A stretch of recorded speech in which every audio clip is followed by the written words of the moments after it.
Stolen Legacy by George G. M. James. Introduction. Characteristics of Greek philosophy. The term Greek philosophy, to begin with, is a misnomer, for there is no such philosophy in existence. The ancient Egyptians had developed a very complex religious system called the Mysteries, which was also the first system of salvation. As such, it regarded the human body as a prison house of the soul, which could be liberated from its bodily impediments through the disciplines of the arts and sciences, and advanced from the level of a mortal to that of a god. This was the notion of the summum bonum, or greatest good, to which all men must aspire, and it also became the basis of all ethical concepts.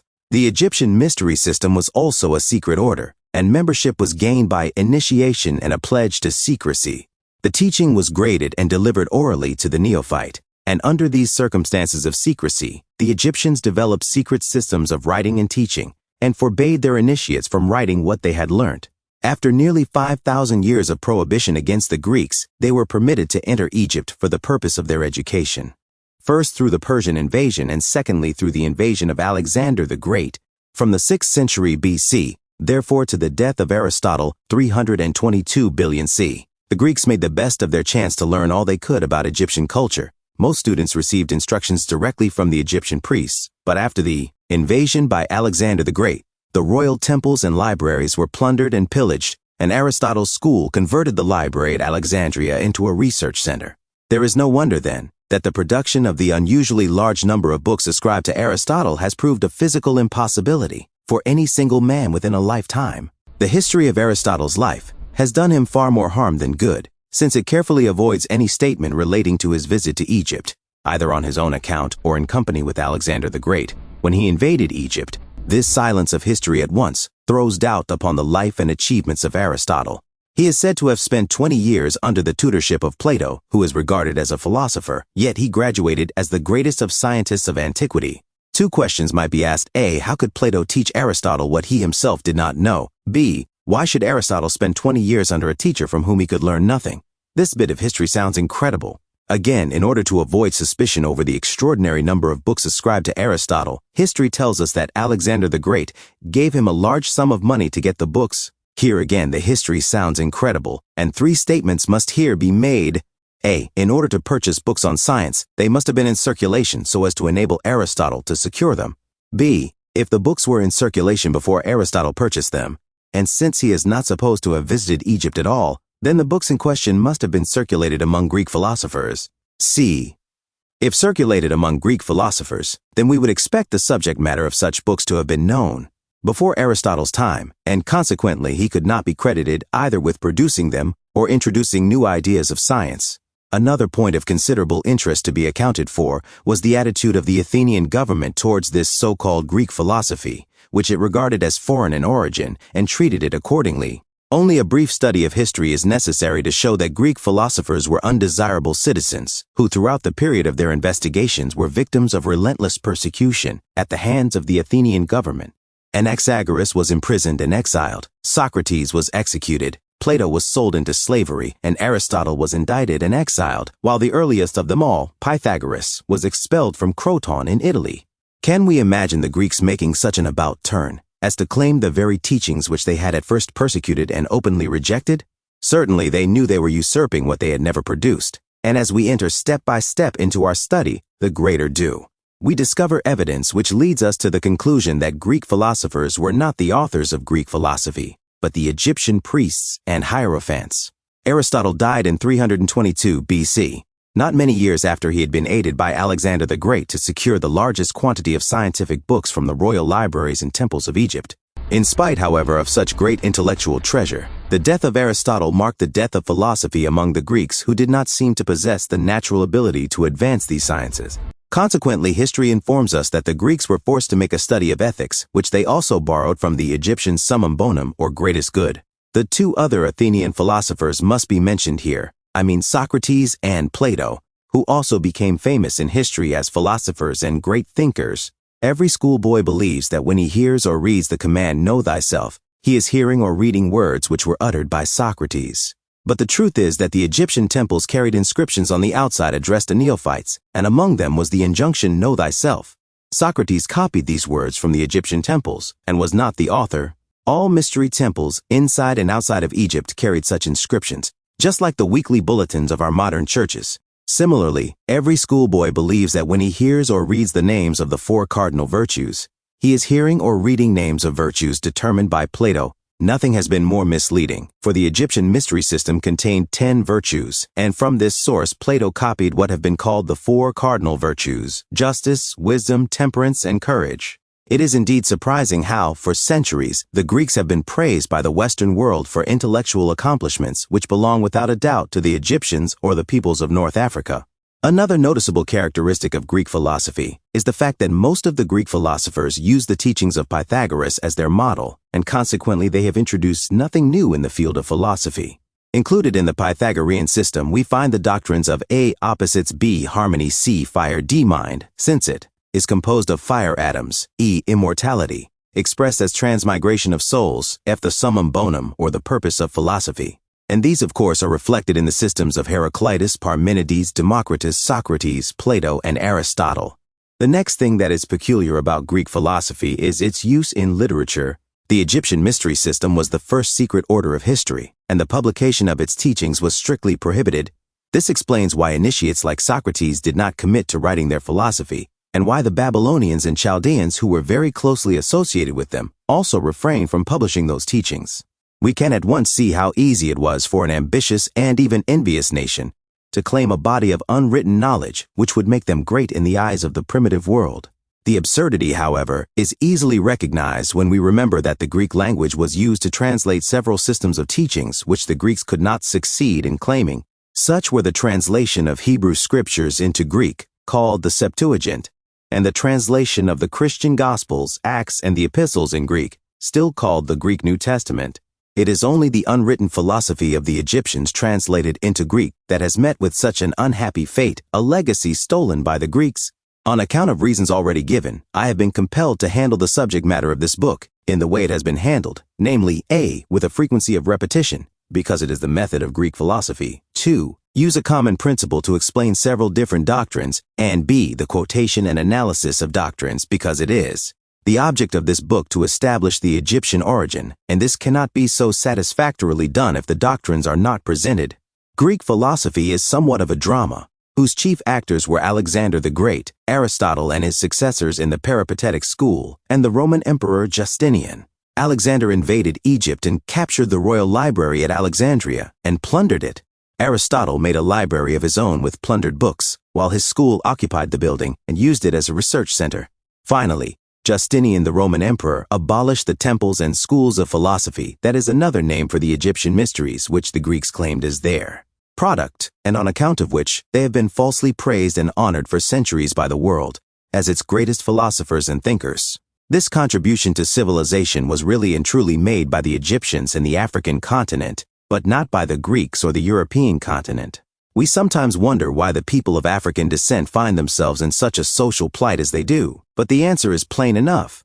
Had it not been for this drama of Greek philosophy and its actors, the African continent would have had a different reputation and would have enjoyed a status of respect among the nations of the world. This unfortunate position of the African continent and its peoples appears to be a result of misrepresentation upon which the structure of race prejudice has been built. That is the historical world opinion, that the African continent is backward, that its people are backward, and that their civilization is also backward.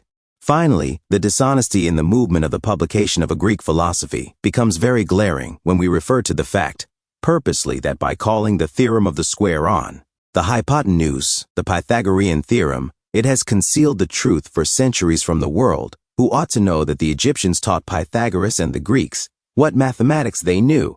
I want to mention here that among the many books which I found helpful in my present work are The Intellectual Adventure of Man and the Egyptian Religion by Professor Henri Frankfurt and The Mediterranean World in Ancient Times by Professor Eva Sanford. George G.M. James. The aims of the book.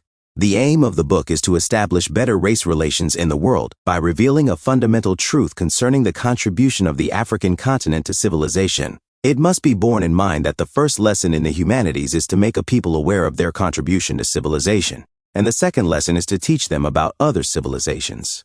By this dissemination of the truth about the civilization of individual peoples, a better understanding among them, and a proper appraisal of each other should follow. This notion is based upon the notion of the great master mind, ye shall know the truth, and the truth shall make you free. Consequently, the book is an attempt to show that the true authors of Greek philosophy were not the Greeks but the people of North Africa, commonly called the Egyptians, and the praise and honor falsely given to the Greeks for centuries belonged to the people of North Africa, and therefore to the African continent.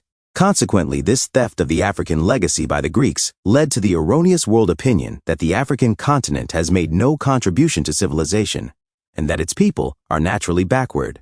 This is the misrepresentation that has become the basis of race prejudice, which has affected all people of color. For centuries, the world has been misled about the original source of the arts and sciences. For centuries, Socrates, Plato, and Aristotle have been falsely idolized as models of intellectual greatness, and for centuries, the African continent has been called the Dark Continent because Europe coveted the honor of transmitting to the world the arts and sciences. I am happy to be able to bring this information to the attention of the world, so that on the one hand, all races and creeds might know the truth and free themselves from those prejudices which have corrupted human relations. And, on the other hand, that the people of African origin might be emancipated from their serfdom of inferiority complex and enter upon a new era of freedom in which they would feel like free men with full human rights and privileges. First Greek philosophy is stolen Egyptian philosophy. 1. The teachings of the Egyptian mysteries reached other lands many centuries before it reached Athens. According to history, Pythagoras, after receiving his training in Egypt, returned to his native island, Samos, where he established his order for a short time, after which he migrated to Croton 540 billion c. in southern Italy, where his order grew to enormous proportions, until his final expulsion from that country.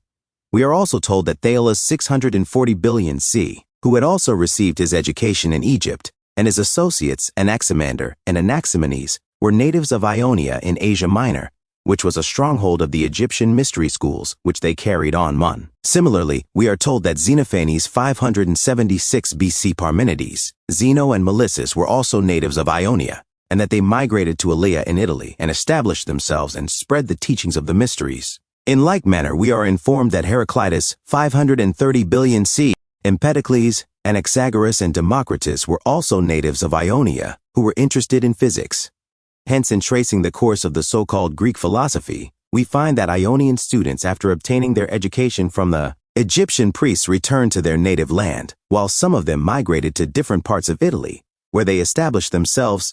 Consequently, history makes it clear that the surrounding neighbors of Egypt had all become familiar with the teachings of Egyptian mysteries many centuries before the Athenians, who in 399 BC sentenced Socrates to death too, and subsequently caused Plato and Aristotle to flee for their lives from Athens, because philosophy was something foreign and unknown to them.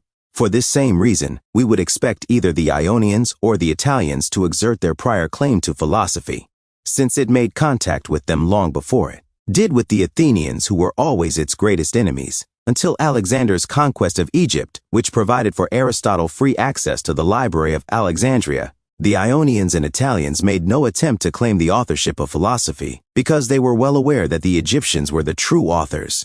On the other hand, after the death of Aristotle, his Athenian pupils, without the authority of the state, undertook to compile a history of philosophy, recognized at that time as the Sophia or wisdom of the Egyptians, which had become current and traditional in the ancient world, which compilation, because it was produced by pupils who had belonged to Aristotle's school, later history has erroneously called Greek philosophy, in spite of the fact that the Greeks were its greatest enemies and persecutors, and had persistently treated it as a foreign innovation. For this reason, the so-called Greek philosophy is stolen Egyptian philosophy, which first spread to Ionia, thence to Italy, and thence to Athens. And it must be remembered that at this remote period of Greek history, that is Thales to Aristotle 640 BC, 322 BC, the Ionians were not Greek citizens, but at first Egyptian subjects and later Persian subjects. A brief sketch of the ancient Egyptian empire would also make it clear that Asia Minor or Ionia was the ancient land of the Hittites, who were not known by any other name in ancient days. According to Diodorus and Manetho, high priests in Egypt, 2 columns were found at Nysa, Arabia, one of the goddess Isis, and the other of the god Osiris, on the latter of which the god declared that he had led an army into India, to the sources of the Danube, and as far as the ocean.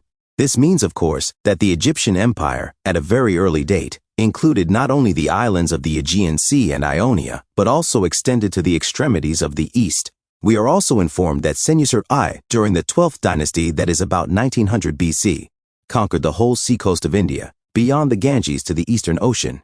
He is also said to have included the Cyclades and a great part of Europe in his conquests. Secondly, the Amarna letters found in the government offices of the Egyptian king Akhenaton testify to the fact that the Egyptian empire had extended to Western Asia, Syria, and Palestine, and that for centuries Egyptian power had been supreme in the ancient world. This was in the 18th dynasty, that is about 1500 BC. We are also told that during the reign of Thutmosis III, the dominion of Egypt extended not only along the coast of Palestine, but also from Nubia to northern Asia. 2. The authorship of the individual doctrines is extremely doubtful. As one attempts to read the history of Greek philosophy, one discovers a complete absence of essential information concerning the early life and training of the so-called Greek philosophers. From Thales to Aristotle, no writer or historian professes to know anything about their early education.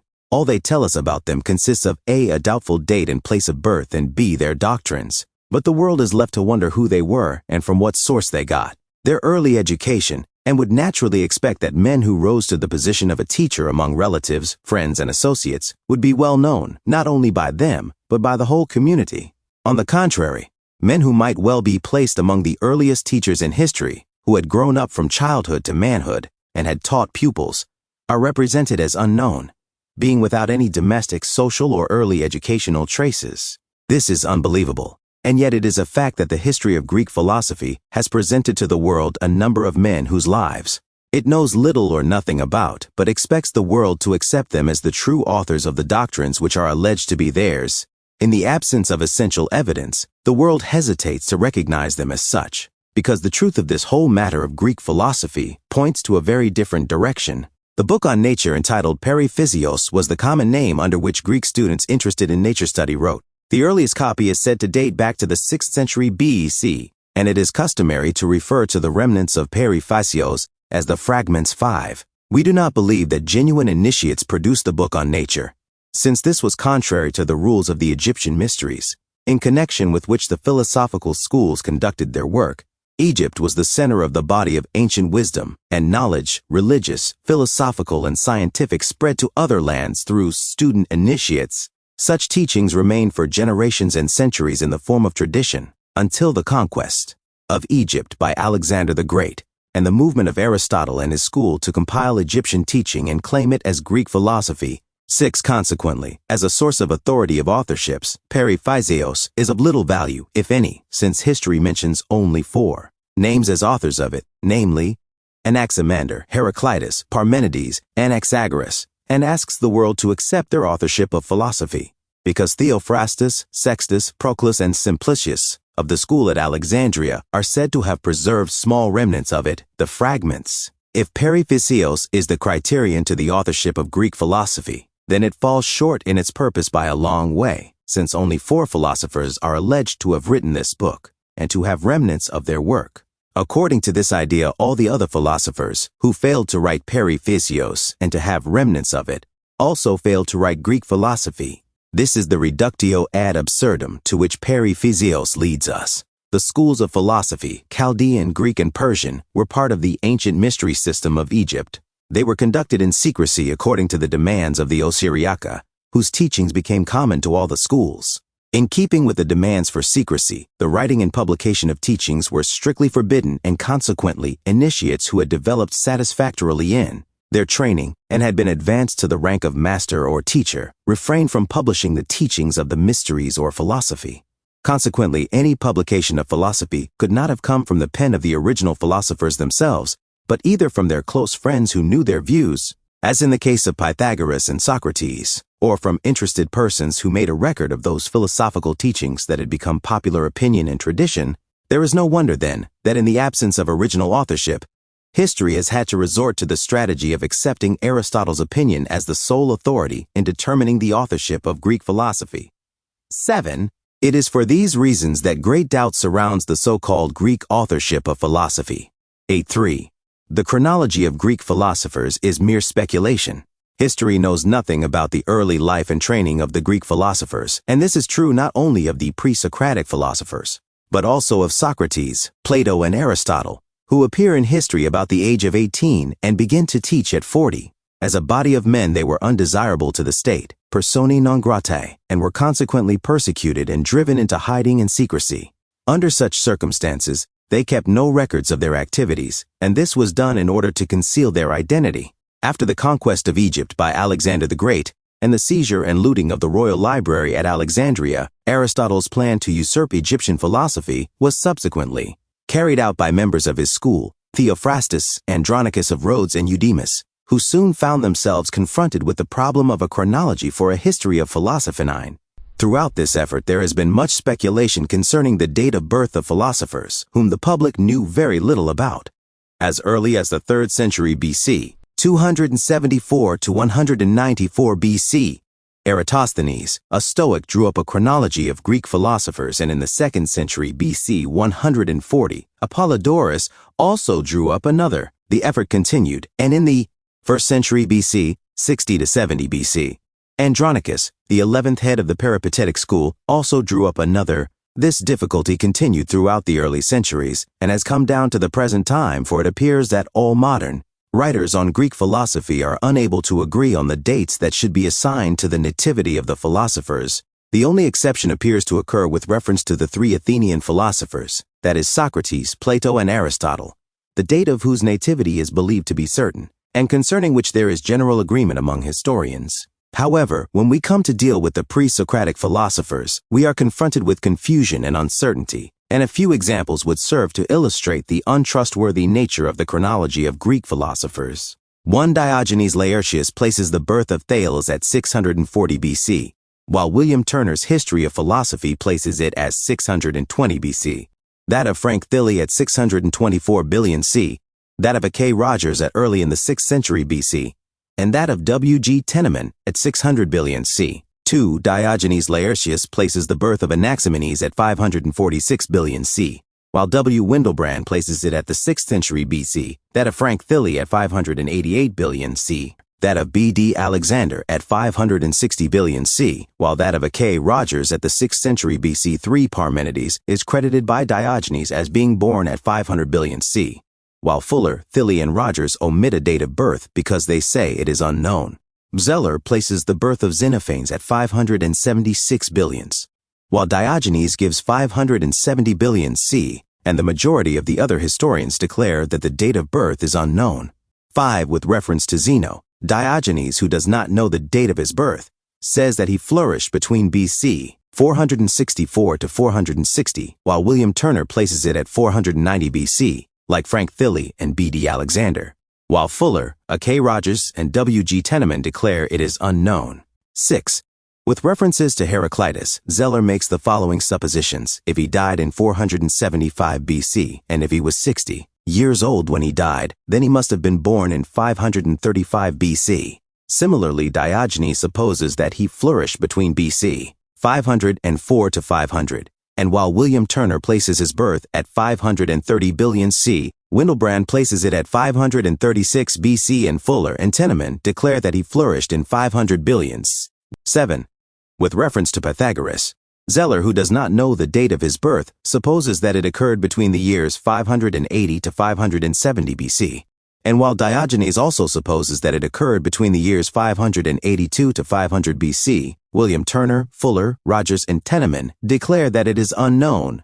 8. With reference to Empedocles, while Diogenes places his birth at 484 BC, Turner, Windlebrand, Fuller, B.D. Alexander, and Teneman place it at 490 billions, while A.K. Rogers and others declare it is unknown. 9. With reference to Anaxagoras, while Zeller and Diogenes place his birth at 500 BC, William Turner, A.G. Fuller, and Frank Thilly agree with them, while Alexander places it at 450 billion C, and A.K. Rogers and others declare it is unknown.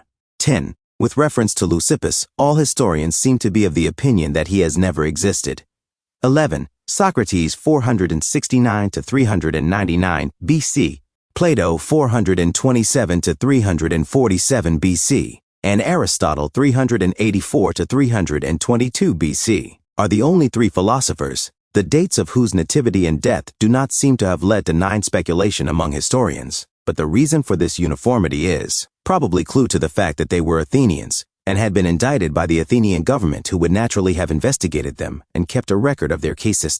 N.B. It must be noted from the preceding comparative study of the chronology of Greek philosophers that A. the variation in dates points to speculation. B. the pre-Socratic philosophers were unknown because they were foreigners to the Athenian government and probably never existed. C. it follows that both the pre-Socratic philosophers, together with Socrates, Plato, and Aristotle, were persecuted by the Athenian government introducing foreign doctrines into Athens. D. in consequence of these facts, any subsequent claim by the Greeks to the ownership or authorship of the same doctrines which they had rejected and persecuted must be regarded as a usurpation. 4. The compilation of the history of Greek philosophy was the plan of Aristotle executed by his school. When Aristotle decided to compile a history of Greek philosophy, he must have made known his wishes to his pupils Theophrastus and Eudemus. For no sooner did he produce his metaphysics than Theophrastus followed him by publishing 18 books on the doctrines of the physicists. Similarly, after Theophrastus had published his doctrines of the physicists, Eudemus produced separate histories of arithmetic, geometry, astronomy, and also theology. This was an amazing start because of the large number of scientific books and the wide range of subjects treated. This situation has rightly aroused the suspicion of the world, as it questions the source of these scientific works, since Theophrastus and Eudemus were students under Aristotle at the same time, and since the conquest of Egypt by Alexander the Great made the Egyptian library at Alexandria available to the Greeks for research, then it must be expected that the three men, Aristotle, who was a close friend of Alexander, Theophrastus, and Eudemus, not only did research at the Alexandrian library at the same time, but must also have helped themselves to books which enabled them to follow each other so closely in the production of scientific works 11, which were either a portion of the war booty taken from the library or compilations from them. Note that Aristotle's works reveal the signs of note-taking, and that Theophrastus and Eudemus were pupils attending Aristotle's school at the same time. Just here it might be as well to mention the names of Aristotle's pupils who took an active part in promoting the movement towards the compilation of a history of Greek philosophy. A Theophrastus of Lesbos, 371 to 286 BC, who succeeded Aristotle as head of the Peripatetic school. As elsewhere mentioned, he is said to have produced 18 books on the doctrines of physicists. Who were these physicists? Greek or Egyptians? Just think of it. B. Eudemus of Rhodes, a contemporary of Theophrastus with whom he also attended Aristotle's school. He is said to have produced histories of arithmetic, geometry, astronomy, and theology, as elsewhere mentioned. What was the source of the data of the histories of these sciences, which must have taken any nation thousands of years to develop? Greece or Egypt? Just think of it. C. Andronicus of Rhodes, an eclectic of Aristotle's school and editor of his works, BC 70. These men's works, together with Aristotle's Metaphysics, which contained a critical summary of the doctrines of all preceding philosophers, seem to form the nucleus of a compilation of what has been called the history of Greek philosophy. The next movement was the organization of an association called the Learned Study of Aristotle's Writings, whose members were Theophrastus and Andronicus, who were both closely connected with the school of Aristotle. The function of this association was to identify the literature and doctrines of philosophy with their so-called respective authors. And in order to accomplish this, the alumni of Aristotle's school and its friends were encouraged to enter upon a research for Aristotle's works and to write commentaries on them. In addition to this, the Learned Association also encouraged research for the recovery of what has been named fragments or remnants of a book, which is supposed to have once existed and to have borne the common title Perifysios, that is, concerning nature. Here again, those who went out in search of Perifysios, or its remnants, were the alumni of Aristotle's school and its friends, but their efforts to establish authorship was a failure. A Theophrastus found only 2 lines of Perifysios, supposed to have been written by Anaximander, B. Sextus and Proclus of the 5th century AD and Simplicius of the 6th century AD, are said to have found a copy of Perifysios supposed to have been produced by Parmenides. C. In addition, the name of Simplicius is also associated with a copy of Perifysios, which is supposed to have been produced by Anaxagoras. So much for Perifysios and the fragments, and so much for the attempt of the Learned Association for the study of Aristotle's works, which has failed because of lack of evidence, as has elsewhere been pointed out. The recovery of 2 copies and 2 lines of Perifysios is not proof that all Greek philosophers wrote Perifysios, or even that the names assigned to them were their bona fide authors.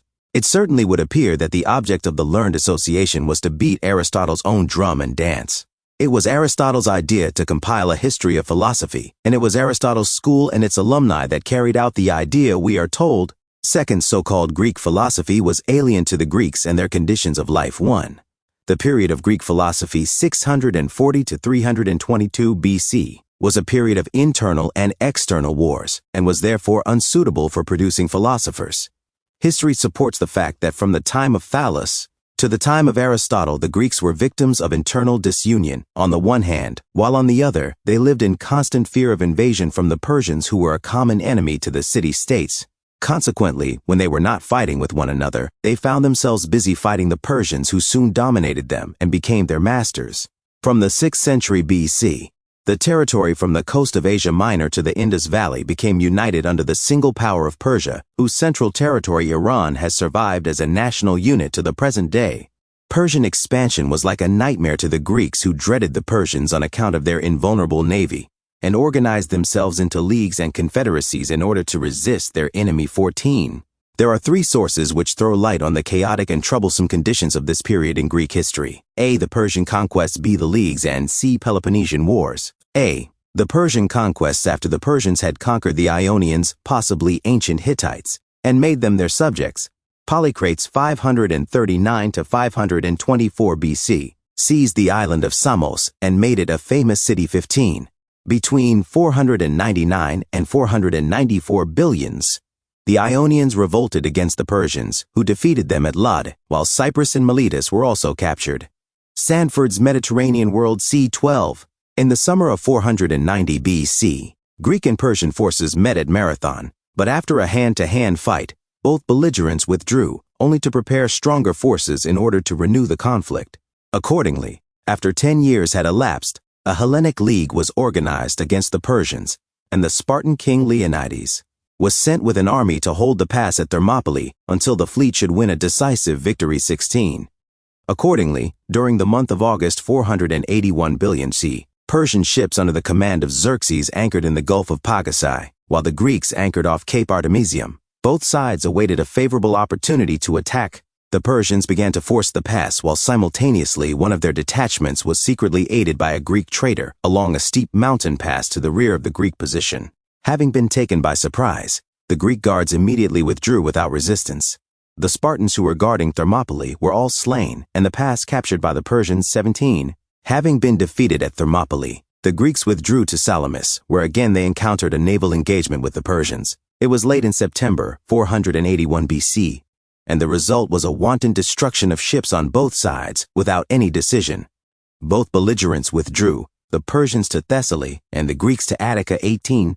With the persistent aim of freedom from Persian domination, Athens, together with the island and coast cities of the Aegean and Ionia, renewed their resistance of Persian rule.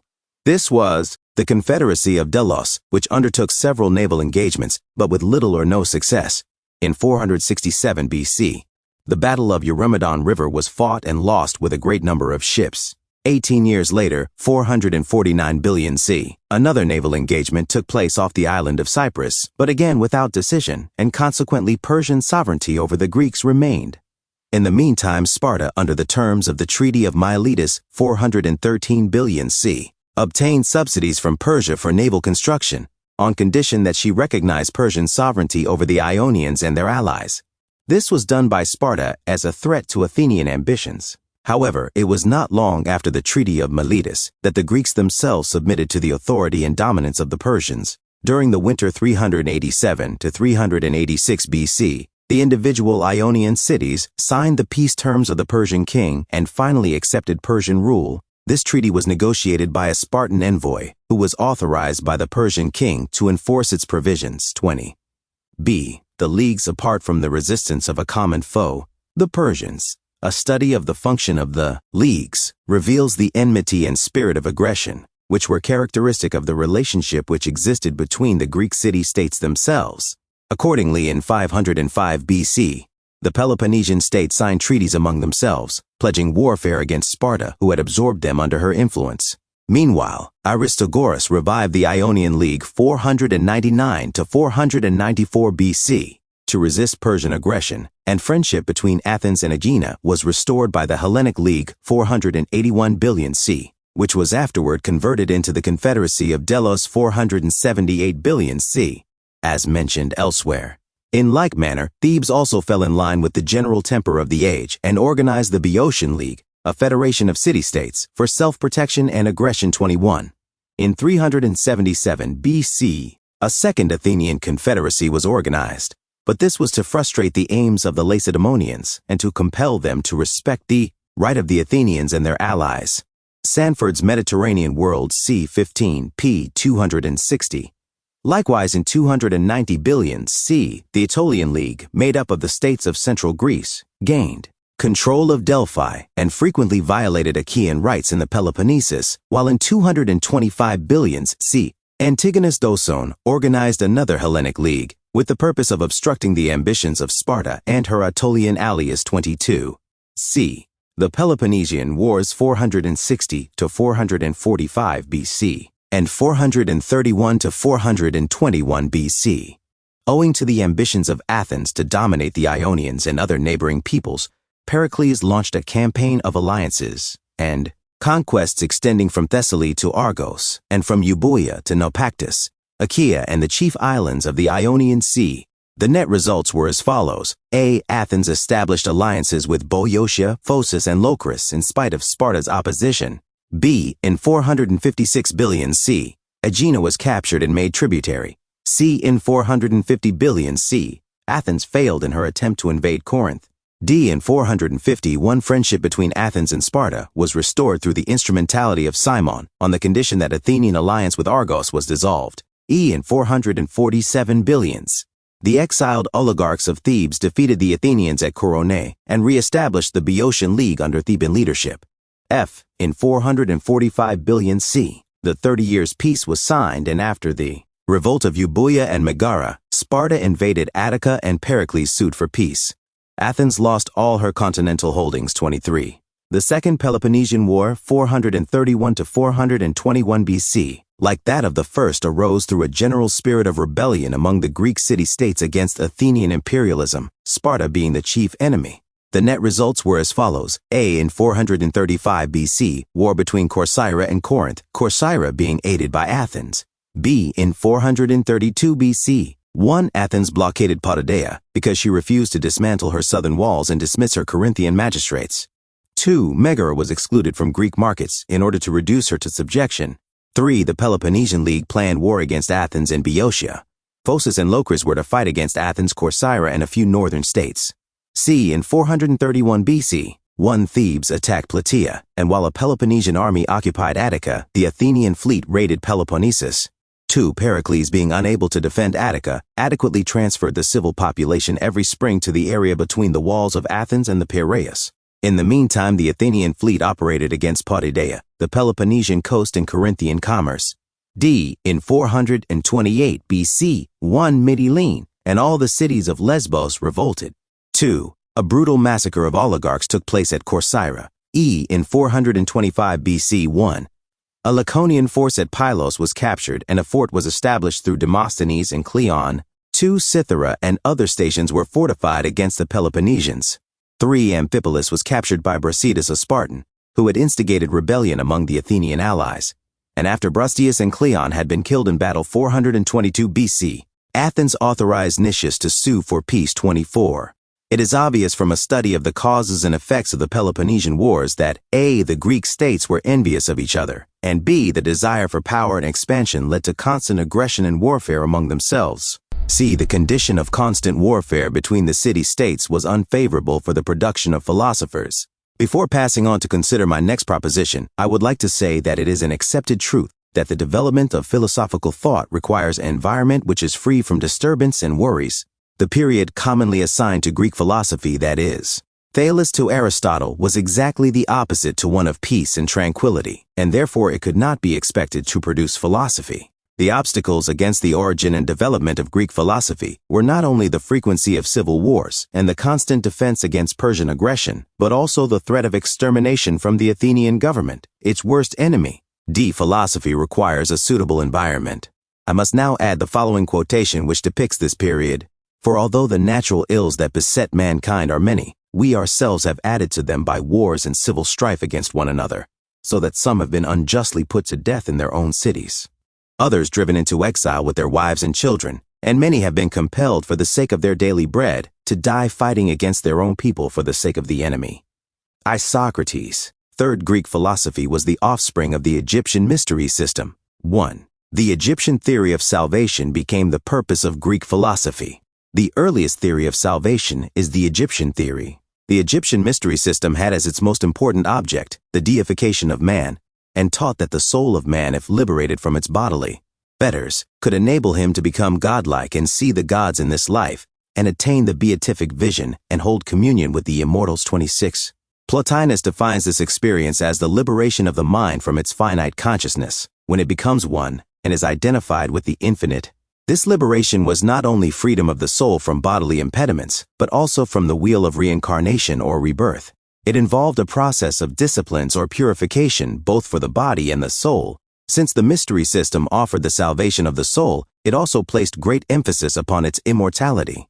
The Egyptian mystery system, like the modern university, was the center of organized culture, and candidates entered it as the leading source of ancient culture.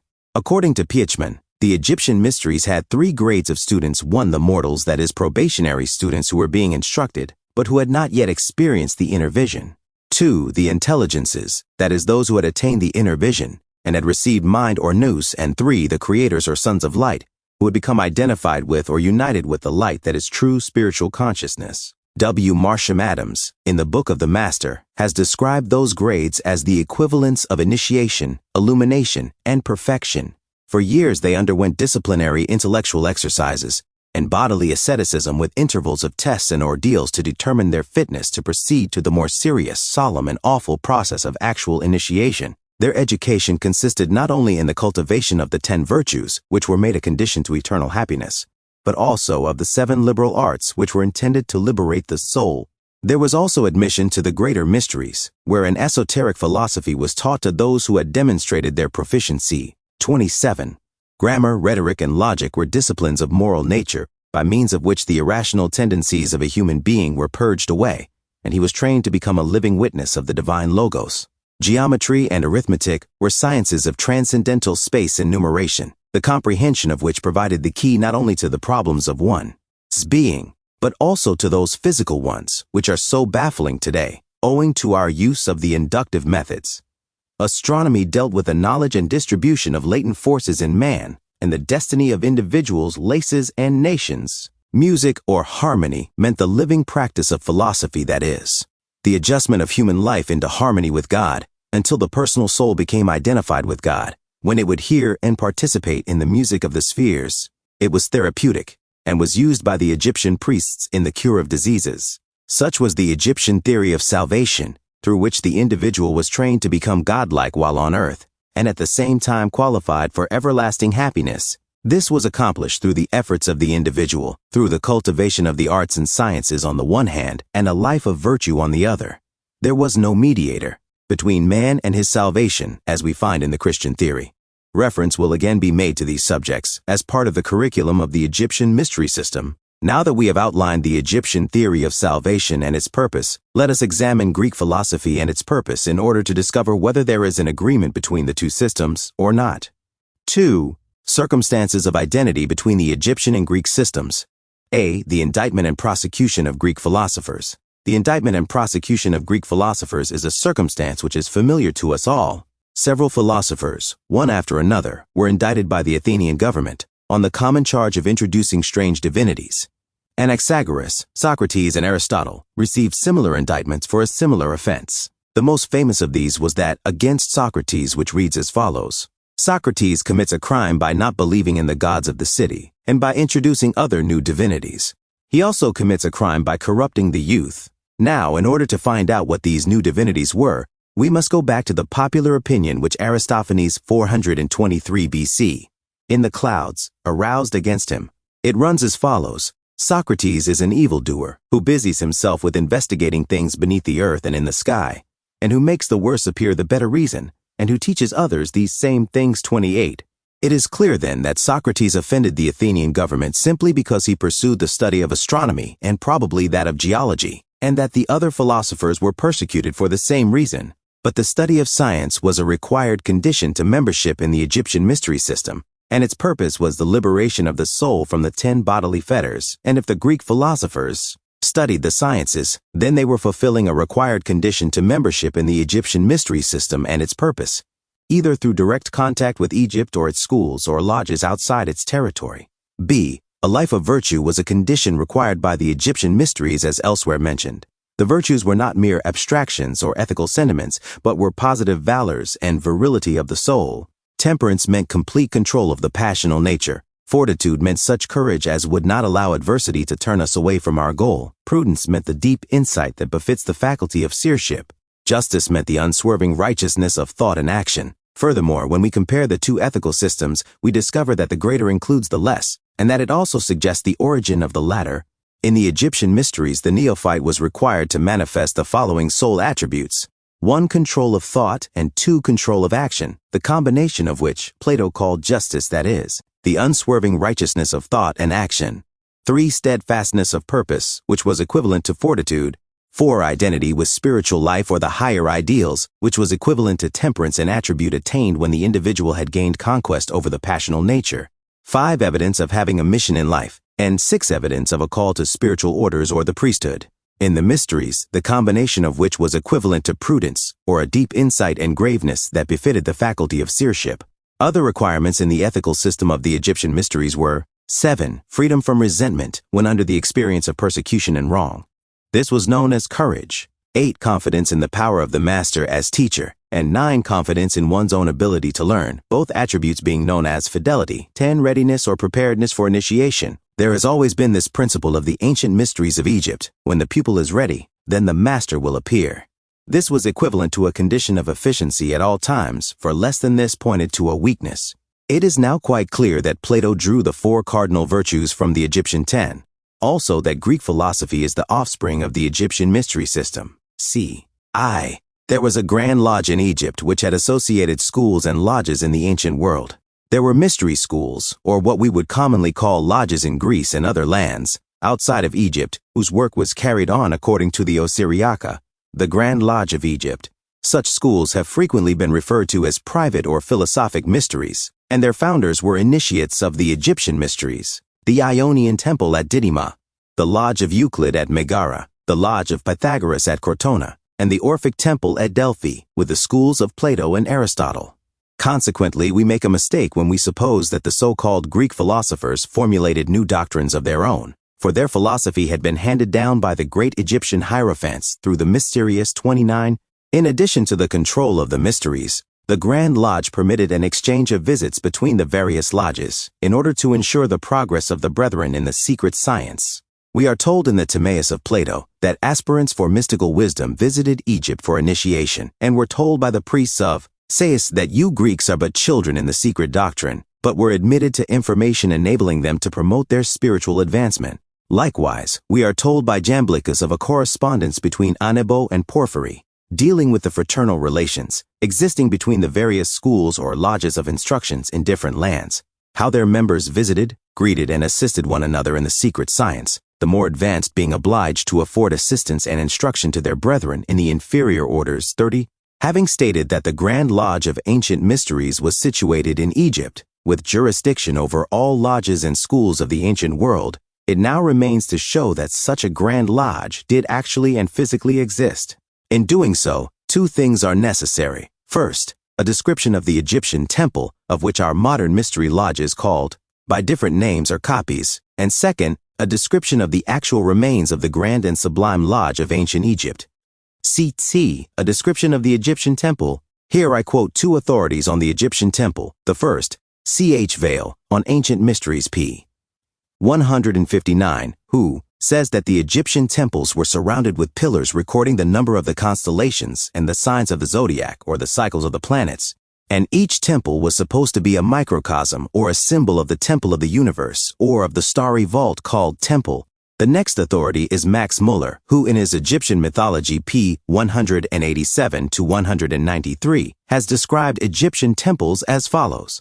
Egyptian temples were made of stone, the outer courts of mud bricks. Wide roads led to the temples for the convenience of processions, while the immediate entrance was lined with statues consisting of sphinxes and other animals. The front wall formed two high tower-like buildings called pylons, before which stood two granite obelisks.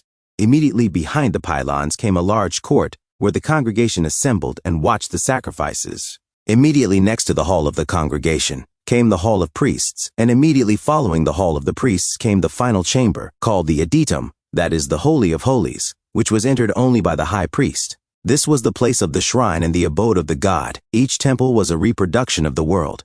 The ceilings were painted to represent the sky and the stars, while the floor was green and blue like the meadows. Ceremonial cleanliness was at all times imperative, and the people before entering the temple must carefully purify themselves in a nearby stream. In later times, this became a ceremony of sprinkling with holy water before entrance into the temple. It is clear from the foregoing description that not only the modern Masonic lodges are copies of the Egyptian temple, but also the ancient ones, for there is complete identity in their internal decoration. But the minor or lower lodges, including those outside of Egypt, must have had a governing body, and so now I proceed to quote C.H. Vail, who in his Ancient Mysteries, pages 182 and 183, describes fully the location and remains of the famous Grand Lodge of Luxor as follows: C.T. The location of the Masonic Grand Lodge of Antiquity, at a short distance from Dandara, now called Upper Egypt, is the most extraordinary group of architectural ruins presented in any part of the world, known as the temples of the ancient city of Thebes. Thebes in its prime occupied a large area on both sides of the Nile. This city was the center of a great commercial nation of Upper Egypt ages before Memphis was the capital of the second nation, in Lower Egypt, and however grand the architectural monuments of the latter may have been, those of the former surpassed them.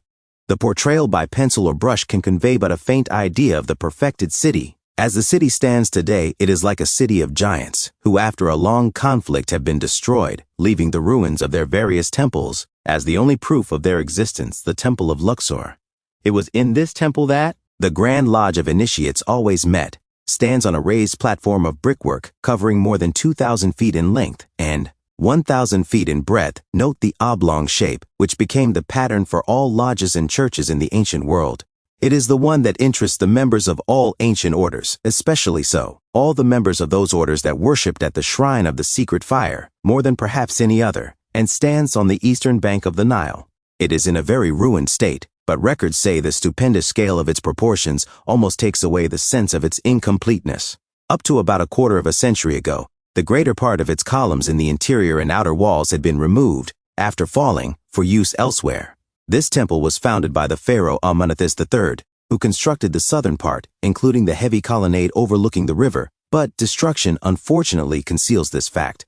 The chief entrance to the temple looked to the east, while the holy chambers at the upper end of the plain approached the Nile. As mighty as the Temple of Luxor was, it was exceeded in magnitude and grandeur by that of Karnak. The distance between these two great structures was 1.5 miles. Along this avenue was a double row of sphinxes, placed 12 feet apart, and the width of the avenue was 60 feet. When in perfect state, this avenue presented the most extraordinary entrance that the world has ever seen. If we had the power to picture from the field of imagination the grand processions of neophytes constantly passing through and taking part in the ceremonies of initiation, we would be powerless to produce the grandeur of the surroundings and the imposing sight of color and magnificent trappings of those who took part. Neither can we produce the music that kept the vast number of people in steady marching order. Crude it might have been to the cultivated ear of the 20th century, but could not the palpitating strains sung by massed voices on the lapse of time, whose history launches the profoundest aspirations of the human heart, like the trend of a mighty river, because the grand currents of universal law, imparting the desire to that shadowy past, as it steps forth from the pages of history, dim with age? Egypt must have been, when these temples were built, a martial nation, for records of her warlike deeds are perpetuated in deeply engraved tablets which even now excite the admiration of the best judges of archaeological remains. She was also a highly civilized nation, and of a nature that could bear the expenditure which always attends the culture of the arts. She surpassed in her astonishing architecture all other nations that have existed upon the earth. I am fully convinced by these references and quotations that an Egyptian Grand Lodge of Ancient Mysteries actually existed some 5,000 years ago or more on the banks of the Nile in the city of Thebes, and that it was the only grand lodge of the ancient world, whose ruins have been found in Egypt, and that it was the governing body, which necessarily controlled the ancient mysteries together with the philosophical schools and minor lodges wherever they happened to have been organized. C.I. The rebuilding of the Temple of Delphi.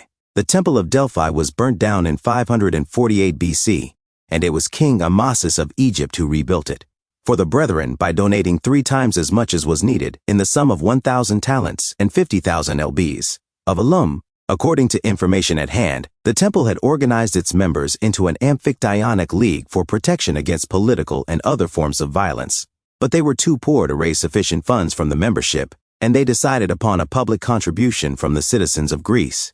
Accordingly, they wandered throughout the land soliciting aid, but failed in their efforts. Having decided to visit the brethren in Egypt, they approached King Amasis, who as Grand Master unhesitatingly offered to rebuild the temple and donated more than 3 times as much as was needed for the purpose.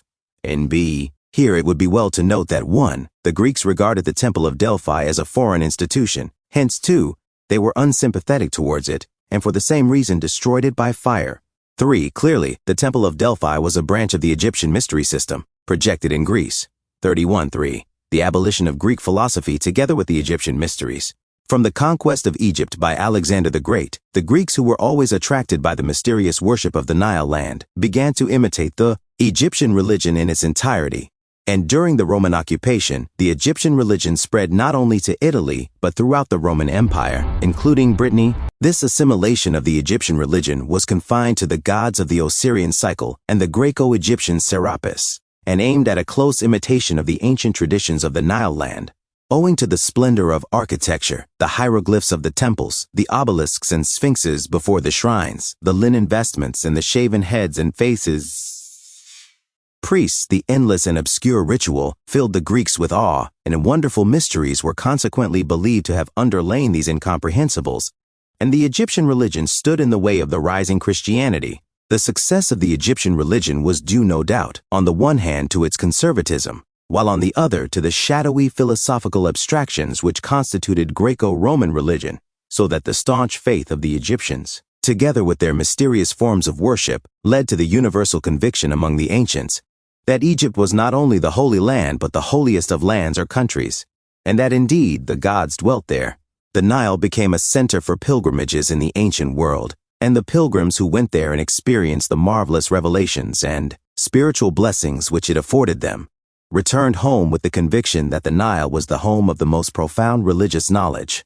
The Greeks failed to imitate Egyptian conservatism, and not only in Egyptian cities with large Greek population, but in Europe, Egyptian divinities were corrupted with Greek and Asiatic names and mythologies and reduced to vague pantheistic personalities, so that Isis and Osiris had retained very little of their Egyptian origin. 32.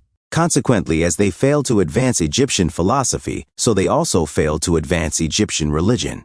During the first 4 centuries of the Christian era, the religion of Egypt continued unabated and uninterrupted, but after the edict of Theodosius at the end of the 4th century AD, ordering the close of Egyptian temples, Christianity began to spread more rapidly, and both the religion of Egypt and that of Greece began to die. In the island of Philae, in the first cataract of the Nile, however, the Egyptian religion was continued by its inhabitants, the Blemians and Nobadians, who refused to accept Christianity, and the Roman government, fearing a rebellion, paid tribute to them as an appeasement. During the 6th century AD, however, Justinian issued a second edict which suppressed this remnant of Egyptian worshippers and propagated Christianity among the Nubians.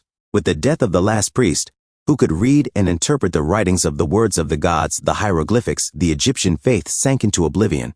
It was only in popular magic that some practices lingered on as traces of a faith that became a universal religion, or the survival of a statue of Isis and Horus, which were regarded as the Madonna and Child. A sentiment of admiration and awe for this strangest of all religions still survived, but the information from classical writers concerning this faith has been incomplete. Napoleon's invasion of Egypt brought a revival of interest from the West to decipher her inscriptions and papyri, with a view to an understanding and appreciation of this most ancient of civilizations. 3. We learn the following facts from the above quotations. I. The Egyptian mysteries had become the ancient world religion, spreading throughout the Roman Empire and including Italy, Greece, Asia Minor, and various parts of Europe including Brittany, This continued under different names, long after Justinian's Edict of Toleration granted to the Christians. See, Egypt was the holy land of the ancient world, that pilgrimages were made to that land because of the marvelous revelations and spiritual blessings which it afforded the ancient peoples, and because of the universal conviction among the ancients that Egypt was the land of the gods. See the edicts of Theodosius in the 4th century AD and that of Justinian in the 6th century AD abolished alike not only the mystery system of Egypt, but also its philosophical schools, located in Greece and elsewhere outside Egypt. The abolition of the Egyptian mysteries was to create an opportunity for the adoption of Christianity. This was the problem. The Roman government felt that Egypt was now conquered in arms and reduced to her knees, but in order to make the conquest complete, it would be necessary to abolish the mysteries which still controlled the religious mind of the ancient world. There must be a new world religion to take the place of the Egyptian religion. This new religion, which should take the place of the mysteries, must be equally powerful and universal, and consequently everything possible must be done in order to promote its interests. This explains the rapid growth of Christianity following Justinian's Edict of Toleration. Since the edicts of Theodosius and Justinian abolished both the mysteries of Egypt and the schools of Greek philosophy alike. It shows that the nature of the Egyptian mysteries and Greek philosophy was identical, and that Greek philosophy grew out of the Egyptian mysteries. 4. How the African continent gave its culture to the Western world. As mentioned elsewhere, the Egyptian mysteries and the philosophical schools of Greece were closed by the edicts of Theodosius in the 4th century AD, and that of Justinian in the 6th century AD. That is 529, and as a consequence, intellectual darkness spread over Christian Europe and the Greco-Roman world for 10 centuries, during which time knowledge had disappeared. As stated elsewhere, the Greeks showed no creative powers, and were unable to improve upon the knowledge which they had received from the Egyptians. 34. During the Persian, Greek, and Roman invasions, large numbers of Egyptians fled not only to the desert and mountain regions, but also to adjacent lands in Africa, Arabia, and Asia Minor where they lived, and secretly developed the teachings which belonged to their mystery system. In the 8th century AD, the Moors, that is, natives of Mauritania in North Africa, invaded Spain and took with them the Egyptian culture which they had preserved. Knowledge in the ancient days was centralized, that is, it belonged to a common parent and system, that is, the wisdom teaching or mysteries of Egypt, which the Greeks used to call Sophia. As such, the people of North Africa were the neighbors of the Egyptians, and became the custodians of Egyptian culture, which they spread through considerable portions of Africa, Asia Minor, and Europe. During their occupation of Spain, the Moors displayed with considerable credit the grandeur of African culture and civilization. The schools and libraries which they established became famous throughout the medieval world. Science and learning were cultivated and taught. The schools of Cordova, Toledo, Seville, and Saragossa attained such celebrity that their parent Egypt attracted students from all parts of the Western world, and from them arose the most famous African professors that the world has ever known, in medicine, surgery, astronomy, and mathematics.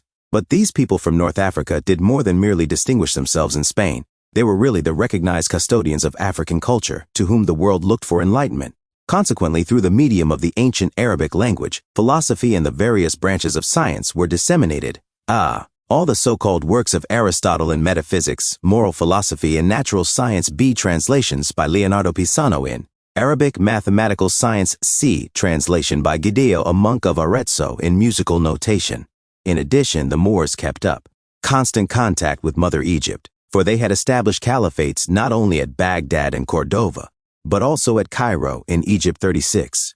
Just here it would be well to mention that all the great leaders of the great religions of antiquity were initiates of the Egyptian mystery system, from Moses, who was an Egyptian hierogrammat, down to Christ. It should also be of interest to know that European scientists like Roger Bacon, Johann Kepler, Copernicus, and others obtained their science through Arab or Berber sources. It is also noteworthy that throughout the Middle Ages, European knowledge of medicine came from these same sources. 37. Fourth, the Egyptians educated the Greeks. 1. The effects of the Persian conquest. A. Immigration restrictions against the Greeks are removed and Egypt is thrown open to Greek research. Owing to the practice of piracy, in which the Ionians and Carians were active, the Egyptians were forced to make immigration. Laws restricting the immigration of the Greeks and punishing their infringement by capital punishment, that is the sacrifice of the victim. Before the time of Psammetichus, the Greeks were not allowed to go beyond the coast of Lower Egypt. But during his reign and that of Amasis, those conditions were modified. For the first time in Egyptian history, Ionians and Carians were employed as mercenaries in the Egyptian army 670 BC. Interpretation was organized through a body of interpreters, and the Greeks began to gain useful information concerning the culture of the Egyptians. In addition to these changes, King Amasis removed the restrictions against the Greeks and permitted them to enter Egypt and settle in Naucratis. About this same time, that is the reign of Amasis, the Persians, through Cambyses invaded Egypt, and the whole country was thrown open to the researches of the Greeks. B. The genesis of Greek Enlightenment. The Persian invasion did not only provide the Greeks with ample research, but stimulated the creation of prose history in Ionia. Heretofore, the Greeks had little or no accurate knowledge of Egyptian culture, but their contact with Egypt resulted in the genesis of their Enlightenment. 38.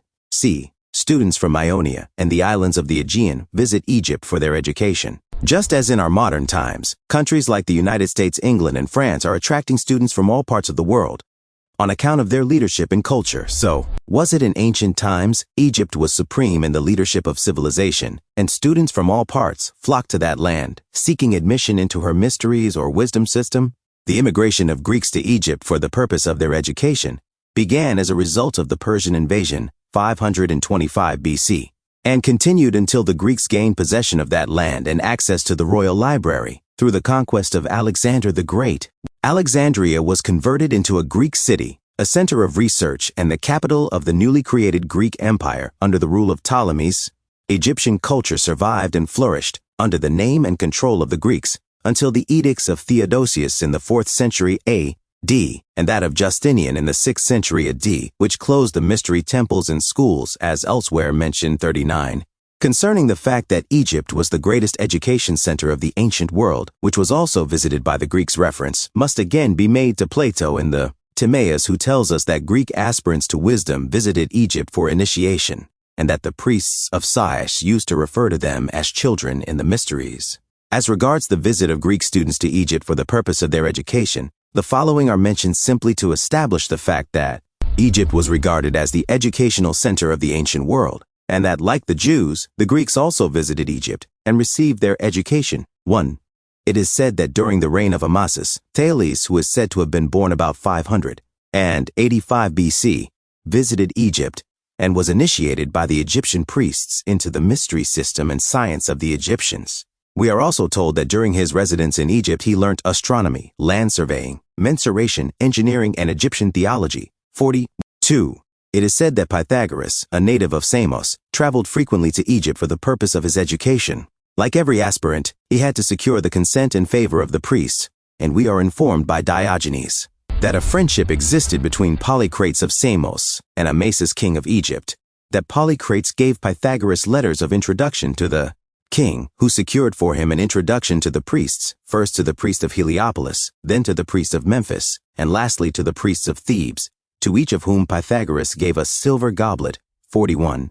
We are also further informed through Herodotus, Jablonsk, and Pliny that after severe trials, including circumcision, had been imposed upon him by the Egyptian priests, he was finally initiated into all their secrets, that he learnt the doctrine of metempsychosis, of which there was no trace before in the Greek religion, that his knowledge of medicine and strict system of dietetic rules distinguished him as a product of Egypt, where medicine had attained its highest perfection, and that his attainments in geometry corresponded with the ascertained fact that Egypt was the birthplace of that science. In addition, we have the statements of Plutarch, Demetrius, and Antisthenes that Pythagoras founded the science of mathematics among the Greeks, and that he sacrificed to the Muses when the priests explained to him the properties of the right-angled triangle. 42. Pythagoras was also trained in music by the Egyptian priests. 43. 3. According to Diogenes Laertius and Herodotus, Democrus is said to have been born about 400 BC, and to have been a native of Abdera in Miletus.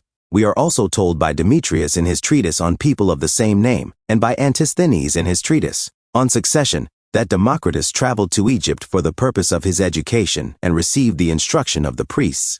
We also learn from Diogenes and Herodotus that he spent 5 years under the instruction of the Egyptian priests, and that after the completion of his education, he wrote a treatise on the sacred characters of Meroe. In this respect, we further learn from Origen that circumcision was compulsory and one of the necessary conditions of initiation to a knowledge of the hieroglyphics and sciences of the Egyptians, and it is obvious that Democrus, in order to obtain such knowledge, must have submitted also to that rite. Origen, who was a native of Egypt, wrote as follows: Apud Aegyptios nullus aut geometrica studibat, aut astronomiae secreta remabatur, nisi circumcisiones suscepta. No one among the Egyptians either studied geometry or investigated the secrets of astronomy, unless circumcision had been undertaken. 4. Concerning Plato's travels. We are told by Hermodorus that at the age of 28, Plato visited Euclid at Megara in company with other pupils of Socrates, and that for the next 10 years he visited Cyrene, Italy, and finally Egypt, where he received instruction from the Egyptian priests. 5. With regards to Socrates and Aristotle and the majority of pre-Socratic philosophers, history seems to be silent. On the question of their traveling to Egypt, like the few other students here mentioned, for the purpose of their education, it is enough to say that in this case the exceptions have proved the rule, that all students, who had the means, went to Egypt to complete their education. The fact that history fails to supply a fuller account of this type of immigration might be due to some or all of the following reasons. A. The immigration laws. Against the Greeks up to the time of King Amasis and the Persian invasion, B. Prose history was undeveloped among the Greeks during the period of their educational immigration to Egypt. C. The Greek authorities persecuted and drove students of philosophy into hiding, and consequently, D. Students of the mystery system concealed their movements. Let us remember that Anaxagoras was indicted and imprisoned, that he escaped and fled to his home in Ionia, that Socrates was indicted, imprisoned, and condemned to death, and that both Plato and Aristotle fled from Athens under great suspicion. 44. 2. The effects of the conquest of Egypt by Alexander the Great. A. The royal library and museum, together with temples and other libraries, are looted. As elsewhere mentioned, it was an ancient custom of invading armies to loot libraries and temples in order to capture books and manuscripts, which were regarded as great treasures. A few instances would be enough to verify this custom. A. We are informed that during the Persian invasion beginning with Cambyses, the temples of Egypt were not only stripped of their gold and silver, but rifled for their ancient records. Every Egyptian temple carried a secret library with secret manuscripts and books. B. We are also informed that when Athens was captured by the Romans in 84 BC, the library of books said to have belonged to Aristotle was also captured and taken to Rome. 45. Just as in the invasion of Egypt by the Persians, the invading armies stripped the temples of their gold, silver, and sacred books, and just as in the capture of Athens by the Roman Sulla carried off the only library of books which he found, so it is to be expected of Alexander the Great, in his invasion of Egypt, one of the first things that he and his companions and armies would do would be to search for the treasures of the land and capture them. These were kept in temples and libraries, and consisted of gold and silver, out of which the gods and ceremonial vessels were made, and sacred books and manuscripts kept both in libraries and in the Holy of Holies of temples. It is my firm belief that this indeed was the great opportunity which Alexander gave Aristotle and enabled him and his pupils to carry off as many books as they wanted from the royal library and to convert it into a research center. Apart from the royal library at Alexandria, there was also another famous library nearby, the royal library of Thebes, the Menepteion, which was founded by Pharaoh Seti. The Menepteion was completed by Ramesses II, but little occurs in history about this greatest of Egyptian royal libraries. However, any invading army would first loot the royal library of Alexandria and then would turn their attention to the Menepteion at Thebes. They would also visit the cities of Memphis and Heliopolis and likewise loot their libraries and temples. This was the ancient custom, and certainly one of the ways in which the Greeks received their education from Egyptians. It is therefore an erroneous belief that the Greeks on Egyptian soil and through their own native ability set up a great university at Alexandria and turned out great scholars. On the other hand, since it is a well-known fact that Egypt was the land of temples and libraries, we can see how comparatively easy it was for the Greeks to strip other Egyptian libraries of their books in order to maintain the new library at Alexandria, after it had been already looted by Aristotle and his pupils.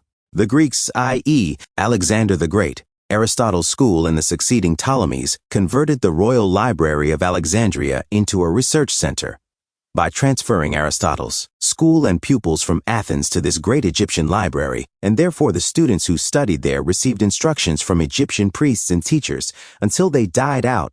The difficulty of language and interpretation made it imperative for the Greeks to use Egyptian teachers. The Greeks did not carry culture and learning to Egypt, but found it already there and wisely settled in that country in order to absorb as much as possible of its culture. B. The royal library of Thebes, the Menepteion, is described. It was also looted by invading armies. But when we read a brief sketch of the magnificence of the Theban royal library, the Menetheion, we even see a better picture and are bound to admit that Egypt was the storehouse of ancient culture, and that culture was preserved in the form of literature stored away in her great libraries and temples.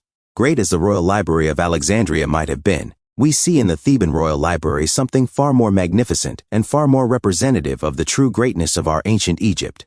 On the left of the steps leading to the second court, there is still seen the pedestal of the enormous granite statue of Ramesses, the largest that ever existed in Egypt, according to Diodorus. Its height has been calculated at 54 feet and its weight at 8,871 quarters tons, a marvel to the modern mind. The interior face of the wall of the pylon represents the wars of Ramesses III.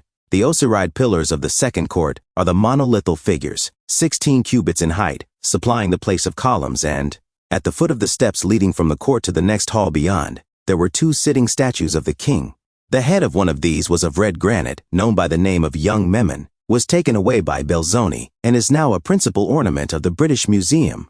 Beyond this are the remains of a hall 133 feet broad by 100 feet long, supported by 48 columns, 12 of which are 32 feet in height and 21 feet in circumference. On different parts of the columns and the walls are represented acts of homage by the king to the principal deities of the Theban pantheon, and the gracious promises which they make him in return. In another sculpture, the two chief divinities of Egypt invest him with the emblems of military and civil dominion, that is, the scimitar, the scourge, and the pedum. Beneath, the 23 sons of Ramesses appear in procession, bearing the emblems of their respective high offices in the state, their names being inscribed above them. 9 smaller apartments, 2 of them still preserved and supported by columns, lay behind the hall. On the jambs of the first of these apartments are sculptured Thoth, the inventor of letters, and the goddess. Saf, with the title of Lady of Letters and President of the Hall of Books, accompanied the former with an emblem of the sense of sight and the latter of hearing. There is no doubt that this is the sacred library, which Diodorus describes as the inscribed dispensary of the mind. It had an astronomical ceiling, in which the 12 Egyptian months are represented, with an inscription from which important inferences have been drawn respecting the chronology of the reign of Ramesses III. On the walls is a procession of priests, carrying the sacred arts, and in the next apartment, the last that now remains, the king is presenting offerings to the various divinities. 47. See Museum and the Library of Alexander were used as a university. The Museum and Library of Alexandria were so famous in ancient times that we wonder why more information concerning this center of learning has not come down to us. A few references to authoritative sources might no doubt help to enlighten us on this matter.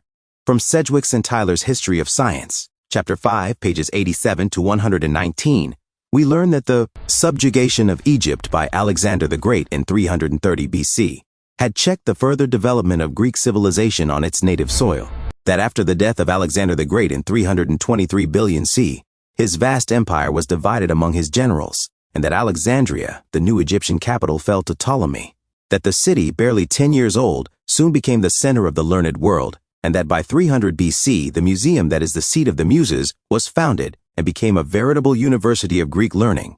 That to the museum was attached a great library, with a dining hall and lecture rooms for professors, and this became a school of philosophers, mathematicians, and astronomers.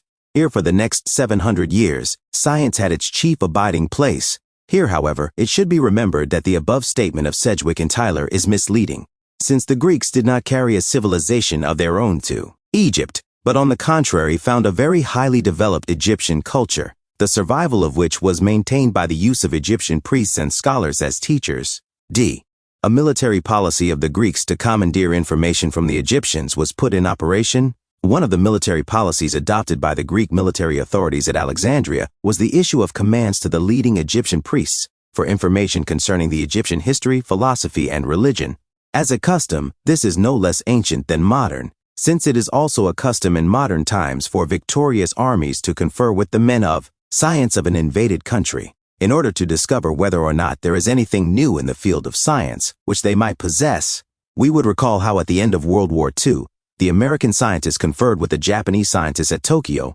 Accordingly, we are told that Ptolemy I Soter, in order to elicit the secrets of Egyptian wisdom or mystery system, ordered Manetho, the high priest of the temple of Isis at Sebennytus in Lower Egypt, to write the philosophy and the history of the religion of the Egyptians. Accordingly, Manetho published several volumes concerning these respective fields, and Ptolemy issued an order prohibiting the translation of these books, which had to be kept on reserve in the library for instruction of the Greeks by the Egyptian priests. Here it becomes quite clear that the first professors of the Alexandrian school were the Egyptian priests, and that the scholars and pupils of Aristotle's transferred school received their training directly from the Egyptian priests.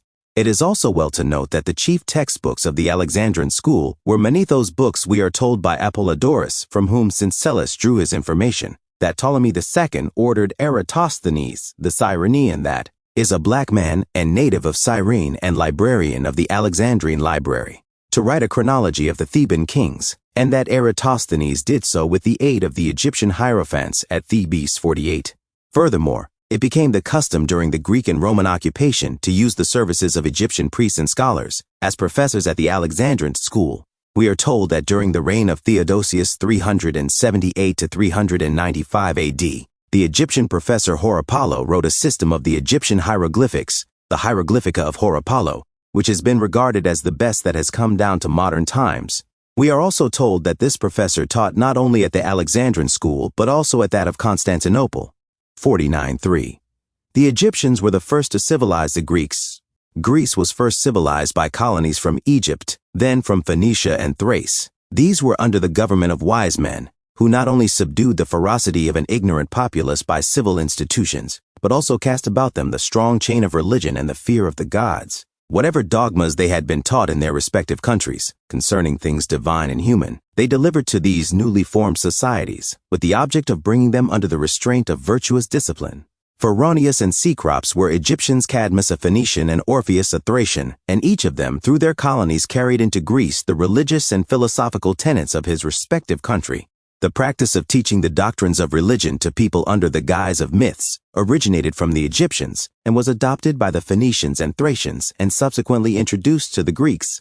According to Strabo, it was not possible in ancient times to lead a promiscuous multitude to religion and virtue by philosophical harangues. This could be effected only by the aid of superstition, by prodigies and fables. The thunderbolt, the aegis, the trident, the spear, torches, and snakes were the instruments made use of by the founders of states to terrify the ignorant and vulgar into subjection. These references must speak for themselves. Cheops and Cecrops were the names which the Greeks used for the Egyptian Khufu, who belonged to the 4th dynasty of the Egyptians, or the Pyramid Age, that is 2800 BC. 54. Alexander visits the Oracle of Ammon in the oasis of Siwa. No discussion on Alexander's invasion of Egypt would be complete without reference to his famous visit to the Oracle of Ammon, situated in the oasis of Siwa. Alexander had placed a garrison in Pelusium, whence he marched through the desert along the eastern bank of the Nile to Heliopolis, where he crossed the river to Memphis, where his fleet had been awaiting him, and where he was welcomed by the Egyptians and crowned as pharaoh. Having sacrificed to Apis and other gods, Alexander descended the Nile by the Canopic branch and set out on his journey to the Oracle of Ammon in the oasis of Siwa. His route was along the coast of Libya, as far as Paratonium, whence he marched through the desert to the oasis of Siwa. What do we suppose was Alexander's motive for visiting the Temple of Ammon? Perhaps a brief description of the religious and economic importance of Heliopolis, Memphis, Thebes, and Ammonium might help us to determine what it was. In the first place, these cities were strongholds of the Egyptian religion, where there were many rich temples, schools, and priests, and therefore were representative of the Egyptian religious life. In the second place, these cities were centers of education, and after the Persian invasion, Greek students who traveled to Egypt for the purpose of their education received their training from the priests of one or all of these cities. As elsewhere mentioned, when Pythagoras went to Egypt, he carried a letter of introduction from Polycrates of Samos to King Amasis, who in turn gave him letters of introduction to the priests of Heliopolis, Memphis, and Thebes. As centers of education, the temples and libraries of these cities contained very valuable books. And in the third place, these regions had previously been captured by the Persians for the very fact of their wealth. This should explain why they included these districts in their satrapy, which paid them an enormous annual tribute amounting to 700 talents of gold, together with the produce of the fisheries of Lake Moeris, which amounted to a talent a day during the 6 months that the water flowed in from the Nile, and a third part of that sum during the afflux. In addition, Egypt furnished 120,000 medicini of corn as rations for the Persian troops who were stationed in the White Fort of Memphis. The equivalent of this tribute was 170,000 pounds sterling, and shows the underlying motive not only of the Persian invading armies, but also of all invading armies of antiquity. In the case of Alexander, there is no exception. According to history, the Persians were in occupation of Egypt, and Alexander, having mustered superior forces, went there and drove them out and took possession himself. May I ask this question? Was this a joke, or was there a motive? And if there was a motive, what else could it have been but that Alexander wanted the wealth in books, gold, silver, ivory, slaves, and tribute which the Persians were extorting from the unfortunate Egyptians? In ancient times, the oracle of Ammon at Siwa was the most celebrated, and Heliopolis, Memphis, and Thebes were representatives of the best of Egyptian culture. This salvation is based upon certain beliefs concerning the soul. True life is not to be found here on earth, and what men call life is really death, and the body is the tomb of the soul. Owing to the contamination caused by the soul's imprisonment in the body, it is forced to pass through an indefinite series of reincarnations, from the body of one animal to that of another, until it is purged from such contamination. Salvation in this sense consists of the freedom of the soul from the cycle of birth, death, and rebirth, which is common to every soul, and which condition must remain until purification or purgation is completed, being liberated from the 10 chains of the flesh, and also from successive reincarnations. The soul now acquires her pristine perfection and the eligibility to join the company of the gods with whom she dwells forever. This was the reward which the Pythagorean system offered its initiates. T. The doctrines of A. Opposites, B. The summum bonum or supreme good, and C. The process of purification. A. The union of opposites creates harmony in the universe. This is true in the case of musical sounds such as we find in the lyre, where the harmony produced is the result of the mean proportional relation between the length of the 2 middle strings to that of the 2 extremes. This is also true in natural phenomena, which are identified with number, whose elements consist of the odd and the even. The even is unlimited because of its quality of unlimited divisibility, and the odd indicates limitation, while the product of both is the unit or harmony. Similarly, do we obtain harmony in the union of positive and negative, male and female, material and immaterial, body and soul.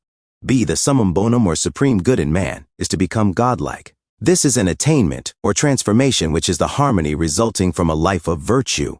It consists in a harmonious relationship between the faculties of man, by means of which his lower nature becomes subordinated to his higher nature. See the process of purification. The harmony and purification of the soul is attained not only by virtue, but also by other means, the most important among them being the cultivation of the intellect through the pursuit of scientific knowledge and strict bodily discipline. In this process, music also held an important place. The Pythagoreans believed and taught that just as medicine is used to cure the body, so music must be used to cure the soul. Here it might be appropriate to insert the doctrine of the 3 lives, since it is also a method and means of purification. Mankind is divided into 3 classes: lovers of wealth, lovers of honor, and lovers of wisdom, that is, philosophers, this last being highest. According to Pythagoras, philosophy determined the purification, which led to the final salvation of the soul. T. The cosmological doctrine, all things are numbers, that is to say, not only every object but the entire universe is an arrangement of numbers. This means that the characteristic of any object is the number by which it is represented. A. Since the universe consists of 10 bodies, namely, the 5 stars, the earth and the counter-earth, then the universe must be represented by the perfect number 10. B. Applied to the space around us, but called by Pythagoreans the boundless or unlimited, it must be taken to mean the measuring out of this boundless into a balanced and harmonious universe, so that everything might receive its proper proportion of it, no more, no less. C. This arrangement seems to suggest the notion of forms capable of receiving a mathematical expression. That is a doctrine which later appeared in Plato as the theory of ideas. D. In the center of the universe there is a central fire around which the heavenly bodies fixed in their spheres revolve from west to east, while around all there is the peripheral fire. This motion of the heavenly bodies is regulated in the velocity and produces the harmony of the spheres. 3. The Eleatic philosophers. The Eleatic philosophers include A. Xenophanes, B. Parmenides, C. Zeno, and D. Melissus. They deal with the problem of change and are credited with introducing the notions of being and becoming. The term Eleatic is derived from Elia, a city in southern Italy, where these men are said only to have visited. A. Xenophanes, born at Colophon in Asia Minor, about 370 BC. Xenophanes is credited with the following doctrines. I. The unity of God men err when they ascribe their own characteristics to the gods, for God is all eye, all ear, and all intellect. Again, since there is no becoming, and since plurality depends upon becoming, therefore there is no plurality. Consequently, all is one and one is all. 2. Temperance against the artificial culture of Greece, its luxuries, excess, and fops, Xenophanes, is credited with advocating temperance that is plain living, simplicity, moderation, and pure thinking. 5b. Parmenides is said to have been born at Elea 540 BC, and to have composed a poem concerning nature, Perifysios, which contains his doctrines. A. The poem consists of 3 parts. In part 1, the goddess of truth points out that there are 2 paths of knowledge, one leading to a knowledge of truth, and the other to a knowledge of the opinions of men. In part 2, the journey to truth is described and contains a metaphysical doctrine, and in part 3, a cosmology of the apparent. B. The doctrines are as follows. The physical doctrine. Though right reason logos holds that being is one and immutable, the senses and common opinion doxa are convinced that plurality and change exist around us. T. The doctrine of truth. Truth consists of the knowledge that being is, and that not being is not, and since not being is not, then being is one and alone. Consequently, being is unproduced and unchangeable. It is impossible for being to produce being, for under such circumstances being must exist before it begins to exist. T. The doctrine of the cosmology of the apparent. Here Parmenides simply repeats the Pythagorean doctrine of opposites. All things are composed of light or warmth and of darkness or cold, and according to Aristotle, the former of these opposites corresponds to being, while the latter to not being. These opposites are equivalent to the male and female principles in the cosmos. The doctrine of the anthropology of the apparent, the life of the soul that is perception and reflection, depends upon the blending of opposites, that is, of the light-warm and the dark-cold principles, each of which stands in a physical relation to a corresponding principle in the cosmos. Zeno, supposed to be born 490 BC, at Elea was a pupil of Parmenides, according to Plato. Parmenides 127 billions. His doctrines were intended to be a contradiction of I motion and T plurality in space. Arguments against motion. A body, in order to move from one point to another, must move through an infinite number of spaces since magnitude is divisible ad infinitum. B. A body which is in one place is at rest. An arrow in its flight is at each successive moment in one place, therefore it is at rest. C. The race between Achilles and the tortoise is intended to contradict the concept of motion. In such a race, Achilles can never overtake the tortoise, because he must first reach the point at which the tortoise started, but in the meantime the tortoise will have gained more ground. Since Achilles must always reach first the position previously occupied by the tortoise must always keep ahead at every point. T. Arguments against plurality in space. A. If a measure of corn produces a sound, then each grain ought to produce a sound. This argument is taken from Simplicus, but ascribed to Zeno. B. If being exists in space, then space itself must exist in space, and the process will have to go on ad infinitum. This argument is also taken from Simplicus. C. If magnitude exists, it must be infinitely great and infinitely small, at one and the same time, since it has an infinitude of parts which are indivisible. Therefore, the idea of the manifold is contradictory. 4. The later Ionian school. A. Heraclitus. B. Anaxagoras. C. Democritus. A. Heraclitus, believed to have been born BC 530 and to have died in 470 billion C. Heraclitus, a native of Ephesus in Asia Minor, has been credited with the following doctrines. The doctrine of universal flux. There is no static being and no unchanging element. Change is Lord of the universe. The underlying element of the universe is fire, and all things are changed for fire, and fire for all things. The change is not at random, but uniform, orderly, and cyclic. Thus the heavenly fires are transmuted successively into vapor, water, and earth, only to go through a similar process as they ascend again into fire. B. It contains the elements both of the old and new, at any given moment in the process. Consequently, where night ends, their day begins. Where summer begins, their spring ends. And where mortal life ends, their spiritual life begins. C. It also consists in the generation which results from the union of opposites, a doctrine later to be found in Plato and Socrates. Hence we observe that the union of male and female produces organic life, and that sharp and flat notes produce harmony. The theory of knowledge, since sense knowledge, or knowledge derived from the senses, is illusion, it must be avoided, and true knowledge sought for in the perception of the underlying unity of the various opposites. This is possible for man, who is part of the all-comprehending fire, which underlies the universe. But in the doctrine of the upward and downward paths, true knowledge comes from the upward path which leads to the eternal fire, whereas folly and death are the result of following the downward path. The doctrine of the logos, that the hidden harmony of nature ever reproduces concord from oppositions, that the divine law, Dike, or universal reason, logos rules all things, and that the primitive essence recomposes itself anew in all things according to fixed laws, and is again restored by them. B. The life and teachings of Anaxagoras.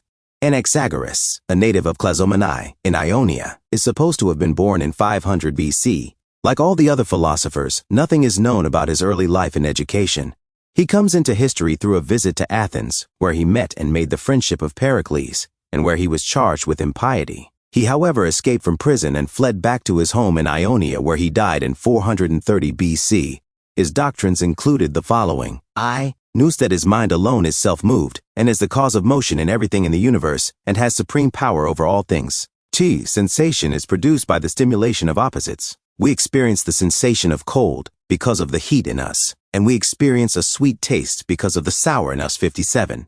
NB. These doctrines will be treated elsewhere, as regards their source and authorship. C. The life and teachings of Democrus I. His life, Democrus 420 to 316 BC. is said to have been the son of Hegesistratus, and also a native of Abdera, a city at Miletus, an island in the Aegean. Both Aristotle and Theophrastus have regarded Leucippus as the founder of atomism, in spite of the fact that his existence is doubted. Like all the other Greek philosophers, nothing seems to be known about his early life and training. However, he enters history as a magician and sorcerer. 58. 2. His doctrines. The name of Democritus has been associated with the following doctrines, summarized as atomism in his explanation of the nature of the atoms and their behavior in relation to the phenomena of creation, 2. Life and death, and IV sensation and knowledge, the description of the atom, the world stuff. The atom is explained as a colorless, transparent, and homogeneous powder, consisting of an infinite number of particles. B. Their qualities. The atom is described as full or solid, invisible, indestructible, uncreated, and capable self-motion. The atoms differ in shape, order, position, quantity, and weight. C. The identity of the atom with reality. Every atom is equivalent to that which is to on, and the void is equivalent to that which is not that is to me on.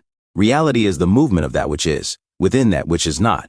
T. The atom in creation. Owing to the difference in size, weight, and mobility, and in particular to necessity, there is a resultant motion, by means of which the atoms combine themselves for the formation of the organic and inorganic worlds. T. The atoms in the phenomena of life and death.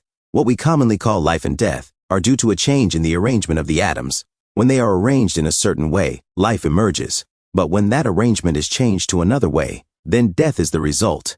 In death, the personality disappears, the senses also disappear, but the atoms live on forever. The heavier atoms descend to the earth, but the soul atoms, which are composed of fire, ascend to the celestial regions, whence they came. The atom in sensation and knowledge, the mind or soul, is composed of fire atoms, which are the finest, the smoothest, and the most mobile. These fire atoms are distributed throughout the whole universe, and in all animate things, and especially in the human body, where they are found in the largest numbers. B. External objects constantly give off emanations or minute images of themselves. These in turn impress themselves upon our senses, which set in motion our soul atoms, and thereby create sensation and knowledge. 5. Summary of conclusions concerning the pre-Socratic philosophers and the history of the 4 qualities and 4 elements. First, the early Ionic philosophers have been given the credit of teaching the following doctrines: A. Thales, that all things originated from water; B. Anaximander, that all things originated from primitive matter, that is the boundless to appear in; and C. Anaximenes, that all things get their life from air. But these ideas were not new at the time when these men are supposed to have lived, that is between the 6th and 5th centuries BC. The creation story, found in the book of Genesis, speaks of the elements of water, air, and earth as the cosmic ingredients of the chaos out of which creation gradually developed. The date of the Pentateuch is placed at the 8th century BC, but the view of the Mosaic authorship of Genesis takes us still further back into antiquity, and many centuries before the time of the Ionian philosophers. We are told not only by the Bible, but also by the historian Philo, that Moses was an initiate of the Egyptian mysteries and became a hierogrammat, learned all the wisdom of the Egyptian people. This was only possible by proper initiation and gradual advancement, when evidence of fitness was demonstrated by the neophyte. the Egyptian name of Moses was given to all candidates at their baptism and meant saved by water. The exodus of the Israelites appears to have occurred in the 21st Egyptian dynasty, that is 1100 BC, in the reign of Bocorus under the leadership of Moses, whose creation story of Genesis is clearly of Egyptian origin. It is clear that the early Ionic philosophers drew their teachings from Egyptian sources. 9. Second, in the case of the Eleatic philosophers, history regards Xenophanes as a satirist, not a philosopher, and Zeno is paradoxical concerning his treatment of the problems of plurality, space, and motion, which ultimately leads to a reductio ad absurdum. Parmenides introduced no new teaching when he spoke of being to on as that which exists, and non-being to me on as that which does not exist. He only re-emphasized the doctrine of opposites as a principle of nature, a doctrine taught not only by the Pythagoreans, but also the Athenian philosophers, chiefly Socrates. But the doctrine of opposites owes its origin to the Egyptian mysteries, which take us back to 4000 BC, when it was demonstrated not only by double pillars in front of temples, but also by the pairs of gods in the mystery system, representing male and female, positive and negative principles of nature. It is also clear that the Eleatic philosophers drew their teachings from Egyptian sources. Third, the later Ionic philosophers have been given credit for the following doctrines. 1. Heraclitus. A. That the world was produced by fire through a process of transmutation, and B. Since all things originate from fire, then fire is the logos, the creator. 2. Anaxagoras. A. The nous or mind is the source of motion or life in the universe, and that sensation is produced by the stimulation of opposites. 3. Democrus. A. That atoms underlie all material things, and B. That the phenomena of life and death are merely changes in the mixture of the atoms, so that the atoms never die because they are immortal. These doctrines were by no means produced by the late Ionic philosophers, but could be shown to have originated from the Egyptian mystery system. The Egyptians were fire worshippers because they believed that fire was the creator of the universe and built their great pyramids, pyr equal to fire, in order to worship the god of fire. And the pyramid age goes back to something like 30,300 BC, several thousands of years before the Greeks were said to have come into the Mediterranean area. According to Jamblichus, the Egyptian god Ta was the god of order and form in creation, an intellectual principle. This god was also recognized as the divine artificer who fashioned the universe out of fire. Furthermore, Swinburne Clymer in his Philosophy of Fire, p. 18, has made the following statement: the study of the mysteries of Isis and Osiris, Egyptian goddess and god, quickly proves to the student that it was a pure fire philosophy. Zoroaster carried those mysteries into Greece, while Orpheus carried them into Thrace. In each of these places, these Egyptian mysteries assumed the names of different gods in order to be adapted to local conditions. Hence in Asia they took the form of Mithra, in Samothrace, the form of the mother of the gods, in Boeotia, the form of Bacchus, in Crete the form of Jupiter, in Athens, the forms of Ceres and Proserpine. The most noted of these Egyptian imitations were the Orphic, Bacchic, Eleusinian, Samothracian, and Mithraic. All of these fire worshippers believed that the universe originated from fire, and they lived at a time which antedated the time of the late Ionic philosophers by thousands of years. The other doctrines of the later Ionic philosophers, together with those of Socrates, Plato, and Aristotle, will be treated under Summaries of Socrates, Plato, and Aristotle, and in Chapter 8, and will include 1. Opposites. 2. The nous or mind. 3. The logos. 4. The atom. 5. The theory of ideas. 6. The unmoved mover. 7. Immortality. 4. The Greek philosophers practiced plagiarism. The teachings of Pythagoras seem to have been so comprehensive that nearly all his successors embraced and taught a portion of his doctrine, which we are told he obtained by frequent visits which he made to Egypt for the purpose of his education. Two things are at once obvious: 1, that the Greek philosophers practiced plagiarism and did not teach anything new, and 2, the source of their teachings was the Egyptian mystery system, either directly through contact with Egypt or indirectly through Pythagoras or tradition. These facts can now be further demonstrated by an outline of the doctrines of Pythagoras, with the names of philosophers who repeated his doctrines. 1. The doctrine of opposites. The unit of number is composed both of odd and even elements, of the finite and infinite, and of the positive and negative. In this connection we find A. Heraclitus suggesting fire to be the source of creation, by means of the principle of strife which separates phenomena, and harmony which restores them to their original sources. B. Parmenides, suggesting being as existent and non-being as non-existent. 3. C. Socrates, attempting to prove the immortality of the soul by the doctrine of oppositi.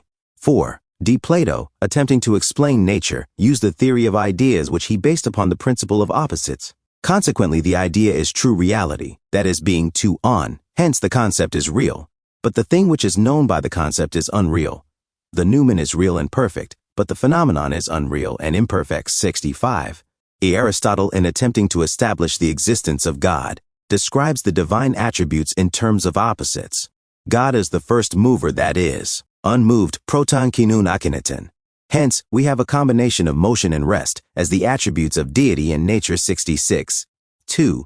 The doctrine of harmony, as a union of opposites, after being expounded by Pythagoras, appears also in the systems of O. Heraclitus, who explains the phenomena of nature as passing successively through their opposites. B. Socrates, who also defines harmony as the union of opposites. C. Plato, who defines the harmony of the soul as the proper subordination of its parts, that is, the higher and lower nature. 67.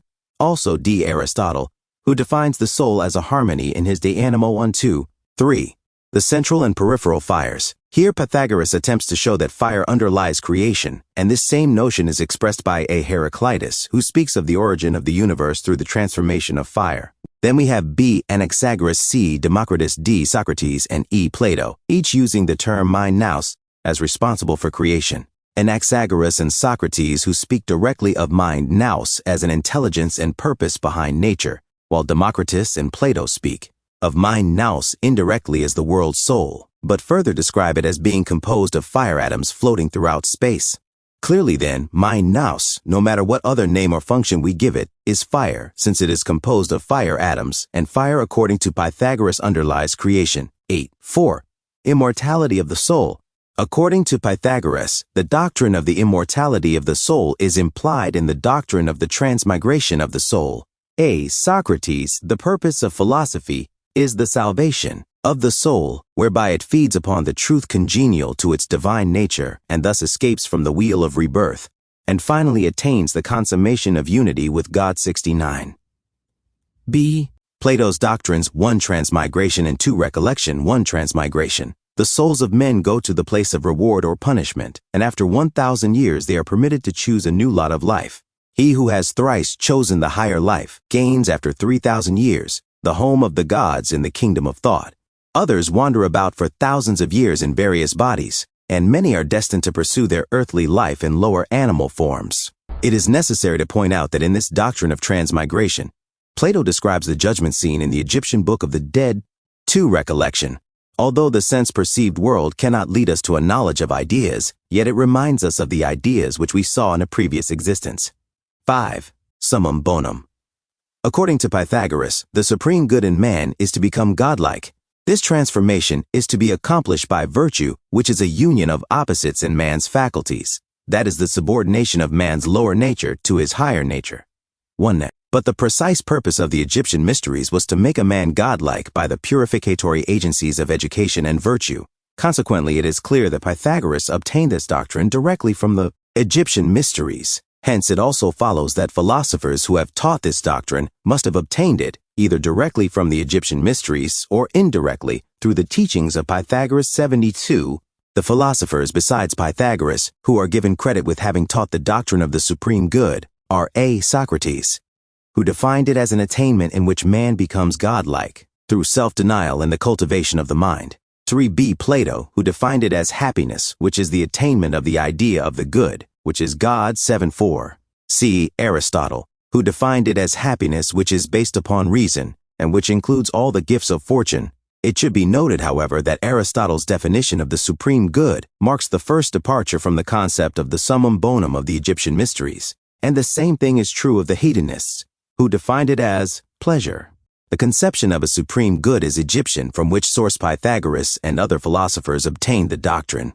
5th, summary of conclusions concerning Democritus because of the importance of the doctrine of the atom and the great suspicion of his great number of books. Like that of Aristotle, Democritus is treated separately, like each of the Athenian philosophers. 1. His life. The same thing might be said of Democritus as might be said of any of the men who were called Greek philosophers. Nothing appears to be known about his early life and training. However, he comes into history attracting public attention as a sorcerer and magician. 76. 2. His doctrines and authorship. Authorship. The authorship of the doctrine of the atom is doubtful. from the standpoint or view of certain modern writers. The names of the Ionians, Leucippus and Democritus, have been associated with this doctrine, which, according to the opinion of Aristotle and Theophrastus, originated through Leucippus, but was developed by Democritus. As a matter of fact, the Ionians doubted the existence of Leucippus because he was unknown to them, and it seems proper that the opinion of the Ionians should receive credence rather than that of Aristotle and Theophrastus, who were Athenians, and who were compiling philosophy in the interest of their movement. The doctrine concerning the atom is eclectic. The doctrine of the atom, as explained by Democritus, is eclectic, and represents one of the many forms in which the ancient doctrine of opposites has been expressed. The Pythagoreans expressed it by the elements of number, odd and even. Parmenides, being unfamiliar with the law of generation, denied the existence of one opposite not being, in order to affirm the existence of the other being. Socrates, being more acquainted with the law of generation than Parmenides, expressed it in several pairs of opposites, in an effort to prove the immortality of the soul. Hence he spoke of unity and duality, of division and composition, of life and death. In like manner, Democritus expressed the doctrine of opposites when he described reality by the life of the atom, that is a movement of that which is to on within that which is not to me on. The original source of this doctrine, however, is the philosophy of the mystery system of Egypt, where we find the male and female principles of nature symbolized by A. Osiris and Isis, the Egyptian god and goddess, and B. the gods Hams and Seth, symbolizing a world in static equilibrium of conflicting forces as they contend for dominion over Egypt. 78. The doctrine and philosophy of opposites is further demonstrated by the Egyptian creation story, in which order came out of chaos and which was represented by four pairs of opposites, that is male and female gods. A Nun and Nonet, that is primeval matter and space, B. Huk and Hawket, that is illimitable and the boundless, Siha and Hauhet, that is darkness and obscurity, Damon and Amone, that is the hidden and concealed ones, the air, wind. Clearly, the doctrine of opposites was a basic philosophy of the Egyptians, being connected with not only the gods of their mystery dramas, but with their cosmology. And since this connection makes the doctrine one of the earliest in the development of Egyptian thought, it antedates the reign of Menes and means that the Egyptians were familiar with it before 3000 BC. Under these circumstances and in consequence of these facts, the Egyptian mystery system was the source of the doctrines A of the atom and B of opposites. Leucippus and Democritus taught nothing new and must have obtained their knowledge of the doctrines from the Egyptians directly or indirectly. The doctrines of the universal distribution of fire atoms and their emanation from external objects are derived from magic. These doctrines are magical and express the magical principle that the qualities of animals or things are distributed throughout all their parts. Consequently, within the universe, contact is established between objects through emanations, and in the case of human beings, the result might be sensation or cognition, healing or contagion. This principle is demonstrated not only by the cures such as were effected by the garment of Christ and the handkerchiefs of St. Paul, but also by the modern scientific and medical practice of the preventive measure of quarantine. It must be remembered that magic was part of the education of the Egyptian priests, for the religious rites and ceremonies of the Egyptians were magical, and the priests were the custodians of the knowledge. A fourth point is the fact that in the history and compilation of Greek philosophy by Aristotle and his followers, there are only two men whose names are associated with the authorship of an extraordinary number of scientific books, and the names of these men are Democritus himself and Aristotle. A fifth point which deserves important mention is the fact that in the history and compilation of Greek philosophy by Aristotle and his followers, it has been discovered that wherever there has been the possession of a large collection of scientific books, there has also been direct or indirect association with Alexander the Great. The association between Democritus and Alexander the Great is seen through the Democritean circle, a succession of teachers and students from a common original teacher. Democritus 420 to 316 BC is said to have taught Metrodorus of Chios, who in turn is said to have taught Anaxarchus, who is said to have flourished at the time of the 110th Olympiad, 340 to 337 BC, and to have accompanied Alexander the Great on his campaign against Egypt 333 BC. Here, it is easy to see the tie between Democritus and Anaxarchus, for these men were all Ionians and members of the same school and were alive at the time of Alexander's conquest of Egypt 81. On the other hand, Aristotle's contact with Alexander the Great is well known, since he was a tutor of the young prince at the Macedonian palace. Roger's student Hist. Of Phil. p. 104. 7. Circumstantial evidence points to the fact that the books of Democritus were not written by him, nor did they contain his teachings. This is so for the following reasons. A Leucippus, whom the Ionians did not know and whose existence has been questioned, has been given credit by Aristotle for the origin of the doctrine of the Meite too. B. Apart from what was written on the atom, the name of Democrus is associated with a large list of books dealing with over 60 different subjects and covering all the branches of science known to the ancient world. In addition to this vast field of knowledge, the list also contains books on military science, law, and magic. Clearly, the accumulation of such a vast range of knowledge by a single individual, written in a single lifetime, is impossible both physically and mentally. The method among the ancients of imparting knowledge was by gradual stages, followed by evidence of proficiency, which in turn was also followed by initiations, which marked every step in the progress of the neophyte. The progress of training was slow, and no neophyte could accomplish such knowledge in his lifetime, as took the Egyptians over 5,000 years to accumulate. These human limitations are as true today as they were among the ancients, for our great scientists of the modern world are specialists only in single subjects. C. The question now remains, how did Democrus accumulate those books if he did not write them? We believe we have the answer because it has been noticed in the history of Greek philosophy that A. Wherever a Greek philosopher has had association, direct or indirect, with Alexander the Great, there was also the possession of a large collection of scientific books, and B. This is true in the cases of Democrus and Aristotle. C. Anaxarchus and Democritus were Ionians who belonged to the same school, and D. Anaxarchus accompanied Alexander the Great on his campaign against Egypt. E. It follows that since Alexander's conquest of Egypt had brought the Greeks their long-hoped-for opportunity, that is access to the Egyptian library and museum, we would naturally expect Alexander and his friends in the invading armies to have helped themselves with the Egyptian books.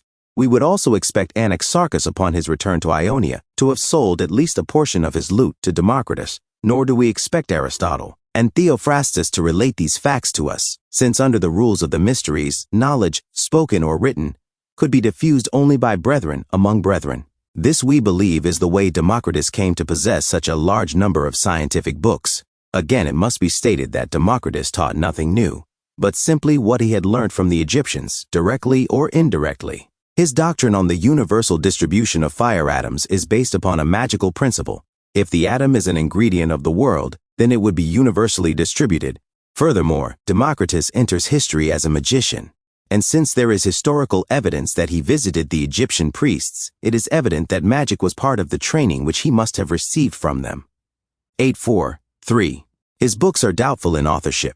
Several important facts must be noted in connection with the books which are said to have been written by Democrus. A. A large number of books which appears in a list in the 9th book of Diogenes Laertius does not appear elsewhere in the usual textbooks on the history of Greek philosophy, while Zeller asserts that the genuineness of these books cannot be determined upon the evidence of the fragments. A5. It seems that his list of publications remains doubtful in authorship. B. More than 60 different subjects are treated, and they include ethics, physics, astronomy, botany, zoology, poetry, medicine, dialectics, military science, and law, also books on magic, including divination. We are informed by Diogenes Laertius that this large list of books was compiled by Thrasyllus about 20 AD, who was a student of the school of Plato, and also a member of Aristotle's movement, which had for its purpose the compilation of Greek Philosophiae 6. The Four Qualities and Four Elements. The history of the following ancient theory of the four qualities and four elements provides the world with the evidence of the Egyptian origin of the doctrines of A. Opposites or contraries, B. Change or transmutation, and C. The life and function of the universe is due to either of four elements, fire or water or earth or air. 1. This ancient theory was expressed by a diagram formed by outer and inner squares. 2. The corners of the outer square carried the names of the elements, fire, water, earth, and air. 3. The corners of the inner square, being at the midpoints of the sides of the outer square, carried the four fundamental qualities, the hot, the dry, the cold, and the wet. 4. The diagram explains that fire is hot and dry, earth is dry and cold, water is cold and wet, and air is wet and hot. 5. Accordingly, water is an embodiment of cold and wet qualities, and when the cold quality is replaced by the hot quality, the element water is changed into the element air, with the wet and hot qualities. 6. Consequently, transmutation is definitely implied in the teaching of this symbol. 7. It is the oldest teaching of physical science and has been traced to the Egyptians as far back as 5000 BC. 8. It shows that Plato and Aristotle, who had been credited with the authorship of this teaching, derived their doctrines or portions of them from the Egyptians. 6. The Athenian philosophers. 1. Socrates, I. His life. T. Doctrine. C. Summary of conclusions. I. Life of Socrates, a date and place of birth. Socrates was born in Athens in the year 469 billion C. He was the son of Sophroniscus, a sculptor, and Phanerete, a midwife. Very little is known about his early years, but we are told that he was brought up in the profession of his father, and that he called himself not only a pupil of Prodicus and Aspasia, which statement suggests that he might have learned from them music, geometry, and gymnastics, but also a self-taught philosopher, according to Xenophon in the Symposium. Up to the age of 40, his life appears to be a complete blank, the first mention being made of him when he served as an ordinary soldier in the sieges of Potidaea and Delium between 432 to 429 BC 88. B. His economic status and personality. Socrates did not accept fees for what he taught, and he became so poor that his wife Xanthippe became very dissatisfied with domestic conditions. He believed that he possessed daimonian titanium, a divine something. That is, a divine voice which advised and guided him in the great crises of his life. 9. C. His condemnation and death in 399 BC. After the accustomed speeches of the accusers 90, Socrates followed with his defense, at the conclusion of which the judges voted 281 to 220, and Socrates was condemned to death. As a parting word, he addressed himself both to those who voted against him and those who voted in his favor. In the case of the former, he rebuked them by predicting that evil would befall them in consequence of their crime and condemning him. In the case of the latter, he not only consoled them with the assurance that no evil could come to a good man either in life or in death, but also expressed to them his idea about immortality. Death is either an eternal and dreamless sleep, wherein there is no sensation at all, or it is a journey to another and a better world, where are the famous men of old. Whichever alternative be true, death is not an evil, but a good. His death is willed by the gods, and he is content. 91. His death was delayed through a state religious ceremonial, and he remained in prison for 30 days. We are told that during this time he was visited by his friends, who consisted of the inner circle, and also his wife Xanthippe, that this was the occasion of his discourse concerning the immortality of the soul, that he could have escaped from death if he wished, because his friends visited him before daybreak and offered to set him free, but that he refused the offer. Accordingly, Socrates drank the hemlock and died. 92. To Crito's account. Crito, on the night before the death of Socrates while he was in prison, on behalf of the company of visitors, made a final appeal to him to permit them to secure his escape, and spoke as follows: "O my Socrates, I beseech you for the last time to listen to me and save yourself. For to me your death will be more than a single disaster. Not only shall I lose a friend the like of whom I shall never find again, but many persons who do not know you and me well will think that I might have saved you if I had been willing to spend money, but that I neglected to do so. And what character could be more disgraceful than the character of caring more for money than for one's friends? The world will never believe that we were anxious to save you, but that you yourself refused to escape. Tell me this, Socrates. Surely you are not anxious about me and your other friends, and afraid, lest if you escape, the informers should say that we stole you away, and get us into trouble, and involve us in a great deal of expense, or perhaps in the loss of all our property, and it may be, bring some other punishment upon us besides. If you have any fear of that kind, dismiss it. For of course we are bound to run those risks, and still greater risks than those if necessary, in saving you. So do not, I beseech you, refuse to listen to me." Then Socrates replied, "I am anxious about that, Crito, and about much besides." And Crito continued the appeal. "Then have no fear on that score. There are men who, for no very large sum, are ready to bring you out of prison into safety. And then, you know, these informers are cheaply bought, and there will be no need to spend much on them. My fortune is at your disposal, and I think that it is sufficient. And if you have any feeling about making use of my money, there are strangers in Athens, whom you know, ready to use theirs, and one of them, Simmias of Thebes, who actually brought enough for the purpose. And Cebes and many others are ready too. And therefore, I repeat, do not shrink from saving yourself on that ground. And do not let what you said in court, that if you went into exile, you would not know what to do with yourself, stand in your way, for there are many places for you to go to, where you will be welcomed. If you choose to go to Thessaly, I have friends there who will make much of you, and shelter you from any annoyance from the people of Thessaly.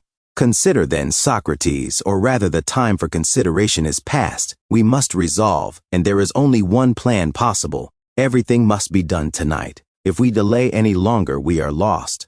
Oh, Socrates, I implore you not to refuse to listen to me. Phaedo's account of the final scene just before the death of Socrates. In answer to another question from Echecrates, Phaedo replied, I will try to tell you the whole story.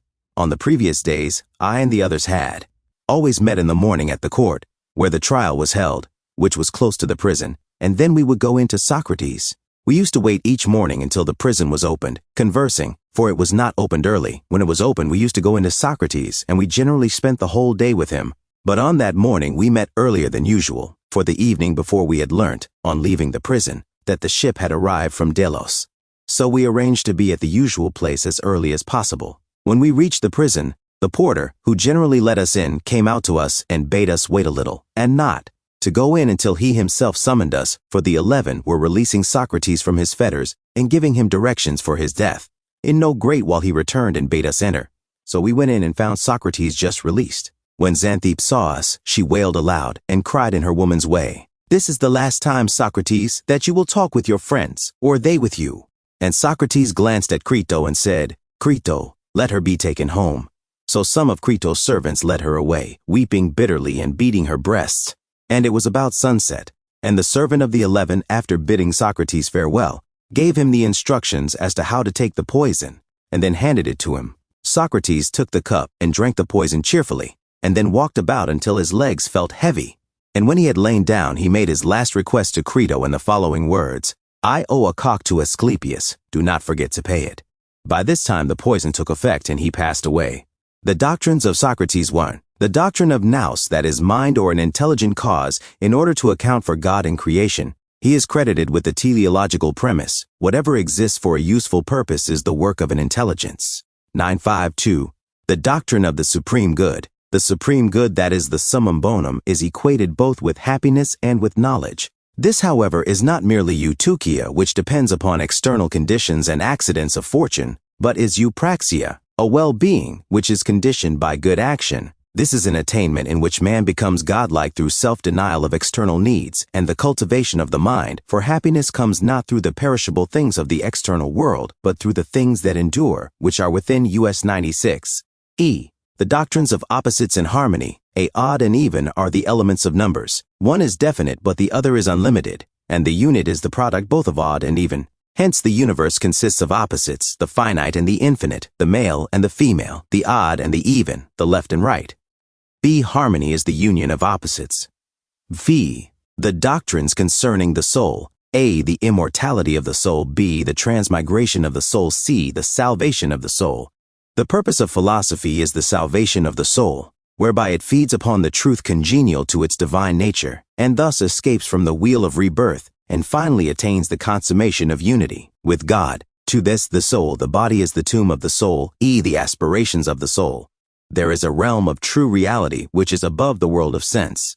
To this the soul aspires. The doctrine of self-knowledge. Know thyself suton nathi. Self-knowledge is the basis of true knowledge. The mysteries required as a first step, the mastery of the passions, which made room for the occupation of unlimited powers. Hence, as a second step, the neophyte was required to search within himself for the new powers which had taken possession of him. The Egyptians consequently wrote on their temples, Man, know thyself. 90. Astrology and geology. There was a suspicion that Socrates was also engaged in the study of astrology and geology, and that he taught these subjects, for in his defense before the Athenian judges, he stated that the more formidable of his accusers tried to persuade them with lies. That one Socrates, a wise man, was speculating about the heavens and about things beneath the earth, and that he was capable of making the worse appear the better reason. This suspicion is further supported by the indictment brought against Socrates, and which reads as follows. Miletus, the son of Miletus, of the deme Pythis on his oath, brings the following accusation against Socrates, the son of Sophroniscus, of the deme Alopis. Socrates commits a crime by not believing in the gods of the city, and by introducing new divinities. He also commits a crime by corrupting the youth. Penalty, death. 100%. There is still a third source from which the suspicion arose that Socrates was engaged also in astrology and geology. This was the caricature of Socrates, published by Aristophanes in his comedy, The Clouds, as follows. Socrates is a miserable recluse, who speaks a great deal of absurd and amusing nonsense about physics, and declares that Zeus is dethroned, that rotation reigns in his stead, and that the new divinities are air, which holds the earth suspended, ether, the clouds, and tongue. He professes to possess the power of Belial, which enables him to make the worse appear the better reason, and his teachings cause children to beat their parents.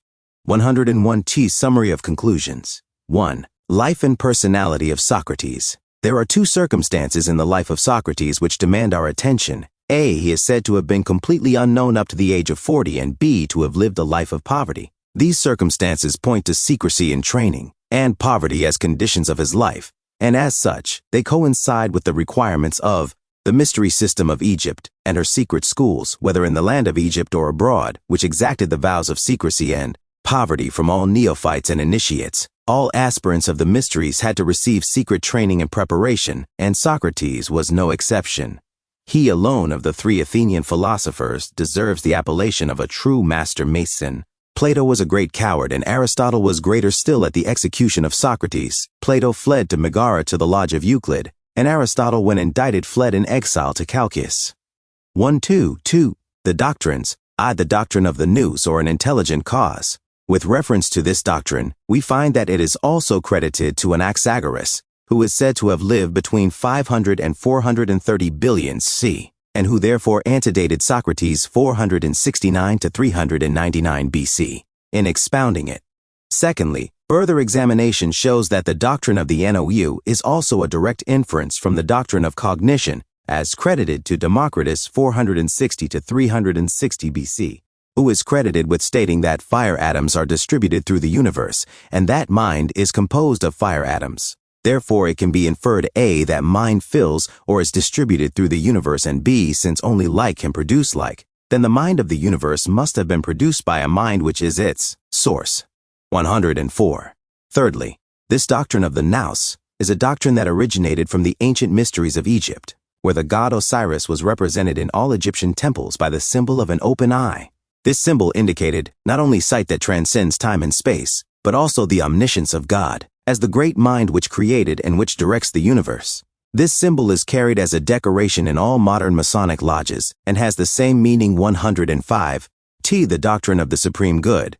This doctrine of the supreme good, or summum bonum, is likewise a very ancient doctrine which takes us back to the Egyptian mysteries. As stated in the books on Greek philosophy and by Socrates, it is only in part, and consequently a mistaken notion of the original doctrine has resulted, to say that the supreme good is happiness, that happiness is well-being, that well-being is knowledge, and that knowledge is virtue, is the same thing as saying that the supreme good is virtue. 106. In the Egyptian mysteries, however, the concept of the supreme good is expressed as the purpose of virtue, and that is the salvation of the soul, by liberating it from the 10 bodily fetters. This process of liberation is a process of purification both of mind and of body, the former by the study of philosophy and science, and the latter by bodily ascetic disciplines. This training was continued from the baptism of water, and was subsequently followed by the baptism of fire when the candidate had made the necessary progress. This process transformed man and made him godlike, and fitted him for union with God.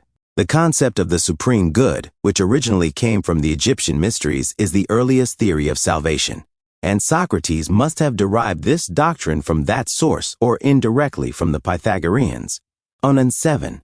The following doctrines are generally admitted as having been derived from the Pythagoreans. A. Transmigration of the soul. B. The immortality of the soul. C. The tomb of the soul is the body. D. The doctrines of opposites and harmony. Since doctrines A, B, C, and D originated from the Pythagoreans, and since the Pythagoreans derived them from the Egyptians, then their Egyptian origin, directly or indirectly, becomes evident. 8. IV astrology and geology. From A, the indictment, B, his defense before the Athenian judges, and C, the caricature by Aristophanes. In the clouds, we discover that Socrates was suspected of being a student of nature and of introducing new divinities into Athens. Again, it must be stated that under the mystery system of Egypt, the study of nature was a requirement, and since the Athenians prosecuted and condemned Socrates to death for engaging in this study and spreading the knowledge, they must have regarded the new ideas as foreign or of Egyptian origin. The doctrine of self-knowledge, for centuries attributed to Socrates, is now definitely known to have originated from the Egyptian temples, on the outside of which the words "man, know thyself" were written It is evident that Socrates taught nothing new, because his doctrines are eclectic, containing elements from Anaxagoras, Democritus, Heraclitus, Parmenides, and Pythagoras, and finally have been traced to the teachings of the Egyptian mystery system. 110.6 The importance of the farewell conversations of Socrates with his pupils and friends at the prison. In examining what took place during the farewell conversations of Socrates with his pupils and friends, at least 5 points should be noted. A. The subject of the conversations. B. The determination of his friends to smuggle him away. C. His refusal to accept liberation. D. His dying request, which was addressed to Crito, whom he asked to pay an important debt for him. E. The value of those conversations in their present form in literature. Now the question arises, what is the meaning and significance of these 5 points? The answers and conclusions are as follows. A. As the subject of the conversations dealt with the immortality and salvation of the soul, we at once recognize the fact that this was the central theme of the ancient mysteries, and consequently that Socrates was acquainted with the doctrines. Moreover, when we read the Phaedo and the doctrines, both of opposites and recollection which he had advanced in proof of immortality, we are convinced that he must have received his training from the mystery system of Egypt, in connection with which there were hierophants and qualified teachers. B. Secondly, in dealing with the behavior of his friends, in their determination to smuggle him away, we are dealing with their attempt to render help to a brother in distress. This was the life that initiates were expected to live, for brotherhood was another great principle upon which the Egyptian mysteries laid emphasis. Evidently, Socrates was a brother initiate of the Egyptian mysteries, since it comprised one universal brotherhood. C. Thirdly, in dealing with the refusal of Socrates to accept liberation, again we are dealing with a type of behavior which singles him out as an advanced initiate of the ancient mysteries of Egypt. In the paths to mastery and victory, the mystery system regarded unselfishness or sacrifice as an advanced stage of attainment, which must be accomplished before unlimited power could be bestowed upon the candidate. It is true that Anaxagoras escaped for his life, and in like manner Plato and Aristotle, but this only serves to show that Socrates had reached a higher degree in the mysteries than all of them. This necessitated training, and the training center was Egypt. D. Fourthly, with reference to the dying request of Socrates, addressed to Crito, in which he asked him to pay a certain debt, we again encounter another of the great ideals essential to the life of an initiate. This in the teaching of the mysteries embraces the exercise of a cardinal virtue, that is justice, a practice which the candidate must adopt, in order that his sense of value might also develop. Here again the action of Socrates reveals that he was a brother initiate, with a high sense of justice and honesty, since he did not wish to die without discharging all his obligations.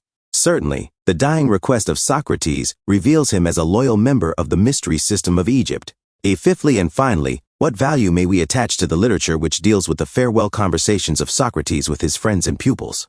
Since this literature embraces a man whose beliefs and practices coincide with those of the initiates of the ancient mysteries of Egypt, then we may regard the study of Xenophon's Memorabilia, Plato's Apology, the Phaedo, Euthyphro, Crito, and Timaeus as valuable specimens of literature of the mysteries, or Masonic world. 2. Plato, I. Early life. 2. Travels. 2. Disputed writings. IV. His doctrines. V. Summary of conclusions. I. His early life. Plato is said to have been born at Athens in 427 BC, and that his father's name was Aristo, and his mother's name was Perictione, who was a relative of Solon. Little information is known about his early life and training, but there is a supposition that because his parents were wealthy, he must have had such educational opportunities as were available to a wealthy youth. He is said to have studied the doctrines of Heraclitus under Cratylus, and to have been a pupil of Socrates for 8 years. It is also said that he was a soldier. It is old when Socrates died, that is old when Socrates died, that is 399 BC. And together with the other pupils of Socrates, he fled from Athens to Euclid at Megara for safety. He kept away from Athens for 12 years, during which time it is also said that apart from visiting Euclid, he traveled A. to southern Italy, where he met the remnant of Pythagoreans, B. to Syracuse in Sicily, where through Dion, he met Dionysius, to whom he became a tutor, who subsequently caused him to be sold as a slave, and C. to Egypt. 112 B. His academy. Plato is said to have returned to Athens in 387 BC, when a middle-aged man of 40 years, and to have opened an academy in a gymnasium on the western suburbs of Athens, over which he presided for 20 years. He is said to have taught the following subjects: A. Political science, B. Statesmanship, C. Mathematics, D. Dialectics, and it is said that the curriculum was based upon the educational principles advocated in the Republic. His writings are disputed and doubted by modern scholarship. There are 36 dialogues and a number of letters, which Plato is supposed to have written, but which are disputed and doubted by modern scholarship. A Grote states that Plato has written only those dialogues that bear his name. B. Sharsmith states that only 9 of the 36 dialogues are genuine, while C. Aristotle considered the Platonic dialogues as 9 in number, namely the Laws, Timaeus, Phaedo, Symposium, Phaedrus, Georgius, Theaetus, Philebus, and the Republic, which he thought are genuine. D. Of the remaining 27 dialogues, some scholars contend that the youthful dialogues should be included with the genuine ones, and these are the Apology, Crito, and Thedemus, Laches, Lysis, and Protagoras, and E. of the remaining 21 dialogue scholars suggest that those which were not written by Plato must have been written by his pupils. 114. Ivor Doctrines of Plato. The doctrines attributed to Plato are scattered over a wide area of literature, being found in piecemeal throughout what are called dialogues, but particularly in connection with I. The theory of ideas and its application to natural phenomena, which includes the doctrines of A. the real and unreal, B. the nous mind, and C. creation. T. The ethical doctrines concerning A. the highest good, B. definition of virtue, and C. the cardinal virtues. T. The doctrine of the ideal state whose attributes are compared with the attributes of the soul and justice. Following this order, they are as follows. I. The theory of ideas. A. Definition of ideas. This may be expressed in the following syllogism. The idea retaining its unity, unchangeableness, and perfection is the element of reality in a thing. The idea is the concept by which a thing is known. Therefore, the concept by which a thing is known is the element of reality in a thing to on. It follows also that since the concept or idea of a thing is real, then the concrete thing itself is unreal. 115 billions. The application of the theory of ideas to natural phenomena. In view of the definition of the idea, 3 doctrines have resulted. A. The doctrine of the real and unreal. The things which we see around us are the phenomena of nature. They belong to the earthly realm. They are only copies idola of their prototypes paradigmata, the ideas and noumena, which dwell in the heavenly realm. The ideas are real and perfect, but the phenomena are unreal and imperfect. And it is the function of philosophy to enable the mind to rise above the contemplation of the visible copies of ideas and advance to a knowledge of the ideas themselves. There is, however, something common between them because the phenomena partake of the idea meteche. This participation is an imitation mimesis, but it is so imperfect that natural phenomena fall far short of ideas. The doctrine of the nous or world soul. This teaches that the universe are living animals and that they are endowed with the most perfect and intelligent souls, that if God had made the world as perfect as the nature of matter allowed, that he must have endowed it with a perfect soul. This soul acts as mediator between the ideas and natural phenomena and is the cause of life, motion, order, and knowledge in the universe. 118c. The doctrine of a demiurgos in creation cosmology. In the myth of creation found in the Timaeus, we find the doctrine on creation, as it is ascribed to Plato's authorship as follows. Out of chaos, which was ruled by necessity, God the demiurgos or creator made order by fashioning the phenomena of matter according to the eternal prototypes, that is, the ideas, in as perfect a manner as the imperfection of matter would allow. He next created the gods and ordered them to fashion the body of man, while he himself made the soul of man from the same material as that of the world soul. The soul of man is a self-moving principle and is responsible for life, motion, and consciousness in the body. Deli. The ethical doctrines. The ethical doctrines that have been attributed to Plato are A. That of the highest good, that is the summum bonum, B. The connotation of virtue, and C. The reduction of the virtues to 4 and the place of wisdom among them, A. As something subjective. And, as an earthly experience, the highest good is happiness, but as an objective attainment, it is the idea of good, and consequently identified with God. Therefore, the purpose of man's life is freedom from the fetters of the body, in which the soul is confined, and the practice of virtue and wisdom makes him like a god, even while on earth. B and C. Virtue is the order, the health, and the harmony of the soul. There are many virtues, but the greatest is wisdom. All virtues may be reduced to the 4 cardinal virtues: wisdom, fortitude, temperance, and justice. 122. The ideal state, the Republic, the doctrine attributed to Plato in the field of civics, is the doctrine of the ideal state, whose attributes are compared with the attributes of the soul and justice. In a state, virtue should be the chief aim, and unless philosophers become rulers, or rulers become thorough students of philosophy, there will be unceasing troubles for states and humanity at large. The ideal state is modeled upon the individual soul, and just as the soul has 3 parts, so also should the state have three parts: the rulers, the warriors, and the workers. The 121 similarly, just as the harmony of the soul depends upon the proper subordination of its parts, so also does the state depend upon the proper subordination of its parts. In order to enjoy peace, here Plato introduces the allegory of the charioteer and the winged steeds, in order to show that virtue is to the soul as justice is to the state. One horse is of noble origin, while the other is ignoble, and consequently they cannot agree. As the noble horse strives to mount up to the heavenly regions which are suitable to its nature, so the other tries to drag him down. Likewise, in dealing with the soul, it is the proper subordination of its parts that enables the noble in man to attain its excellence, so also in dealing with the state, it is justice, or the proper subordination of the different classes, that makes it an ideal state. Binding 22v Summary of Conclusions. The doctrines of Plato are eclectic and point to Egyptian origin. 1. The doctrine of the real and unreal to represent doctrine found in the comparison between natural phenomena and the ideas is only an instance of the application of the doctrine of opposites. Here the things of this world have their corresponding types in the heavenly realm. Here the ideas correspond to being, while the natural phenomena correspond to not being. But the doctrine of opposites may be traced back not only to Socrates, Democrus, Parmenides, and the Pythagoreans, but further back to its original source, that is the Egyptian mystery system, where the principle of opposites was represented not only by pairs of male and female gods, such as Osiris and Isis, but also by pairs of pillars in the front of all the Egyptian temples. Second, the doctrine of the nous or world soul is a principle of Egyptian magic. Plato is credited with expressing this doctrine in the form of a simile, in which he compares the world to a living animal, which is composed of souls, one being made perfect and responsible for the life, motion, and knowledge of the animal or universe. This doctrine may be traced not only to Democritus, who based his teaching about the fire atoms of the soul and cognition upon the magical principle of the Egyptians that the qualities of an animal are distributed throughout its parts. 123. The doctrine of the nous, as a matter of fact, originated from the mystery system of Egypt, in connection with which the god Osiris was represented in all Egyptian temples by the symbol of an open eye, referred to elsewhere. This symbol indicated not only sight that transcended space and time, but also omniscience, as the great mind which created and which still directs the universe. This symbol also forms a part of the decoration of all Masonic lodges of the modern world, and dates back to the Osirian or sun worship of the Egyptians more than 5,000 billions. This same notion was also represented by the Egyptians by a god with eyes all over him, and was known as the all-seeing eye.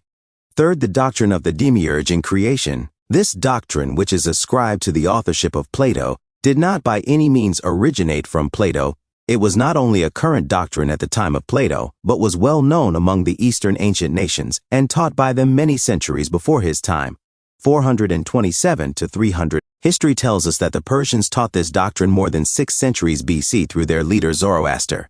History also tells us that Pythagoras 500 billion C taught the same doctrine expressed in terms of monads. The universe consisted of two unities, that is, A, the unity from which the series of numbers or beings is derived, being absolute unity, which is the source of all, that is the monad of monads or the god of gods, and B, the one, that is the first in the series of derived numbers or beings. It is opposed to and limited by plurality, and therefore it is relative unity, that is a created monad or god, a demiurge. Consequently, the opposition between the one and the many is the source of all the rest. Furthermore, history likewise tells us that the original source of the doctrine of a demiurge in creation was Egypt, and it dates back to the creation story of Egypt, 4000 BC, which is to be found in the account given by the Meite Theology, an inscription on a stone now kept in the British Museum. It contains the theological and cosmological views of the Egyptians, which date back to the very beginning of Egyptian history when the first dynasties had made their new capital at Memphis, the city of the god Ptah, that is about 4000 BC or even earlier. The Egyptian cosmology must be presented in 3 parts, each part being supplementary to the other and presenting a complete philosophy by their combination. Part I deals with the gods of chaos. Part 2 deals with the gods of order and arrangement in creation. And Part 2 deals with the primate of the gods, through whose logos creation was accomplished. In Part I, pre-creation or chaos is represented by Ptah, the primate of the gods, emerging. From the primeval waters Nun in the form of a hill Tachenin that is the risen land to Atum that is Adam the sun god immediately joining Pita by emerging also from the chaotic waters Nun and sitting upon him the hill. T. A description of the other qualities within the chaos follows. There are 4 pairs of male and female gods in the form of frogs and serpents. Their names are A Nun and None, the primeval ocean and primeval matter, B Huh and How Het, the illimitable and the boundless, C Cook and Kalkit, darkness and obscurity, and D Amon and Amone, the hidden and concealed ones 1 and 24. In part 2, the gods of order and arrangement are represented as follows. The same first pair of pre-creation gods are together present. That is Pita, the primeval hill, who is the thought and word of all the gods, together with Atum, who rests upon Pita. Atum, that is, Adam, having absorbed the thought and creative power of Pita, then proceeds with the work of creation. He names 4 pairs of parts of his own body, which become gods, and in this way 8 gods are created, who together with himself become 9 gods in one family or godhead, called the Ennead.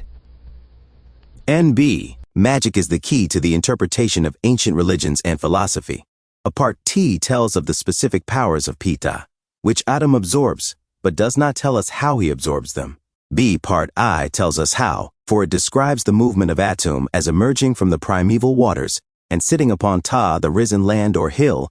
It, however, does not give us the reason for Atum's movement, a behavior which can be understood only when we apply to its interpretation the key of magical principles. See the magical principle. Now, what is the magical principle involved in Adam's behavior?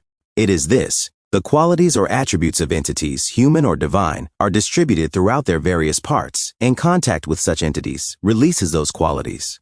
It is now clear that by making contact with Pita, Atum immediately received the attributes of Pita's creative thought and speech and omnipotence, and became the instrument and the logos and the demiurge through whom the task of creation was undertaken and completed.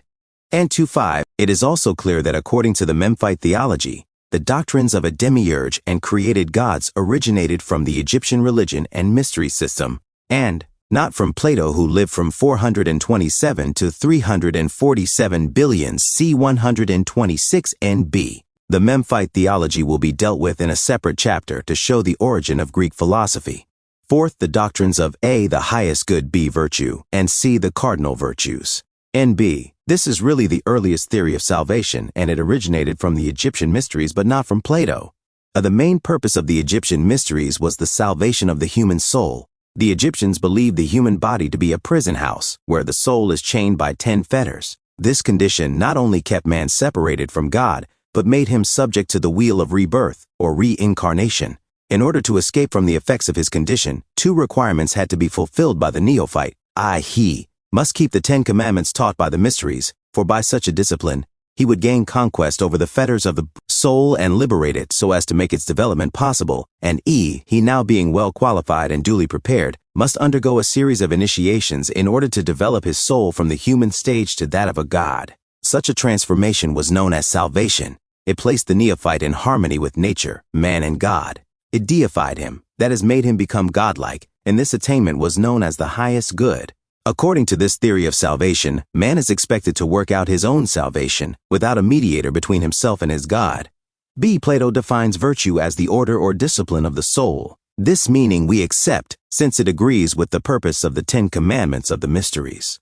The doctrines of the 10 virtues and the 10 fetters are as old as the Egyptian history itself. Each commandment or discipline represented a principle of virtue, and the function of each virtue was to remove a fetter. Hence, a life of virtue was antecedent and preparatory to those further experiences. That is, the initiations which led to gradual perfection and the divinity of the neophyte. See, Plato is also credited with having reduced all virtues to 4 cardinal virtues, and with assigning the highest place among them to wisdom as follows: wisdom, fortitude, temperance, and justice. We are also informed through the history of philosophy that Socrates, the alleged teacher of Plato, taught that wisdom was the equivalent of all virtue.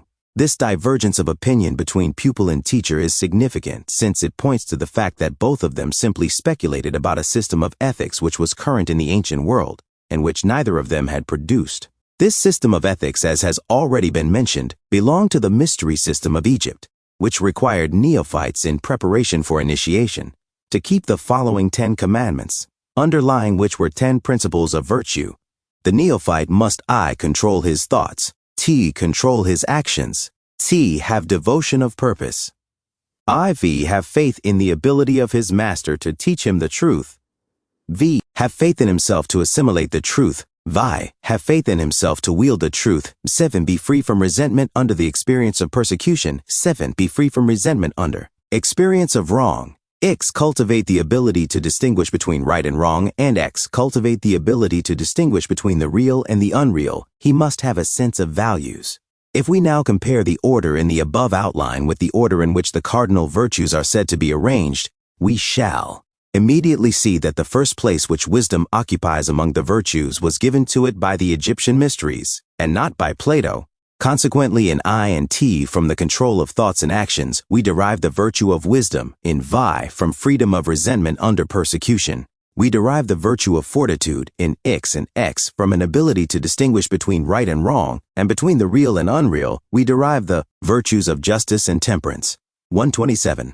Concerning the authorship and source of this doctrine, there are two conclusions. First, Plato was not the author of the Republic. And second, the allegory of the charioteer and winged steeds is not a product of Plato, but is derived from the Egyptian Book of the Dead, in the Judgment Drama. Concerning the first conclusion, it is only necessary to reaffirm what has already been stated in connection with the writings of Plato, and that is that they are disputed not only by such modern scholars as Grote and Schmidt, but also by ancient historians, Diogenes Laertius, Aristoxenus, and Favorinus, 80 to 150 AD, who declare that the subject matter of the Republic was found in the controversies written by Protagoras 481 to 411 BC, at the time of whose death Plato was but a boy. Furthermore, the authorship of Plato rests only upon the opinions of Aristotle and Theophrastus, both of whose aims were the compilation of a Greek philosophy with Egyptian material.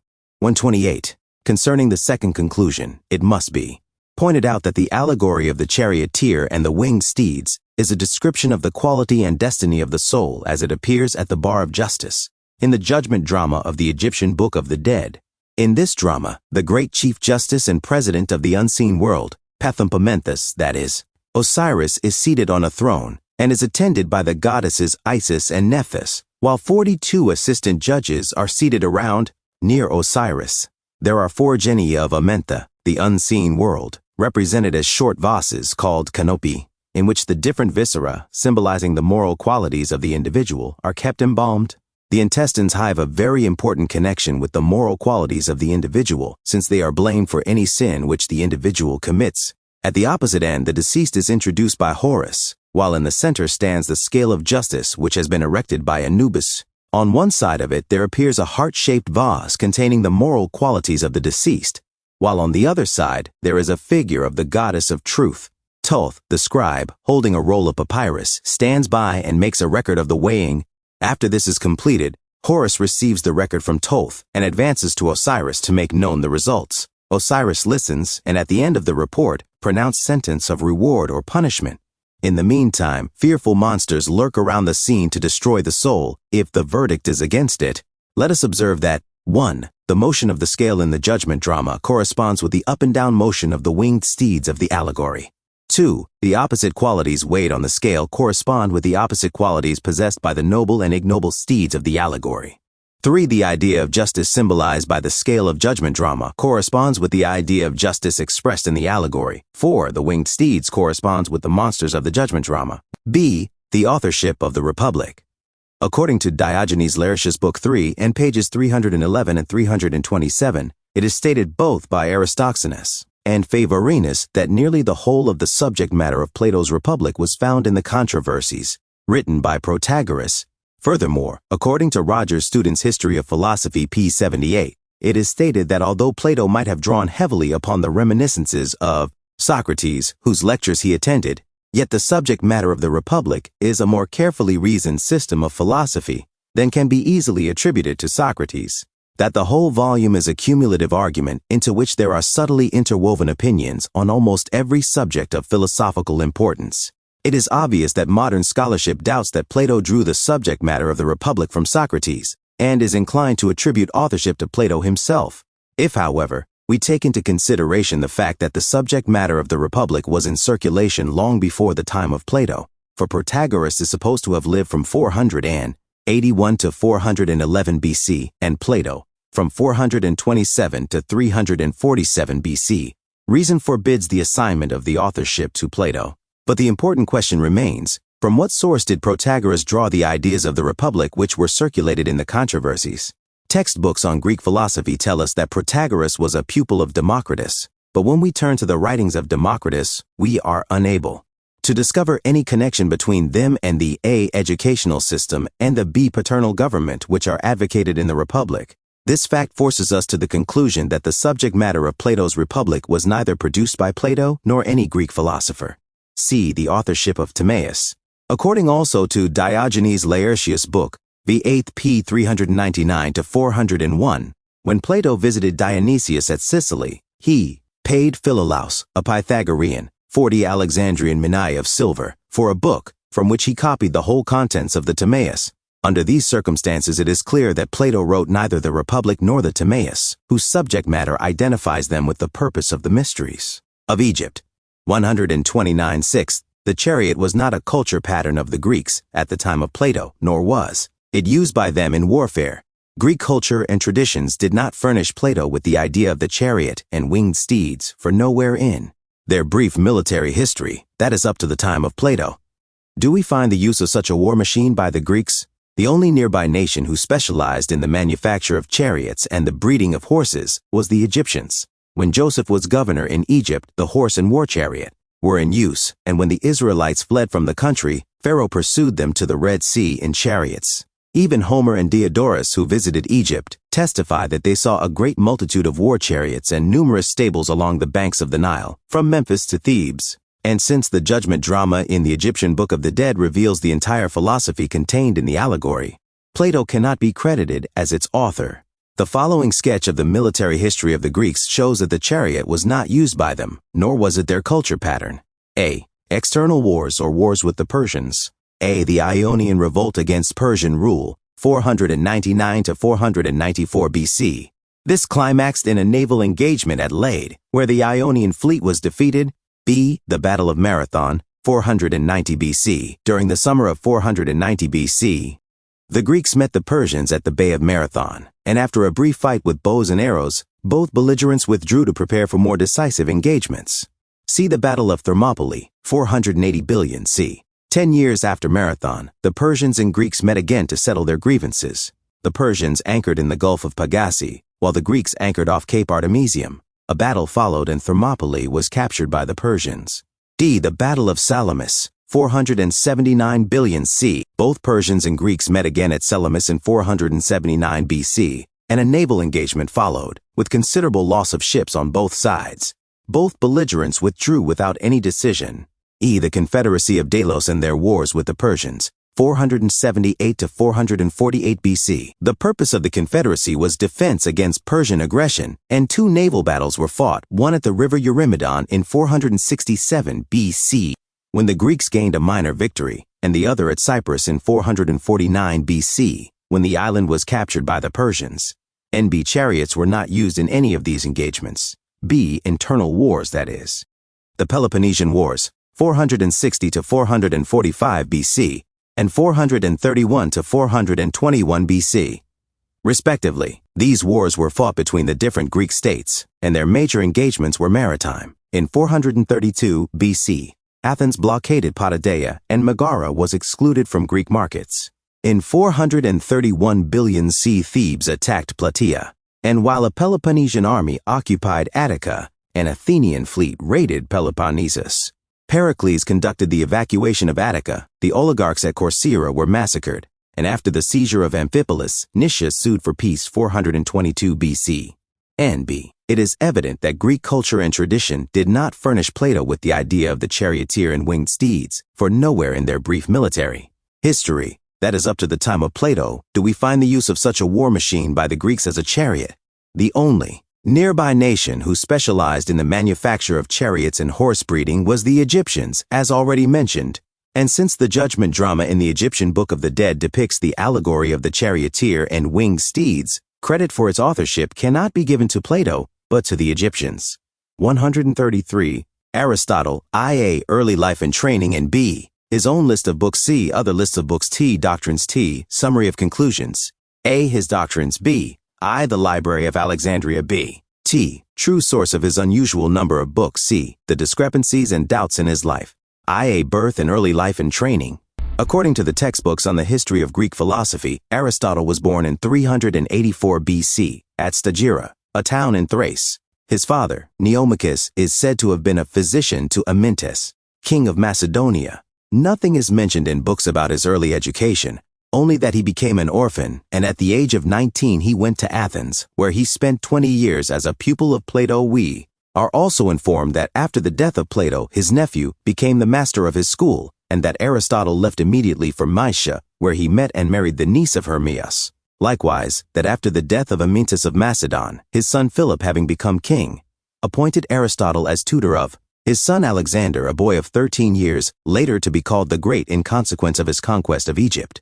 After Philip's assassination in 336 BC, Alexander became king, and we are informed that he immediately planned an Asiatic campaign and included Egypt, during which time Aristotle is said to have returned to Athens and founded a school in a gymnasium called the Lyceum. We are further informed that Aristotle conducted this school for only 12 years, that Alexander the Great advanced him the funds to purchase a large number of books, that his pupils were called peripatetics, and that owing to an indictment for impiety, brought against him by a priest named Eurymedon, he fled from Athens to Chalcis in Euboea, where he remained in exile until his death in 322 BC 131b.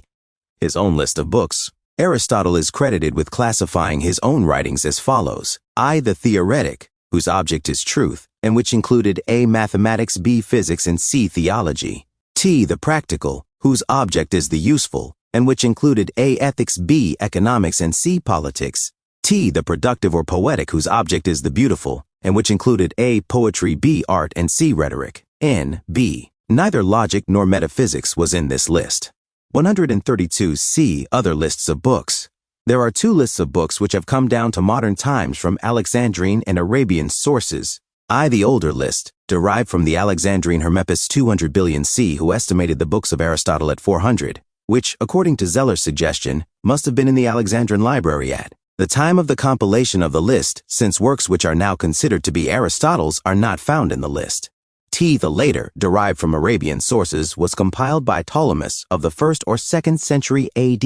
This list mentions most of the works in the modern collection, and has a total of 1,000 books. 133 2 Doctrines of Aristotle. First, metaphysics, or the principles of being in the metaphysical realm. 1. Aristotle defines metaphysics as the science of being as being. 2. He names the attributes of being as a actuality, entelechia, that is, perfection, and B. potentiality, that is the capacity for perfection. Dynamis. 3. He states that all created beings are composed of actuality and potentiality. These two principles are present and are mixed in all created beings except one, whose being is actuality, and includes the composition of a matter and form, B. substance and accident, C. soul and its faculties, D. active and passive intellect. Second, principles of being in the physical realm.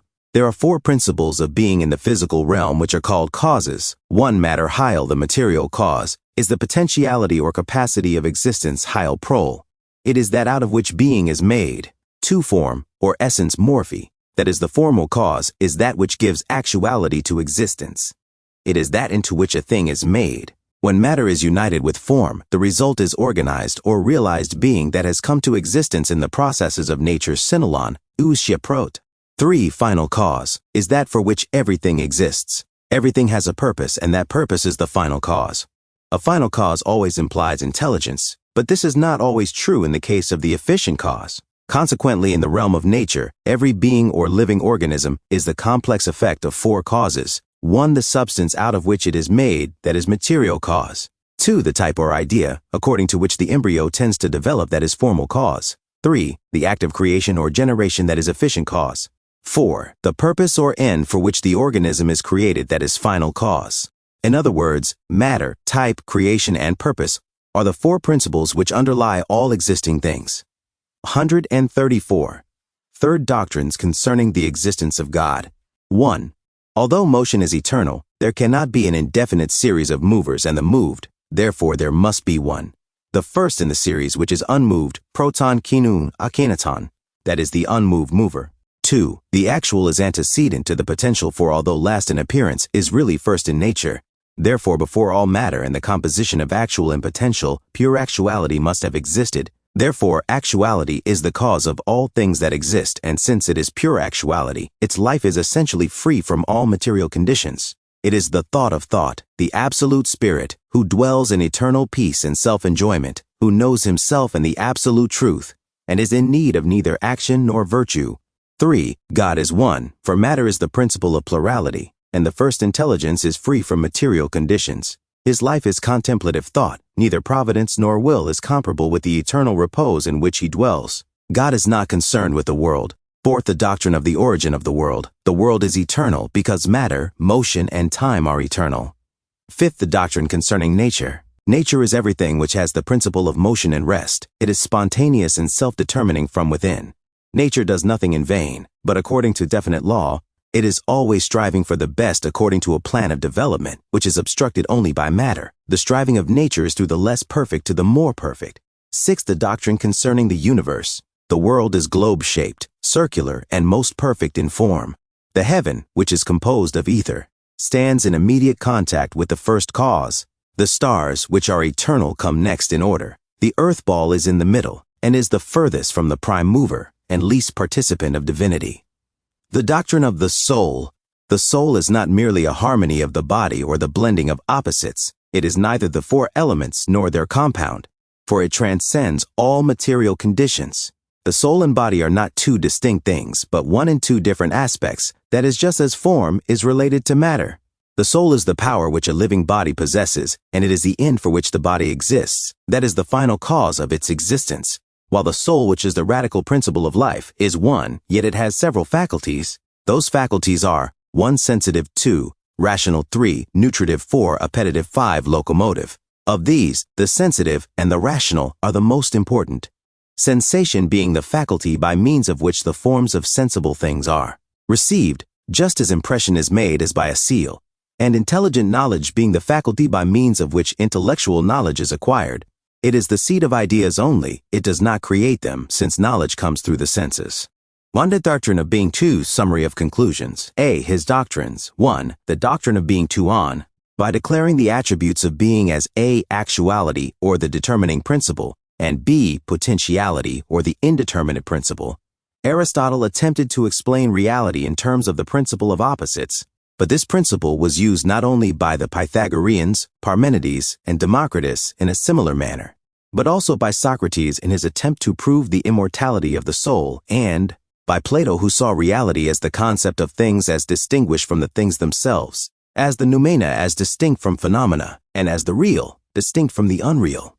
But the principle of opposites originated from the Egyptian mystery system, whose gods were male and female, and whose temples carried in front of them 2 pillars as symbols of the principle of opposites.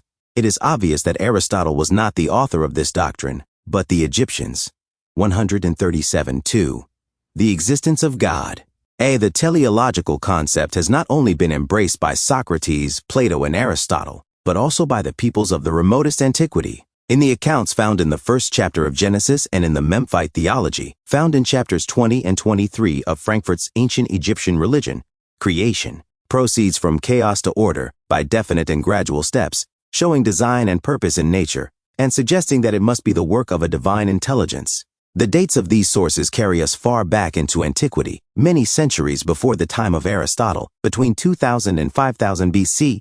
We are also told that in addition to the teleological concept, Aristotle introduced the concept of the unmoved mover in order to prove the existence of God. But the unmoved mover is none other than the atom of the Meite Theology of the Egyptians, the demiurge, through whose command Logos 4 pairs of gods were created out of different parts of his body, and who accordingly moved out of him.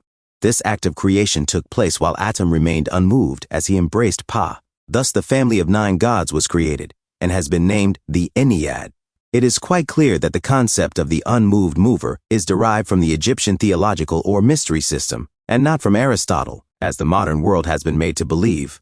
Incidentally, but no less important, it might be mentioned here that in this story of the created gods by Adam the sun god into a family of 9, that is the Ennead, we have the original source of 2 important scientific hypotheses of modern times. 1, there are 9 major planets, and 2, the sun is the parent of the other planets, this latter being supported by the nebular hypothesis. Let us remember also that A. The worship of the planets began in Egypt, and B. The Egyptian temples were the first observatories of history. C. In attempting to prove the existence of God or a first cause by reference to actuality and potentiality, Aristotle simply followed the traditional custom of the ancients, who used the principle of opposites in order to explain the functions of nature. Plato used it, through the theory of ideas, to explain the real and unreal in the phenomena of nature. Socrates used it in order to establish the fact of immortality by showing that the death of one form of life of existing things is but the beginning of another form of life of these things. In other words, life is perpetual, it only changes its form in its course of progress. Democrus applied the principle of opposites in their interpretation of a particular phase of reality. We cannot therefore consider Aristotle's use of the terms actuality and potentiality in the problem of the existence of God as a new method of interpretation.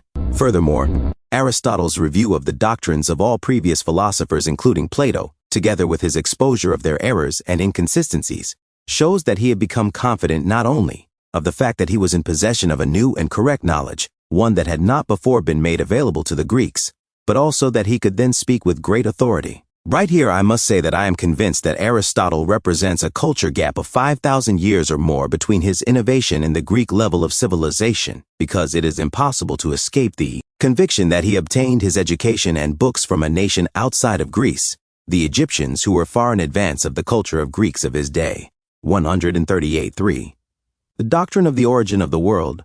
According to the doctrine that has been ascribed to Aristotle, because matter, motion, and time are eternal, therefore the world is also eternal, he plainly accepts and repeats a doctrine which has also been ascribed to Democritus 400 BC, whose dictum we are all quite familiar with: ex nihilo nihil fit, nothing comes out of nothing, and consequently matter or the world must always have existed. But the antiquity of the doctrine of the eternal nature of matter takes us back to the creation story of the Meite Theology of the Egyptians, in which chaos is represented by the primeval ocean Nun, out of which there arose the primeval hill Tatyenin. Under these circumstances, we cannot give Aristotle credit for the authorship of this doctrine. In addition to the false authorship that has been attributed to Aristotle, he contradicts himself in his Physics 8.1. 25, when he also speaks of the world as caused. A thing cannot be eternal and infinite, and at the same time finite. 139.4. The doctrine of the attributes of nature.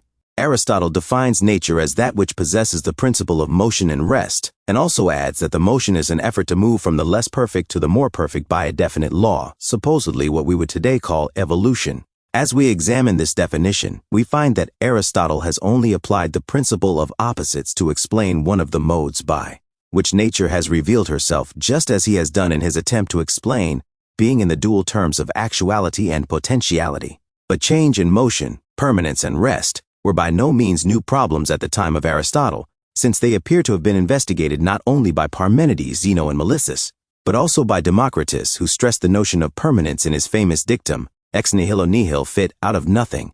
Nothing comes, implying thereby that nature is permanent and eternal. Similarly, his reference to nature's movement from the less perfect to the more perfect was by no means a new discovery of a principle of nature. The creation account found in the first chapter of Genesis speaks of the gradual development of life, in which the demiurge or logos was engaged at work during 6 stages and rested on the 7th. Similarly, the creation account of the Egyptians found in the Meite Theology also speaks of nature's movement from chaos to order. These accounts by many thousand years antedate Aristotle's time, for the former is about 2000 BC, while the latter 4000 billion C. And since the principle of opposites has already been shown to originate from the Egyptians, as well as that of the gradual development of life, it is clear that this doctrine on the attributes of nature did not originate from Aristotle. 145. The soul. According to Aristotle, the soul possesses the following attributes: 1. Identity with body, as form with matter. 2. The power which a living body possesses, that is, the radical principle of life, manifesting itself in the following attributes: A. Sensitive, B. Rational, C. Nutritive, D. Appetitive, E. Locomotive. This description of the soul by Aristotle seems to vary somewhat from the more familiar and current ideas held by the atomists, on the one hand, and Socrates, Plato, and the Pythagoreans, on the other. For while the former believed that the soul is material and is composed of fire atoms, the latter regarded it as a harmony of the body and a blending of opposites. 141. Naturally, we are now forced to ask the question: Did this doctrine of the soul originate from Aristotle? It is clear that he did not get it from his teacher Plato, nor from the Pythagoreans and atomists, but from some other source outside of Greece.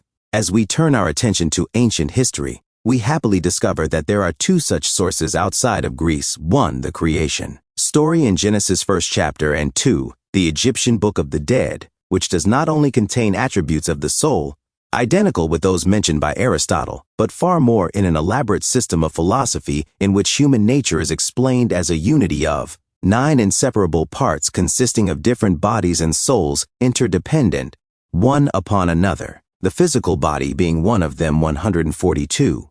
In the Genesis story, it is asserted that God made man out of matter that is the dust of the earth, and breathed into his nostrils the breath of life, and man became a living soul. Here we have a clear statement of the identity of body and soul, taken from a document Genesis, which antedates Aristotle by many centuries. In the Egyptian Book of the Dead, we also find that the human soul is composed of the following 9 inseparable parts. 1. The Ka, which is an abstract personality of the man to whom it belongs, possessing the form and attributes of a man with power of locomotion, omnipresence, and ability to receive nourishment like a man. It is equivalent to eidolon, that is image. 2. The Khat, that is the concrete personality, the physical body, which is mortal. 3. The Ba, that is the heart soul, which dwells in the Ka and sometimes alongside it, in order to supply it with air and food. It has the power of metamorphosis and changes its form at will. 4. The Ab, that is the heart, the animal life in man, and is rational, spiritual, and ethical. It is associated with the Ba, heart soul, and in the Egyptian judgment drama it undergoes examination in the presence of Osiris, the great judge of the unseen world. 5. The Kaibit, that is shadow. It is associated with Ba, heart soul, from whom, like the Ka, it receives its nourishment. It has the power of locomotion and omnipresence. 6. The Ku, that is spiritual soul, which is immortal. It is also closely associated with the Ba, heart soul, and is an ethereal being. 7. The Sahu, that is spiritual body, in which the Ku or spiritual soul dwells. In it all the mental and spiritual attributes of the natural body are united to the new powers of its own nature. 8. The Sekim, that is power or the spiritual personification of the vital force in a man. Its dwelling place is in the heavens with spirits or Kus. 9. The Ren, that is the name, or the essential attribute for the preservation of a being. The Egyptians believed that in the absence of a name, an individual ceased to exist. NB. It must be noted that according to the Egyptian concept, 1. The soul has 9 parts, whose unity is so complete that even the Ren, that is the name, is an essential attribute, since without it, it cannot exist. 2. The Ba, or heart soul, is connected with the Ka, Kaibit, and Ab, abstract personality or shadow and animal life on the one hand, and also with Ku and Sekim, spiritual soul and spiritual personification of vital force on the other hand, as the power of nourishment. 3. The Sahu is a spiritual body which is used both by Ku and Sekem. 4. The Khat, that is the physical body, is essential to the soul while manifesting itself upon the physical plane. 5. The soul has the additional following attributes: A. Omnipresence, B. Metamorphosis, C. Locomotion, D. Nutritive. Immortality in case of 1 Khat, immortality, G. Rationality, H. Spirituality, I. Morality, J. Ethereal, K. Shadowy. 6. It is clear therefore from such a comparison as this, that the Aristotelian doctrine of the soul is identical and coincides with only a very small portion of the Egyptian philosophy of the soul, which therefore stands in relation to it as a whole to its part. Consequently, we must conclude that Aristotle obtained his doctrine of the soul from the Egyptian Book of the Dead, directly or indirectly. B.I. The Library of Alexandria was the true source of Aristotle's large numbers of books. It is to be expected that the Library of Alexandria was immediately ransacked and looted by Alexander and his party, no doubt made up of Aristotle and others, who did not only carry off large quantities of scientific books, but also frequently returned to Alexandria for the purpose of research. Just as these books were captured in Egypt by the army of Alexander and fell into the hands of Aristotle, so after Aristotle's death, these very books were destined to be captured by a Roman army and conveyed to Rome according to the following story taken from the histories of Strabo and Plutarch. The books of Aristotle fell into the hands of Theophrastus, who succeeded him as head of his school. At the death of Theophrastus, they were bequeathed to Neleus of Sepsis. After the death of Neleus, the books were hidden in a cellar where they remained for almost 2 centuries. When Athens was captured by the Romans in 84 BC, the books were captured by Sulla and carried to Rome, where Terranio, a grammarian, secured copies and enabled Andronicus of Rhodes to publish them. The fragmentary character of Aristotle's writings and their lack of unity reveal the fact that he himself made notes hurriedly from books while doing his research at the great Egyptian library. The ancient teaching method was oral, not by lecture and note-taking. Right here I must repeat that I am convinced that Aristotle represents a culture gap of 5,000 years between his innovation and the Greek level of civilization, because it is impossible to escape the conviction that he obtained his education and books from a nation outside of Greece, who was far ahead of the culture of the Greeks of his day, and that was the Egyptians. The so-called books of Aristotle deal with scientific knowledge which was not in circulation among the Greeks, and consequently it was impossible, as has already been stated, for him to have purchased them from other so-called Greek philosophers. It is for the purpose of concealing the true source of his books and of his education that history tells the very strange stories about Aristotle: A, that he spent 20 years as a pupil under Plato, whom we know was incompetent to teach him, and B, that Alexander the Great also gave him money to buy the large number of books to which his name has been attached, but at the same time fails to tell us when, where, and from whom Aristotle bought the books. Furthermore, as already pointed out, Aristotle's review of the doctrines of all previous philosophers, including Plato, together with his exposure of their errors and inconsistencies, shows that he had become confident, not only of the fact that he was in possession of correct knowledge, one that had not before been made available to the Greeks, but also that he could then speak with great authority. BT. The lack of uniformity between the lists of books points to doubtful authorship. 1. There are at least 3 lists of books. One list is said be Aristotle's own classification of his writings, and naturally it must be dated within the period of his own lifetime, 384 to 322 B.C. In this list, Aristotle has told the world that he wrote texts on A. mathematics, physics, and theology, B. ethics, economics, and politics, and C. poetry, art, and rhetoric. Now, in order to write these texts, one must have received his education and training in the subjects on which they are written. We are told in the history of Greek philosophy that Socrates taught Plato and that Plato taught Aristotle, but there is no evidence that Socrates ever taught mathematics or economics or politics. Consequently, it was impossible for him to teach Plato these subjects, and also impossible for Plato to teach Aristotle these subjects under the Egyptian mystery system, which was graded, and which required proof of efficiency before promotion. We are therefore unable to accept the claim of Aristotle to have been the author of those books. 2. 2 lists are derived from different sources, and the 2 together differ widely in A. number, B. subject matter, and C. date. The list of Hermippus the Alexandrian 200 billion C contains 400 books. The list compiled by Ptolemus between 1st and 2nd centuries AD contains 1,000 books. The very fact that there is no uniformity in the lists points to a doubtful authorship. Also, if Aristotle in 200 BC had only 400 books, by what miracle did they increase to 1,000 in the 2nd century AD? Or was it forgery? C. The discrepancies and doubts in his life. He wastes 20 years as a pupil under Plato. It is said that he went to Plato at the age of 19 and spent 20 years with him as a pupil. But this is doubtful and unreasonable doubtful because Plato is regarded as a philosopher while Aristotle as a scientist who has been credited with all the scientific knowledge of the ancient world, and it is impossible for a master to teach a pupil what he himself does not know. It is also unreasonable to expect a man who has been credited with Aristotle's knowledge to waste 20 of the best years of his life under a master who was incompetent to teach him. 145-2. The truth of how he got such a large number of books is misrepresented. He is said to have received financial aid from Alexander the Great and was able to purchase a large number of books in order to advance his studies. 146. But this sounds more like a fable than the truth, for up to the time of Aristotle, Greek education was represented by the sophists who taught rhetoric and dialectics, while the study of elementary science was confined to a few unknown philosophers. This was the standard of Greek education, for the sophists were the only authorized teachers. Yet Aristotle is credited with producing 1,000 different books dealing with all branches of the scientific knowledge of antiquity. Certainly he could not have obtained them from the Greeks, for that vast body of knowledge, which bears his name and which was presented as new, would really have been the traditional common possession of all who were members of the Greek schools of philosophy, for they would have been the only persons inside Greece permitted to own such books, for knowledge was protected as secret.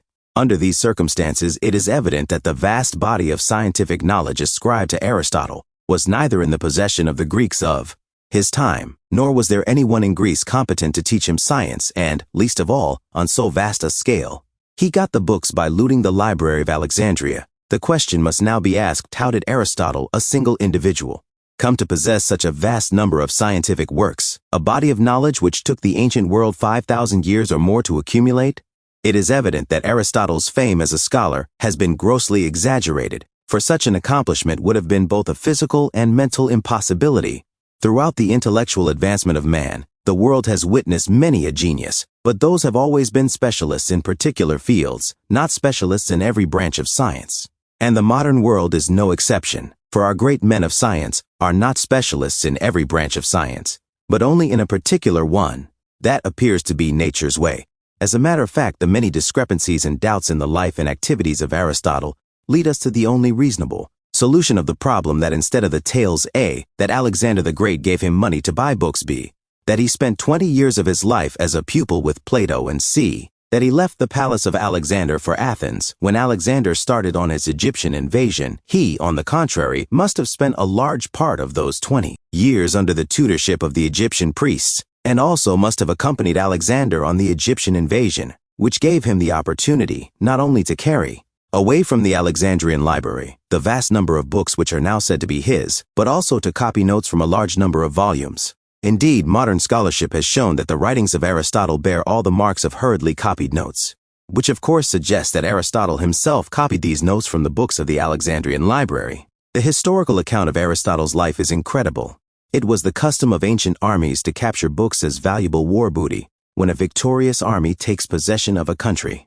It is customary for special companies to search for and seize war booty, that is, to help themselves to everything that is considered valuable. The Greeks among all the surrounding nations were the most anxious to obtain the valuable secrets of the Egyptians in the ancient sciences, and it would appear that the greatest opportunity came to them to accomplish the desire when Alexander the Great invaded Egypt.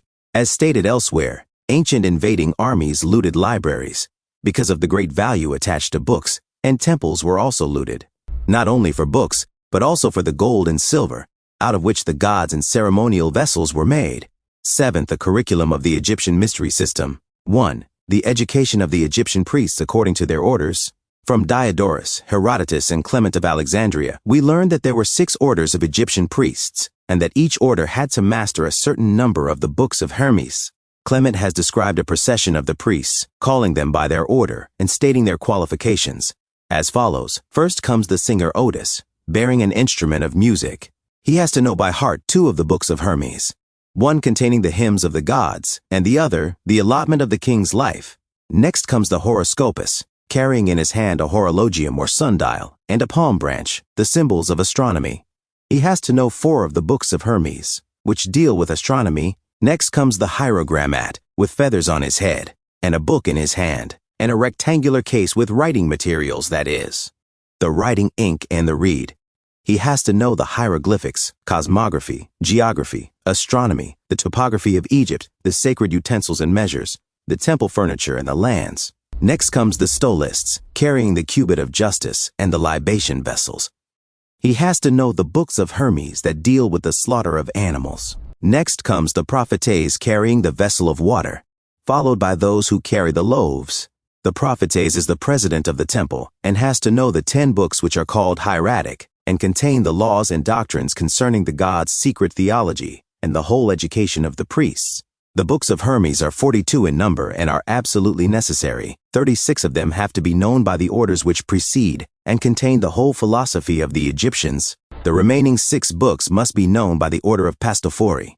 These are medical books and deal with physiology, male and female diseases, anatomy, drugs, and instruments. The books of Hermes were well known to the ancient world and were known to Clement of Alexandria, who lived at the beginning of the 3rd century AD. In addition to the education contained in the 42 books of Hermes, the priests gained considerable knowledge from the selection and examination of sacrificial victims and the strict bodily purity which their priestly office imposed. In addition to the hierogrammat and horoscopus, who were skilled in theology and hieroglyphics, a priest was also a judge and an interpreter of the law. This led to a select tribunal, which made the Egyptian priest the custodian of every kind of literature. We are also told that the science of statistics was cultivated to the greatest perfection among the Egyptian priests. 2. The education of the Egyptian priests in A. The 7 liberal arts, B. Secret systems of languages and mathematical symbolism, C. Magic.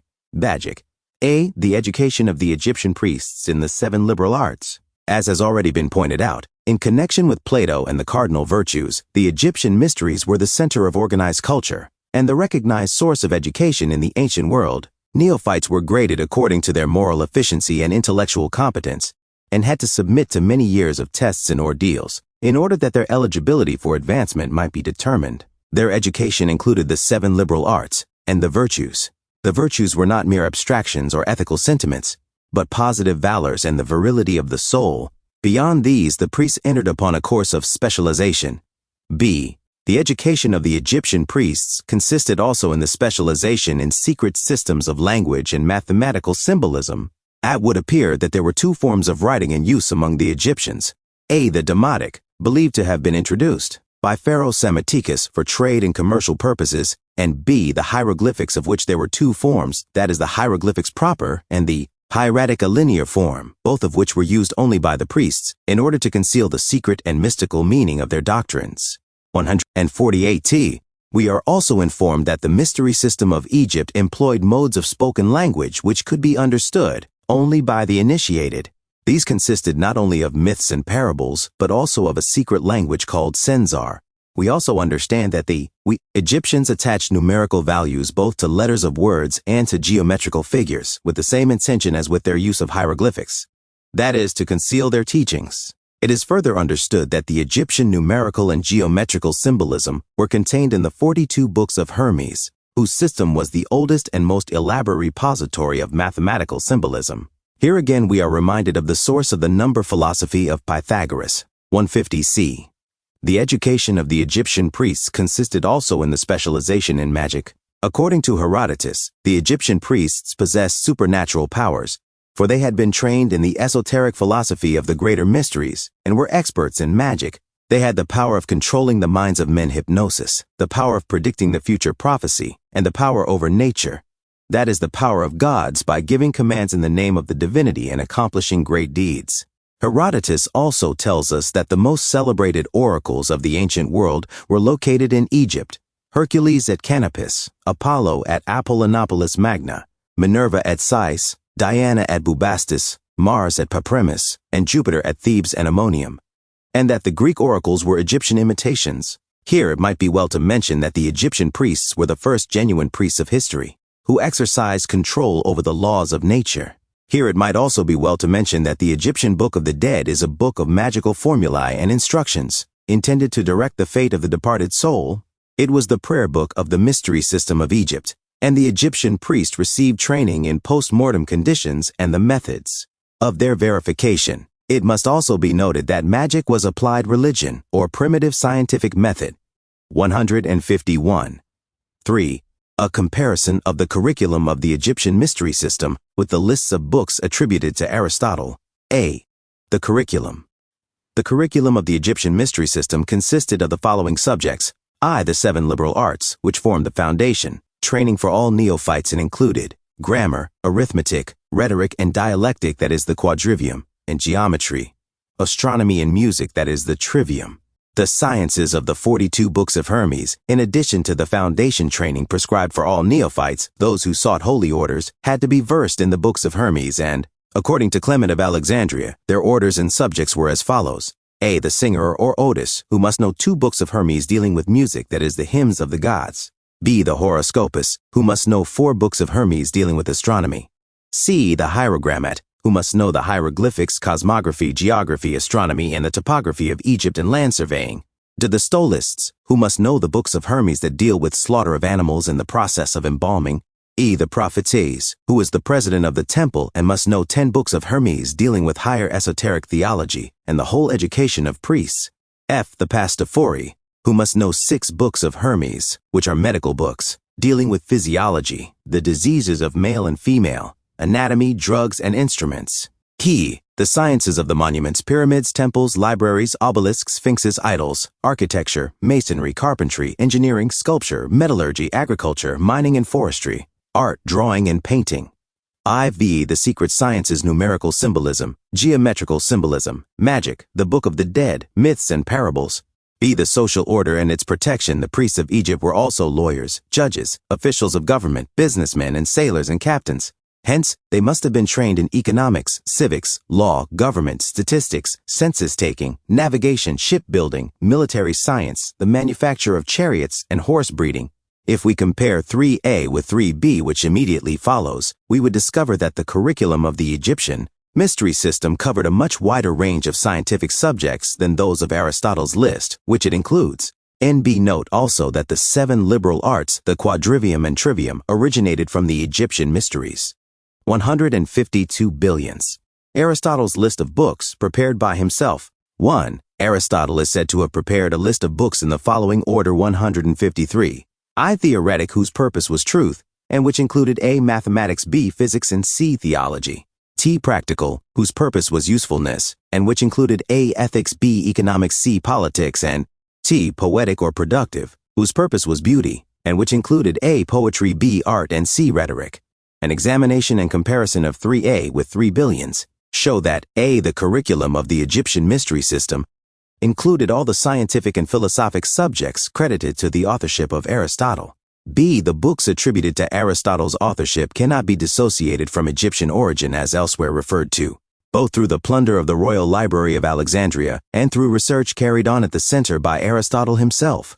As has been mentioned elsewhere, the writings of Aristotle are disputed by modern scholarship. 154, and I feel more justified in making the comparison between the curriculum of the mystery system and the list said to be drawn up by Aristotle himself, rather than with the notorious list of 1,000 books, whose subjects are nevertheless included under the curriculum of the Egyptian mystery system. 8th, the Meite Theology is the basis of all important doctrines in Greek philosophy. History and description. The Meite Theology is an inscription on a stone, now kept in the British Museum. It contains the theological, cosmological, and philosophical views of the Egyptians. It has already been referred to in my treatment of Plato's doctrines, but it must be repeated here to show its full importance as the basis of the entire field of Greek philosophy. It is dated 700 BC and bears the name of an Egyptian pharaoh who stated that he had copied an inscription of his ancestors. This statement is verified by language and typical arrangement of the text, and therefore assigns the original date of the Meite Theology to a very early period of Egyptian history, that is, the time when the first dynasties had made their new capital at Memphis, the city of the god Ptah, that is between 4000 and 3500 BC. 156. The text. This consists of 3 supplementary parts, each of which will be treated separately, both as regards its teachings and the identity in Greek philosophy. Part I presents the gods of chaos. Part 2 presents the gods of order and arrangement in creation, and Part 3 presents the primate of the gods, or the god of gods, through whose logos creation was accomplished. In Part I, pre-creation or chaos is represented as follows. A. Text of Part 1, the primate of the gods Pa, conceived in his heart everything that exists and by his utterance created them all. He is first to emerge from the primeval waters of Nun in the form of a primeval hill. Closely following the hill, the god Adam also emerges from the waters and sits upon Ta, the hill. There remain in the waters 4 pairs of male and female gods, the Ogdod or unity of 8 gods, bearing the following names. 1. Nun and Nane, that is the primeval waters and the counter heaven. 2. Ha and Hauhet, that is the boundless and its opposite. 3. Kuk and Kaukit, that is darkness and its opposite. And 4. Amun, that is Amon and Amone, that is the hidden and its opposite. 157 billions. The philosophy of Part 1, 1 PTA has the following attributes. A. The primate of the gods, that is the god of gods. B. The logos, thought and creative utterance and power. 158. C. The god of order and form. D. The divine artificer and potter. It must be noted that while the sun god Adam sits upon Ta, the primeval hill, he accomplishes the work of creation. But the Meite theology dates back to 4000 BC. When it is believed the Greeks were unknown. 160. This arrangement in the Meite theology could only mean that the ingredients of the primeval chaos contained 10 principles, 4 pairs of opposite principles, together with 2 other gods, Ptah representing mind, thought, and creative utterance, while Adam joins himself to Ptah and acts as demiurge and executes the work of creation. From such an arrangement in the cosmos, we are in position to infer the following philosophies. A. Water is the source of all things. B. Creation was accomplished by the unity of two creative principles, Pita and Adam, that is the unity of mind nous with logos creative utterance. C. Adam was the demiurge or intermediate god in creation. He was also sun god or fire god. D. Opposite principles control the life of the universe. E. The elements in creation were fire, Adam, water, Nun, earth, Pa or Tatinin, and air. Part 1 of the Meite Theology is the correct source of these philosophies. But strangely, the Greeks have claimed them as their production, although without any right whatever. See individual Greek philosophers to whom portions of the philosophy of the Meite Theology has been assigned. Of these doctrines, water as the source of all things has been assigned to Thales 160. 1. That of the boundless or unlimited has been assigned to Anaximander 162, while that of air as the basis of life has been assigned to Anaximenes 163. Furthermore, the doctrine that fire underlies the life of the universe has been assigned not only to Pythagoras, who spoke of the functions of the central and peripheral fires, but also to Heraclitus, who spoke of the transmutation of fire into the other elements, and their transmutation back into fire. Also Democrus, who spoke of fire atoms, as filling space as the mind or soul of the world, and Plato, who spoke of a world soul, which is composed of fire atoms 164. Likewise, the doctrine of opposites has been assigned not only to Pythagoras, who spoke of the elements of the unit as odd and even, but also to a Heraclitus, who spoke of the unity of warring opposites. B. Parmenides, who spoke of the distinction between being and not being. C. Socrates, who spoke of things as being generated from their opposites. And De Plato, who spoke of ideas and noumena as real and perfect, but phenomena as unreal and imperfect. 165.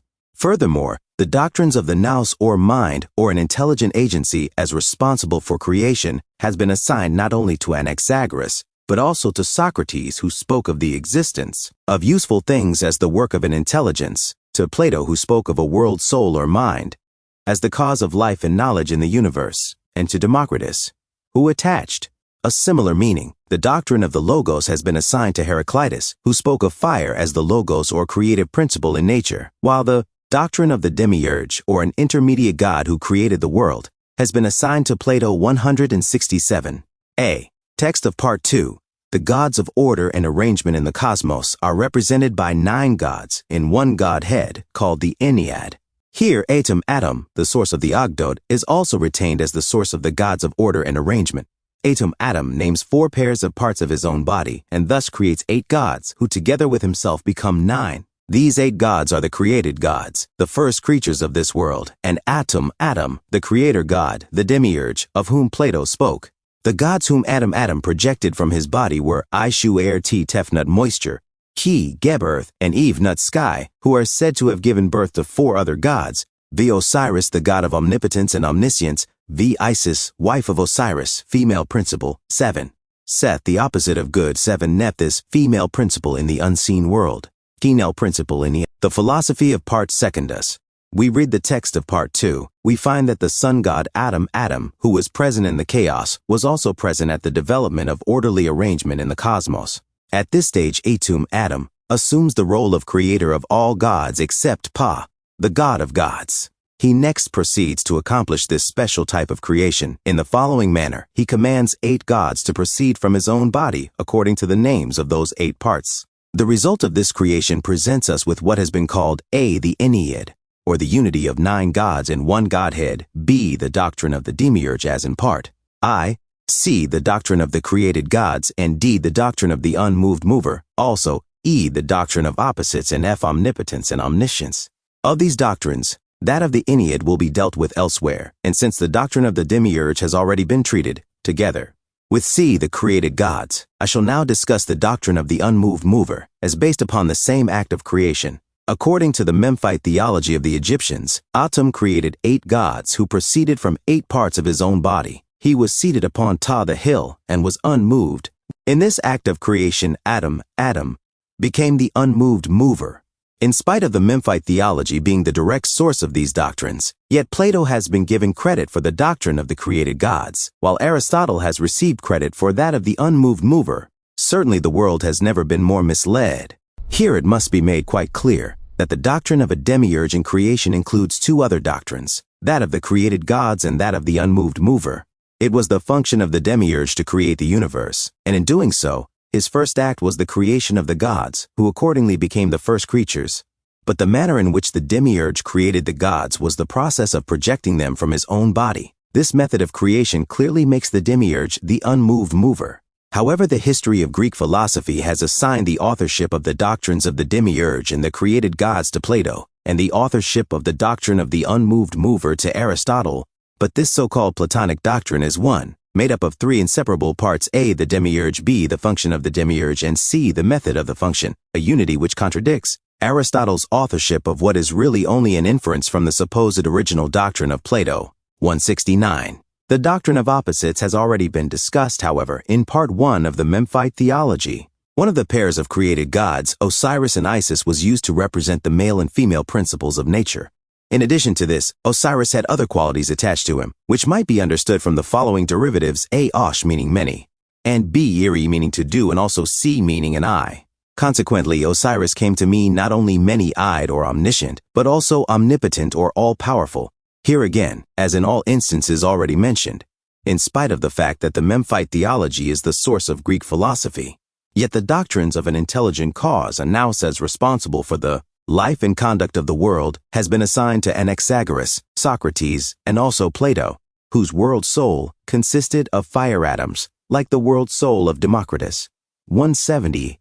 A. Text of Part 3. In this third part of the Meite Theology, the primate of the gods is represented as Pita, thought, logos, and creative power, which are exercised over all creatures. He transmits power and spirit to all gods, and controls the lives of all things, animals and men, through his thought and commands. In other words, it is in him that all things live, move, and have their eternal being. B. The philosophy of Part 3. From Part 3, we infer the following doctrines. A. All things were created by the thought and command of Ta, the god of gods. B. Through the thought and command of Pita, we all live, move, and have our eternal being. C. Pita is creator and preserver. As has already been pointed out elsewhere, Pita's powers were transmitted by magical means to Atum, who performed the work of creation. 171. Second Meite Theology is the source of modern scientific knowledge. A. The Ennead and the nebular hypothesis. B. The identity between the sun god Atum and the atom of science. A. The Ennead and the nebular hypothesis coincide. Just as the Meite Theology is the source of Greek philosophy or primitive science, so it is also the basis of modern scientific belief. The gods of order and arrangement in the cosmos are represented by 9 gods in the Godhead, called the Ennead. Atum, the sun god, that is fire god, creates 8 other gods by naming 4 pairs of parts of his own body, from which they came forth. Here the names of the created gods were given as Shu and Tefnut, air and moisture; Geb and Nut, earth and sky; and 2 other pairs of opposites, Osiris and Isis, and Seth and Nephthys, who are supposed to be the first creatures of this world. 172. Now, if we compare this Egyptian cosmology with the nebular hypothesis of Laplace, we would find very striking similarities in the 2 contexts. According to the nebular hypothesis, our present solar system was once a molten gaseous nebula. This nebula rotated at an enormous speed, and as the mass cooled down, it also contracted and developed greater speed.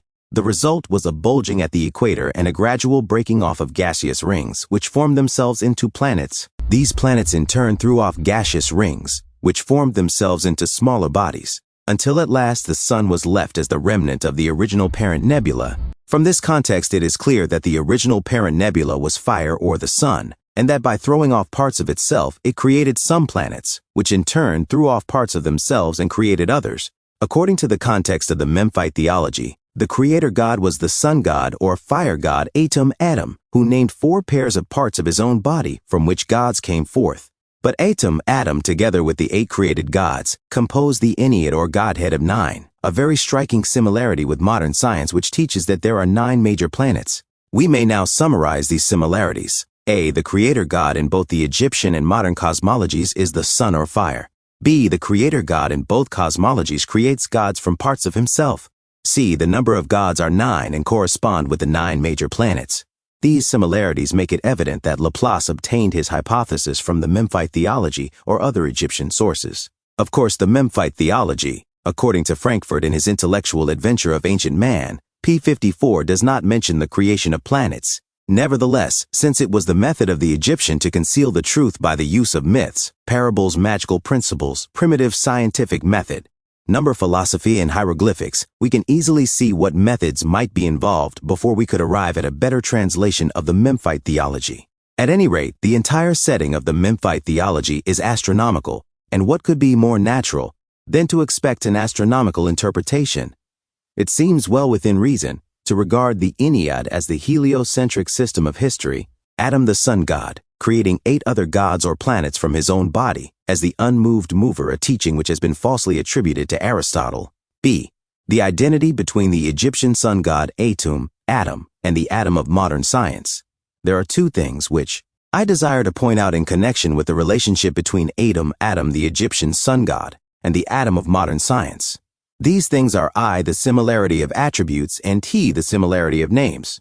I, the Egyptian god Adam, means self-created, everything and nothing, a combination of positive and negative principles, all-inclusiveness and emptiness, a demiurge possessing creative powers, the creator sun. Adam also means the all and the not yet being. 174, as a god Adam represents the principles of opposites. The atom, as the substratum of matter, according to Greek philosophy, is defined by Democrus as movement of that which is to on within that which is not to me on. It therefore represents the principle of opposites and shows the identity between the Egyptian sun god and the substratum of matter. Furthermore, the atom is defined as the full and void, being and not being. 175, and these definitions coincide with the everything and nothing, and the all-inclusiveness and emptiness of the Egyptian sun god. T. The similarity of names shared by the Egyptian sun god and the Adam of science. Now, with reference to the similarity of these 2 names, the first thing we should bear in mind is the fact that they both possess identical attributes, as has been already pointed out in Section 1, and consequently we are compelled to conclude that the Adam of science is the identical name of the Egyptian sun god, the most ancient of gods except Pa, who was present with Adam at creation. The second thing we should bear in mind is the fact that the name of the god Adam, sometimes spelt Adam, belongs to the cosmology of the Memphite theology, whose date goes back to 4000 BC, when the Greeks were not even known. Consequently, we are compelled to conclude that the Greeks obtained both the original name and the attributes of the sun god Adam from the Egyptians. Furthermore, the Greeks were unacquainted with the Egyptian language during the period of the so-called Greek philosophy, dating from the 6th century BC, and as a consequence transliterated Egyptian words into Greek without regard to their Coptic derivatives. The following Homeric stories verify the practice of the Greeks in the transliteration of Egyptian words and the plagiarism of their legends. A. According to Homer, Proteus was a maritime divinity feeding his phoci on the coast of Egypt. He was endowed with the gift of prophecy, which was exercised only upon compulsion. Proteus, however, was an Egyptian pharaoh who succeeded to the throne on the death of Pharaoh, the son of Sesostris. Proteus was also worshipped at Memphis. The Greeks did not only transliterate the name of this Egyptian king, but also plagiarized on the legend. 170. 6b. Likewise, the story of Io, the Argev princess, who was changed into a heifer, and after long wanderings, reached Egypt, where she gave birth to a god, and where she herself was worshipped as the goddess Isis, points clearly to the introduction of the worship of Isis or Hathor under the symbol of the heifer at an early period into Argos. Here it must be pointed out that Io is the Coptic name for moon, and the same word was preserved as the dialect of Argos without any affinity with any Greek root. It was a habit of the Greeks to Hellenize Egyptian words by transliterating them and adding them to the Greek vocabulary. See, this practice of borrowing words from nearby nations continued until New Testament times. In Acts of Apostles of the Greek Testament, chapter 13 and verse 1, the word Niger, that is black man, in the name Simeon the Negro, is a Roman or Latin word, Niger, Nigra, Nigrum, meaning black. Simeon, of course, was an Egyptian professor attached to the church at Rome. The Adam of science is really the name of the Egyptian sun god that has come down to modern times through the so-called Greek philosophy and carries identical attributes with the sun god. 177 and b. It must be remembered that what we erroneously call Greek philosophy was the beginning of science or the investigation of nature, and consequently, we cannot separate modern science from Greek philosophy. Third Memphite theology opens great possibilities for modern scientific research. A. Greek concept of the atom, erroneous. The Greeks derived the meaning of the atom from I alpha, that is a negative prefix meaning not, and T temnein, that is the present infinitive active of temno, to cut. The two derivatives together meaning that which cannot be cut. For centuries the world has been misled by this misconception of the Greeks, a fact which no doubt had impeded the progress of atomic research by Western scholars who had believed in the so-called Greek origin of philosophy or primitive science. Today, however, the Greek conception of the atom is no longer tenable, since modern science has successfully split the atom. B. Great scientific secrets in the Meite Theology, yet to be discovered. I believe that the time has come, within which man will be able to unlock most of the secrets of nature hitherto hidden and unknown.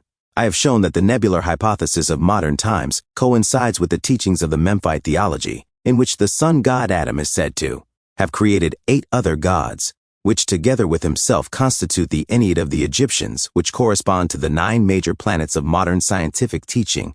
We also know that out of cosmic chaos there arose from the primeval waters a pair of gods, that is the primeval hill and Adam, the sun god, and that through the contact of Adam with the hill, he received power to create the other 8 major planets. This seems to imply that atomic energy originates from water and earth, since water, and uranium, an indispensable ingredient in atomic energy, is found in the bowels of the earth. Note that both Adam and the hill came out of the primeval waters. 4 pairs of gods, representing positive and negative principles, still remain in water, in the form of male and female frogs and snakes, and constitute 4/5 of the secrets of creation, which man has yet to fathom. Successful scientific research in the principles and secrets of nature lies in the study of the Meite Theology, whose symbology requires the key of magical principles for its interpretation. With this approach, our men of science should be able to unlock the doors of the secrets of nature and become the custodians of unlimited knowledge. This is the legacy of the African continent to the nations of the world. She has laid the cultural foundations of modern progress, and therefore she and her people deserve the honor and praise which for centuries have been falsely given to the Greeks. And likewise, it is the purpose of this book to make this revelation the beginning of a universal reformation in race relations, which I believe would be the beginning of the solution of the problem of universal unrest. 9th, social reformation through the new philosophy of African redemption. Now that it has been shown that philosophy and the arts and sciences were bequeathed to civilization by the people of North Africa, and not by the people of Greece, the pendulum of praise and honor is due to shift from the people of Greece to the people of the African continent, who are the rightful heirs of such praise and honor. This is going to mean a tremendous change in world opinion and attitude for all people and races who accept the new philosophy of African redemption.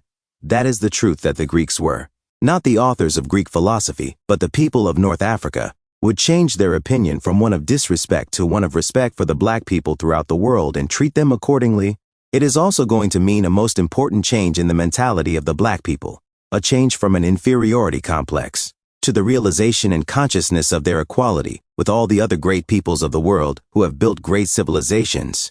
With this change in the mentality of the black and white people, great changes are also expected in their respective attitudes towards each other and in society as a whole. In the drama of Greek philosophy, there are 3 actors who have played distinct parts, namely Alexander the Great, who by an act of aggression invaded Egypt in 333 BC and ransacked and looted the royal library at Alexandria, and together with his companions carried off a booty of scientific, philosophic, and religious books. Egypt was then stolen and annexed as a portion of Alexander's empire, but the invasion plan included far more than mere territorial expansion, for it prepared the way and made it possible for the capture of the culture of the African continent. This brings us to the second actor. That is the school of Aristotle, whose students moved from Athens to Egypt and converted the royal library, first into a research center, and secondly into a university, and thirdly compiled that vast body of scientific knowledge which they had gained from research, together with the oral instructions which Greek students had received from the Egyptian priests, into what they have called the history of Greek philosophy. In this way, the Greeks stole the legacy of the African continent and called it their own. And as has already been pointed out, the result of this dishonesty has been the creation of an erroneous world opinion that the African continent has made no contribution to civilization because her people are backward and low in intelligence and culture. This erroneous opinion about the black people has seriously injured them through the centuries up to modern times, in which it appears to have reached a climax in the history of human relations. And now we come to the third actor, and that is ancient Rome, who through the edicts of her emperors Theodosius in the 4th century A.D. and Justinian in the 6th century A.D. abolished the mysteries of the African continent, that is the ancient culture system of the world. The higher metaphysical doctrines of those mysteries could not be comprehended. The spiritual powers of the priests were unsurpassed. the magic of the rites and ceremonies filled the people with awe. Egypt was the holy land of the ancient world, and the mysteries were the one, ancient and holy Catholic religion, whose power was supreme. This lofty culture system of the black people filled Rome with envy, and consequently she legalized Christianity, which she had persecuted for 5 long centuries, and set it up as a state religion and as a rival of mysteries, its own mother. This is why the mysteries have been despised. This is why other ancient religions of the black people are despised, because they are all offspring of the African mysteries, which have never been clearly understood by Europeans, and consequently have provoked their prejudice and condemnation. In keeping with the plan of emperors Theodosius and Justinian to exterminate and forever suppress the culture system of the African continents, the Christian Church established its missionary enterprise to fight against what it has called paganism. Consequently, missionaries and educators have gone to the mission field with a superiority complex born of miseducation and disrespect, a prejudice which has made it impossible for them to accomplish the blessings which missionary enterprise might otherwise have accomplished. For this reason, missionary enterprise has been responsible for a positive injury against the African people, which consists of the perpetual caricature of African culture in literature and exhibitions which provoke laughter and disrespect. This then is only a brief summary of the parts played by the persons of the drama of Greek philosophy and the resultant effects upon the black people. This drama might be called the causa causarum of the social plight of the peoples of African descent, because it has made the white and black races not only common victims of a false racial tradition about the African continent, but also partners in the solution of the problem of racial reformation. I believe that a reformation of this kind is possible if the best minds of both racial groups cooperate in its accomplishment. Both groups have been the common victims of miseducation arising from a false tradition about the African continent, and it has caused them to develop attitudes according to their common belief. The white people, a superiority complex, and the black people, the corresponding inferiority complex. And if we are to accomplish a reformation in race relations, it is obvious that both racial groups must combine their efforts in the abandonment and destruction of that mentality which has plunged the black people into their social plight. This, I suggest, should be done by a worldwide dissemination of the truth, through a system of re-education, in order to stimulate and encourage a change in the attitude of races toward each other. In combining their efforts, both races must not only preach and teach the truth that the mystery system of the African continent gave, the world philosophy and religion, and the arts and sciences, but they must see to it that all false praise of the Greeks be removed from the textbooks of our schools and colleges, for this is the practice that has blindfolded the world and has laid the foundations for the deplorable race relations of the modern world. The name of Pythagoras, for instance, should be deleted from our mathematical textbooks. In geometry, where the theorem of the square on the hypotenuse of a right-angled triangle is called the Pythagorean theorem, because this is not true.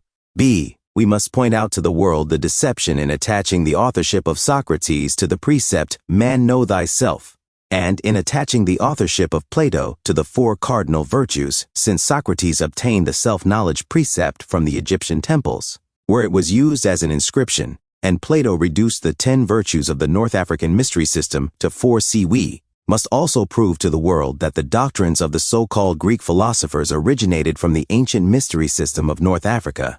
This proof has been set forth in chapters 5 to 8 of Stolen Legacy, and in order to carry out our worldwide crusade, we must recommend Stolen Legacy for adoption and study in the schools and colleges of both racial groups and in our fraternities, sororities, and interracial groups, in order that young and old of our present generation might all get to know the truth and be able to pass it on to future generations. This, I believe, would be a very helpful method by which this process of re-education would become universal and effective in the creation of a much-needed racial reformation.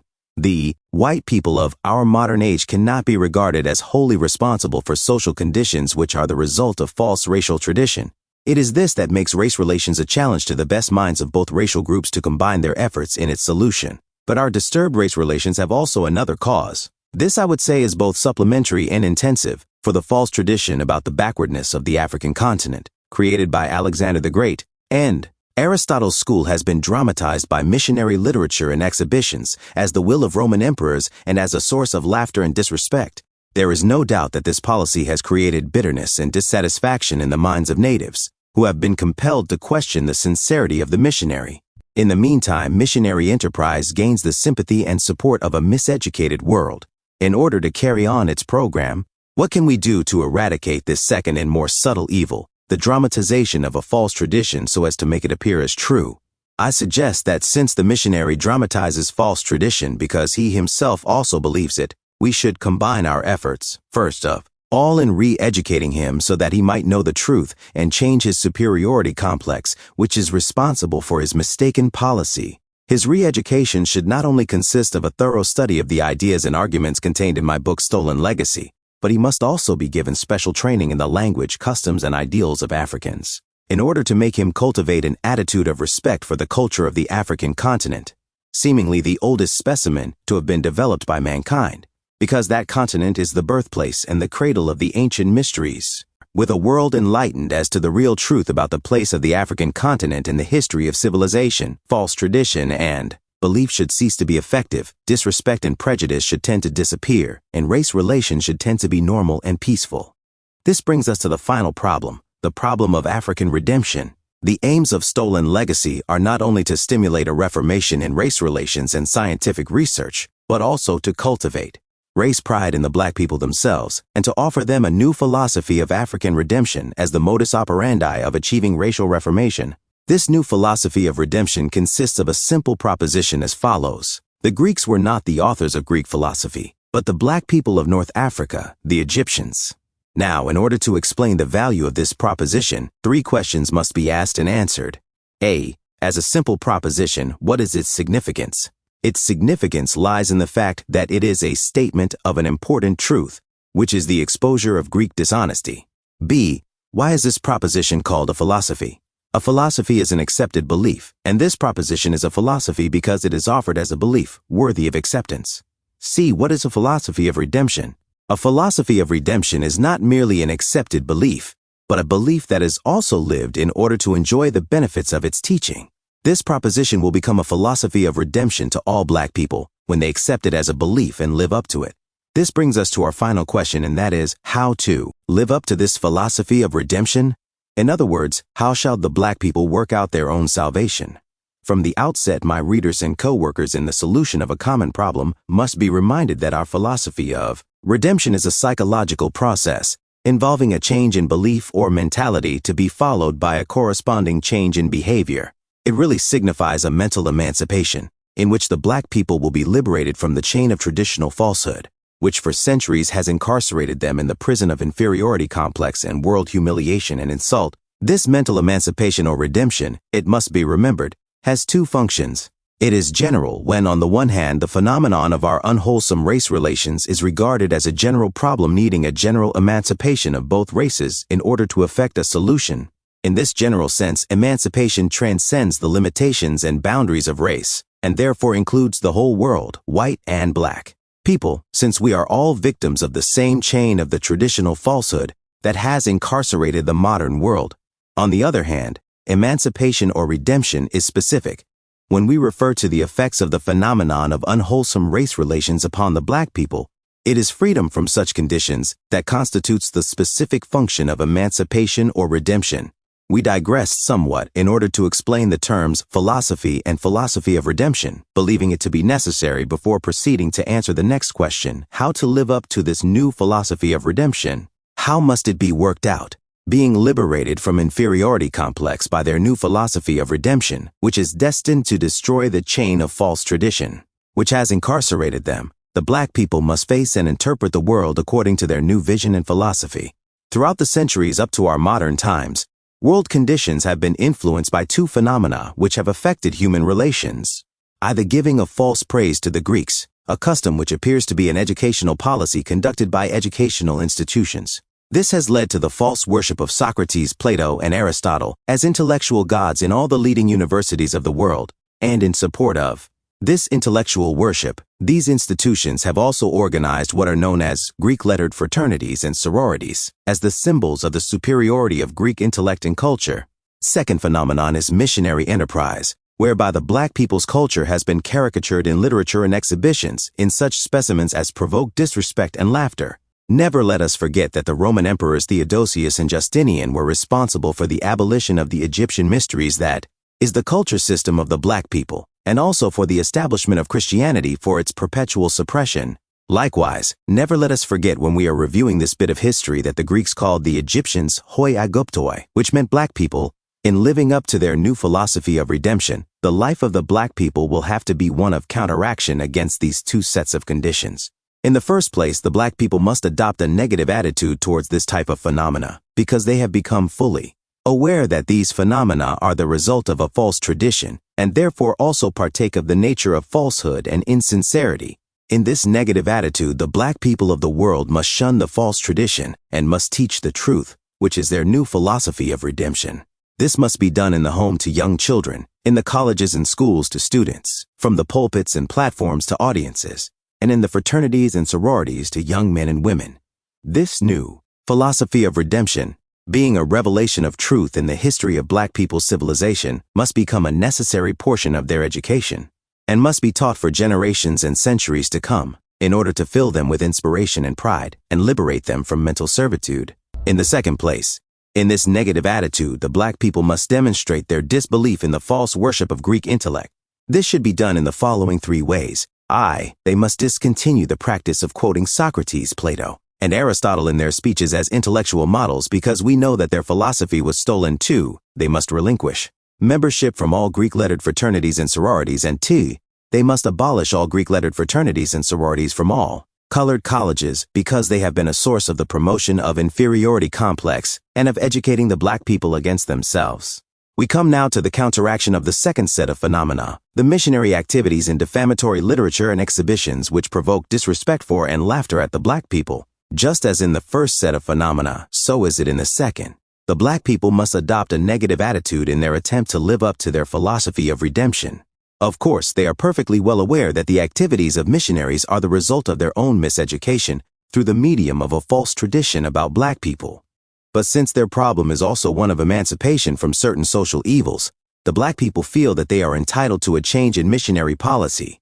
For these reasons, I suggest that the negative attitude of the black people should consist first of a boycott of missionary literature and exhibitions, and secondly, of a perpetual protest against these forms of missionary policy, until a change is brought about.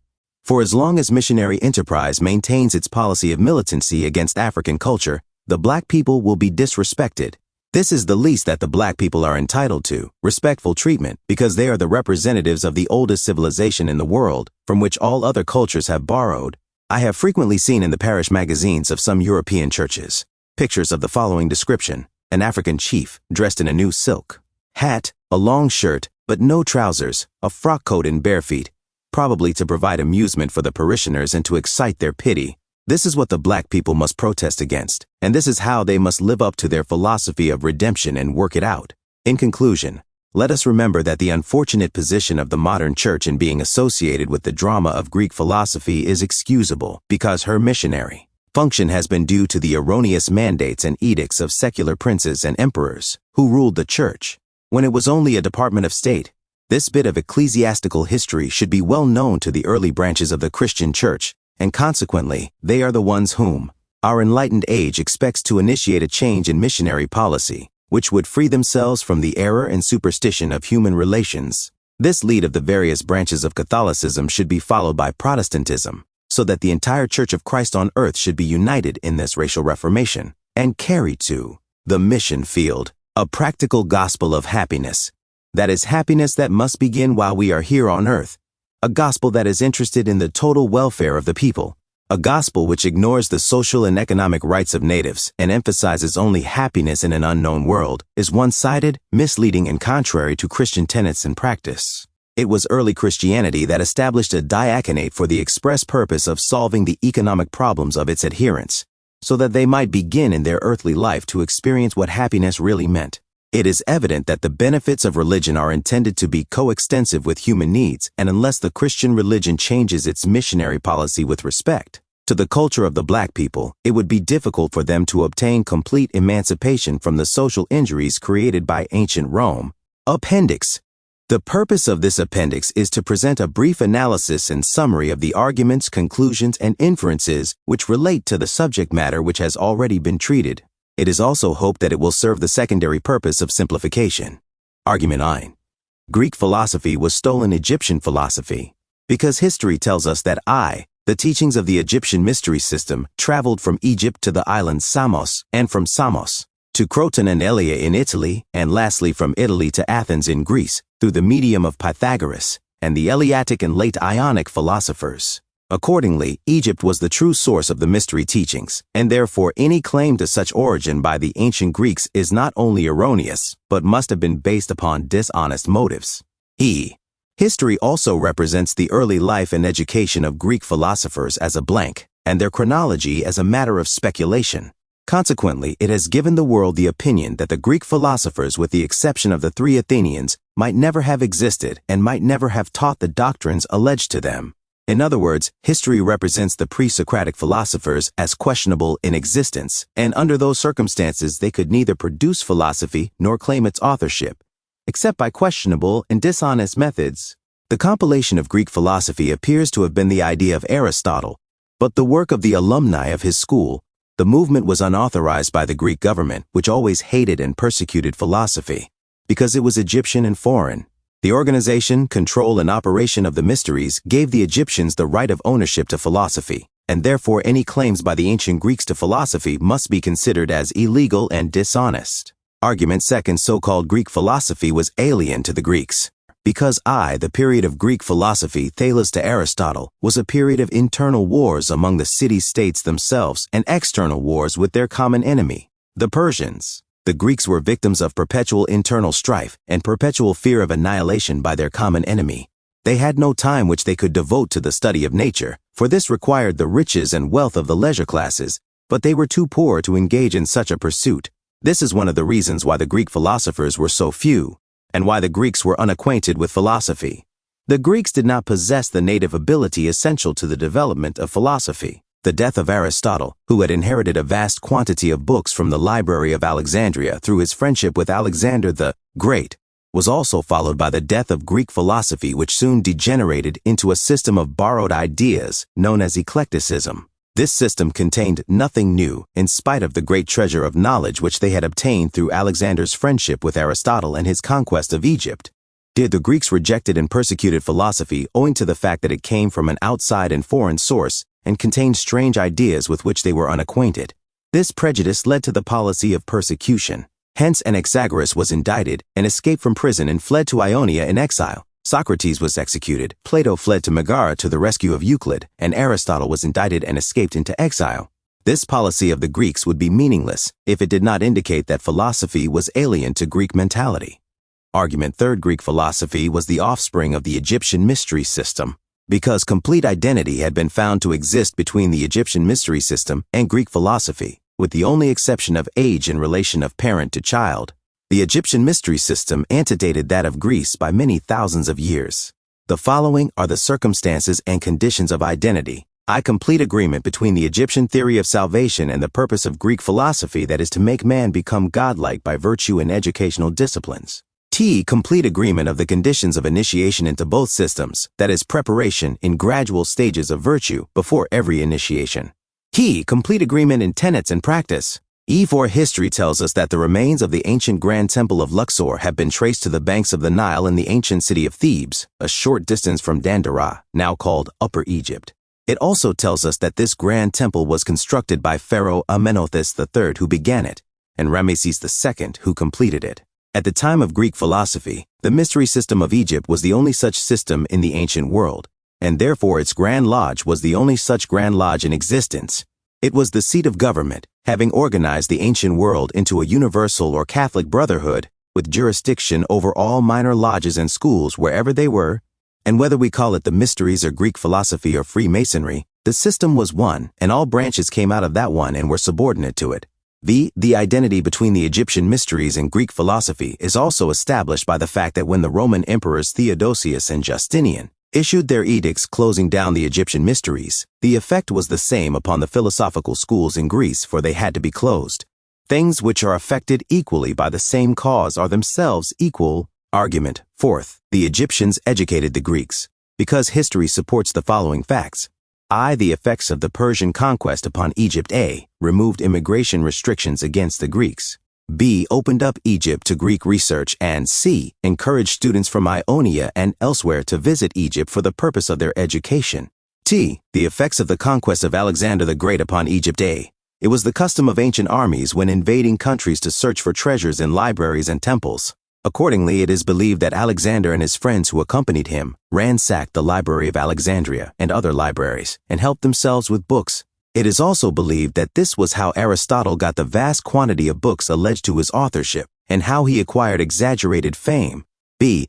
The Library of Alexandria was taken over by the alumni of Aristotle's school and converted into a research center and university for the education of the Greeks who were compelled to use Egyptian professors on account of linguistic difficulties and other reasons.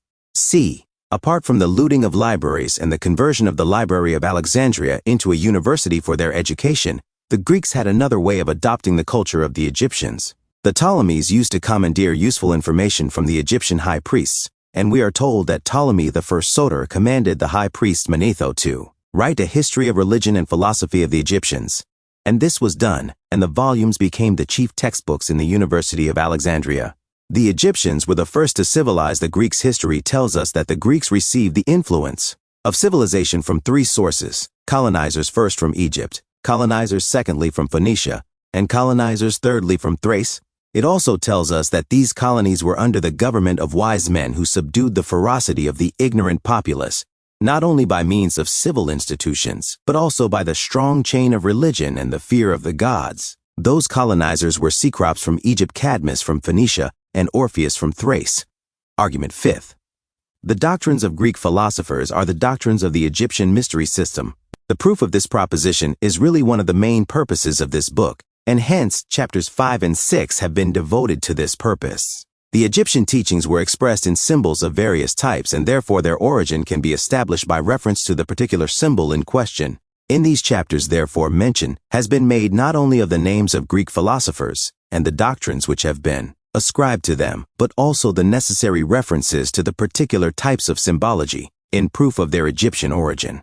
These have been given in the summary of conclusions as follow.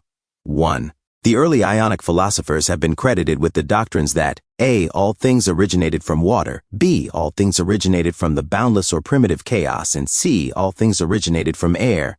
But these doctrines could not have been those of the Ionic philosophers, since we find the same ideas expressed in the first chapter of Genesis, where we are told that at the beginning the world was in a state of chaos, without form and void, boundless, and how the Spirit of God, air, moved upon the waters and separated them from dry land and earth from sky, and how step by step living things came out of the waters, and how finally through the breath of life air man came into existence. Genesis is the first book of the Pentateuch, whose date has been placed to the 8th century BC, a time when the early Ionic philosophers did not even exist, and who therefore could not have been the authors of these doctrines. Similarly, the authorship of Genesis has been ascribed to Moses, who Philo tells us was an Egyptian priest, a hierogrammat, and learned in all the wisdom of the Egyptians.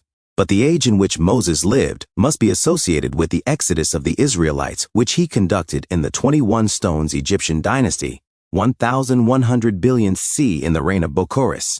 But the creation story of Genesis coincides with the creation story of the Meite Theology of the Egyptians, which takes us back to between 4 and 5000 BC. This means that the doctrines of the early Ionians arose neither at their time, the 5th century BC, nor at the time of Pentateuch, the 8th century BC, nor yet at the time of Moses, the 11th century BC, but at the time of the Meite Theology between 4 and 5000 BC, and therefore definitely point to Egyptian origin.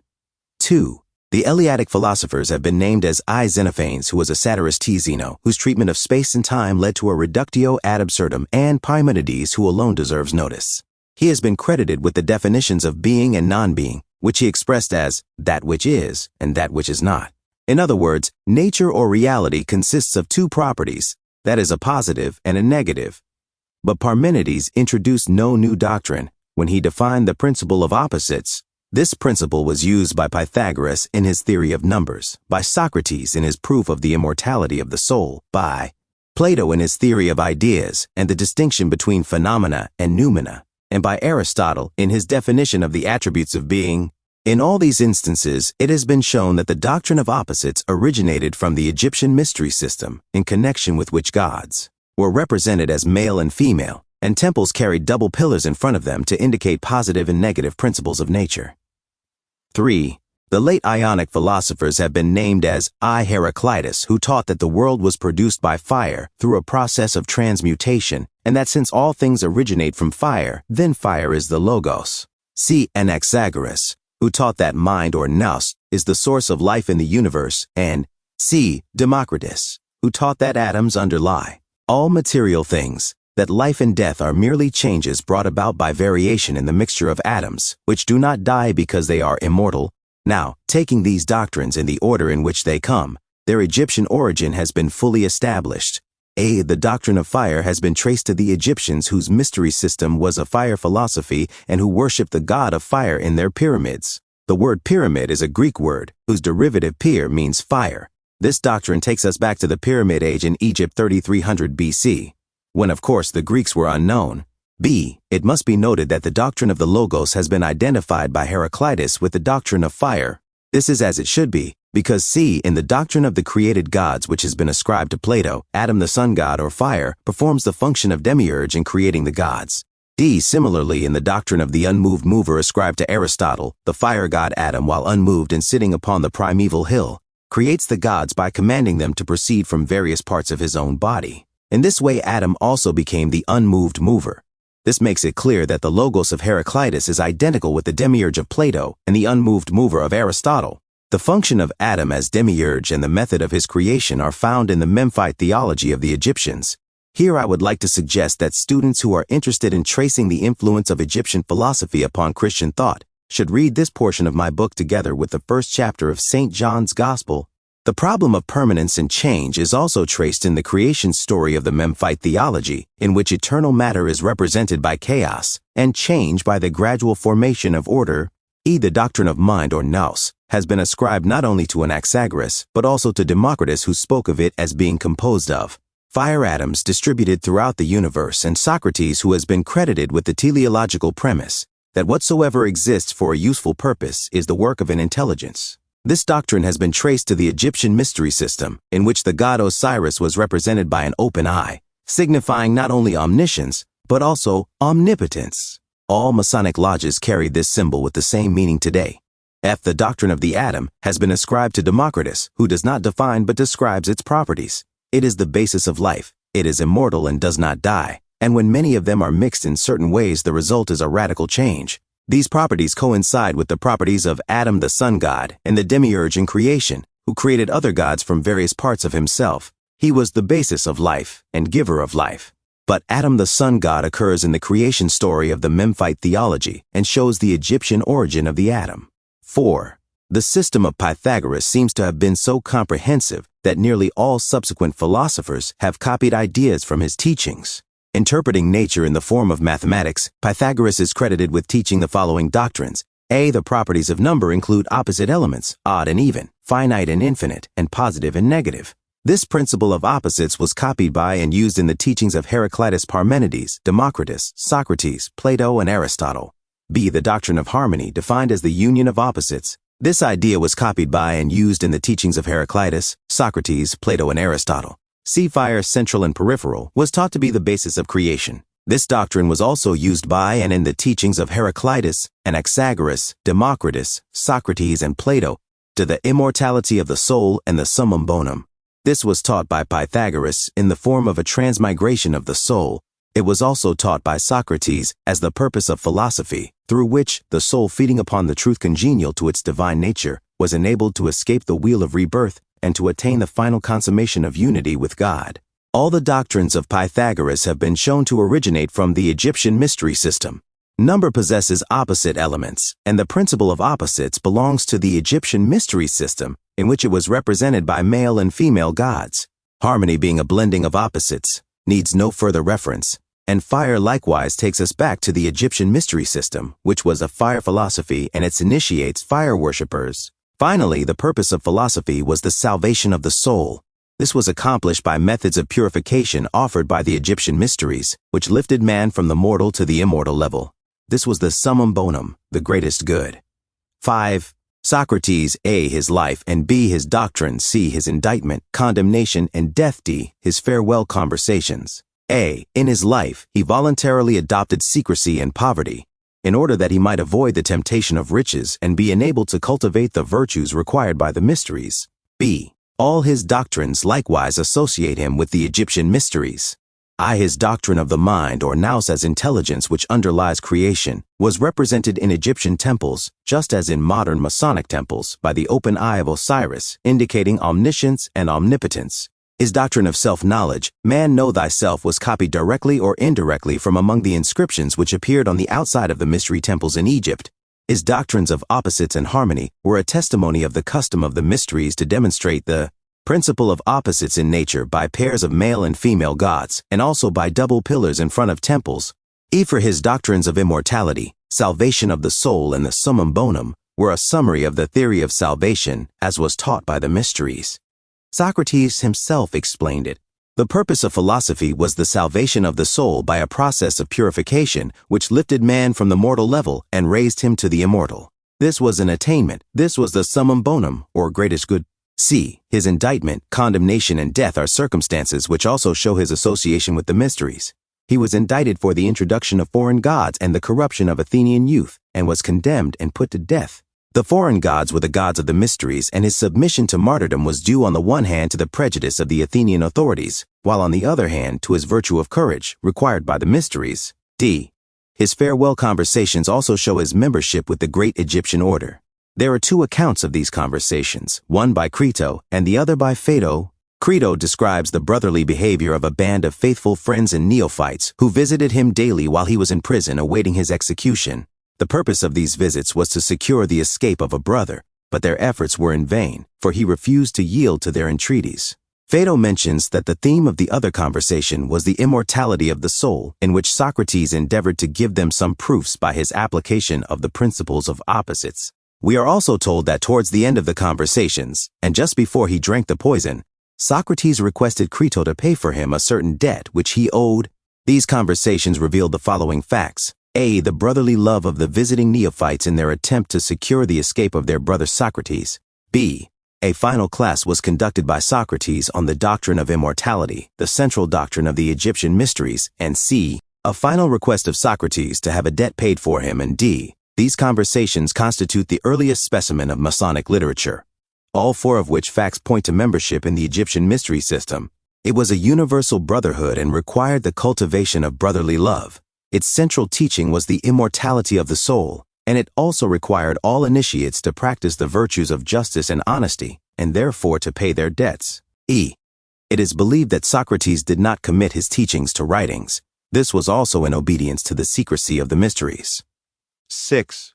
Plato. A. His early life and education, as in the case of all other philosophers, are unknown to history, which represents him as fleeing from Athens after the death of Socrates and after 12 years during which time he visited Euclid at Megara, the Pythagoreans in Italy, Dionysius in Sicily, and the mystery system in Egypt. He returned to Athens and opened an academy, where he taught for 20 years.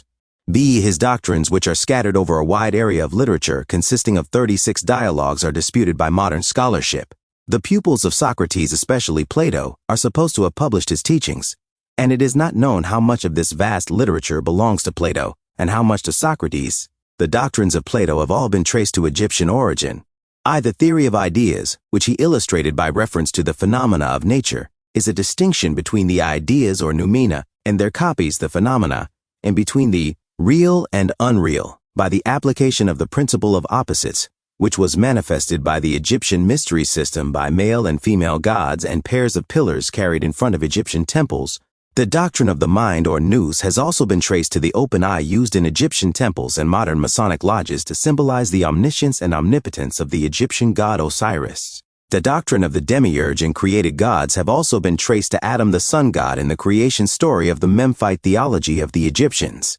The doctrine of the summum bonum, or greatest good, has been shown to be identical with the theory of salvation of the Egyptian mystery system. The salvation of the soul was the purpose of philosophy, whose methods of purification lifted the individual from the level of a mortal and advanced him to the level of a god. This goal was the summum bonum, or greatest good.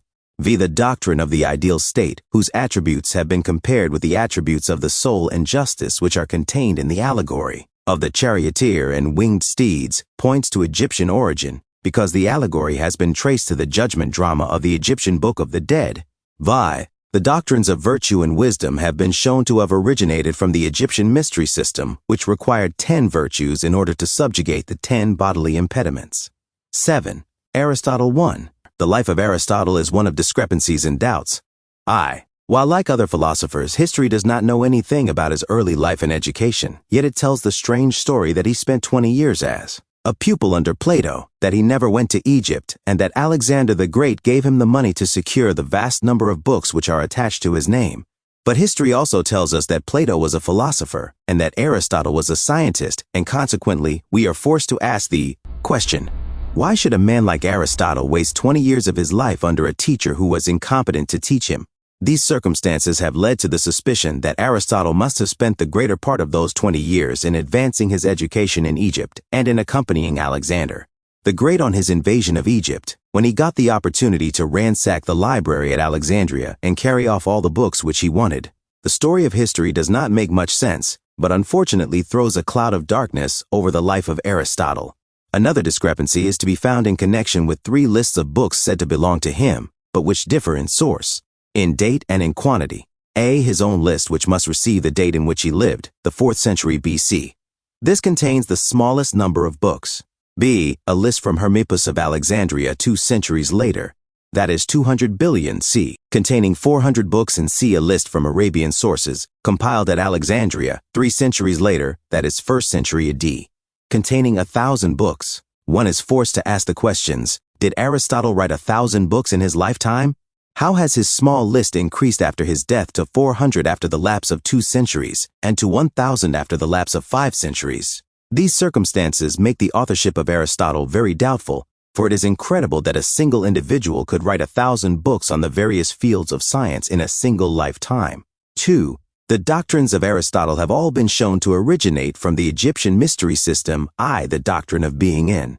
The metaphysical realm has been explained as the relation between potentiality and actuality, which acts according to the principle of opposites. The Egyptians were the first scientists to discover the principle of duality in nature, and therefore represented it by male and female gods and by pairs of pillars in front of their temples.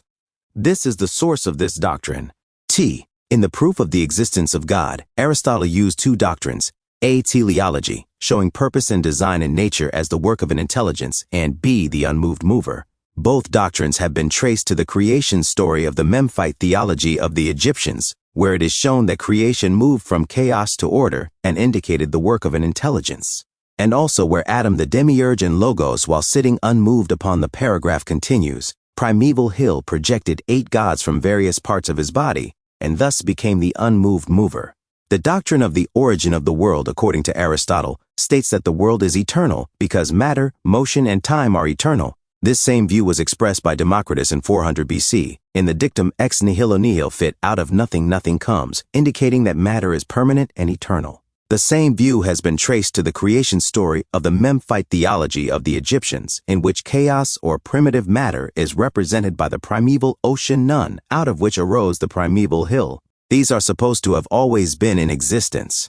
The doctrines of the attributes of nature, according to Aristotle, states that nature consists of motion and rest, and that the motion moves from the less perfect to the more perfect by a definite law.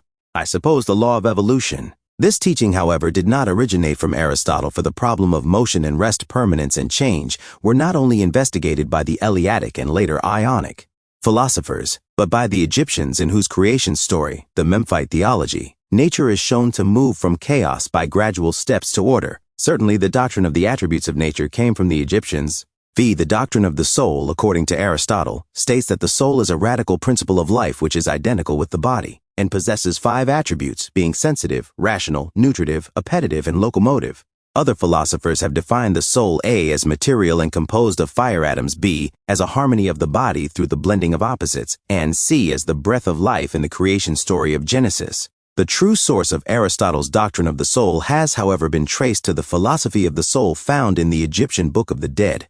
There we find the soul explained as a unity of 9 inseparable souls in one, just like the Aeneid, a godhead of 9 in one, with necessary bodies.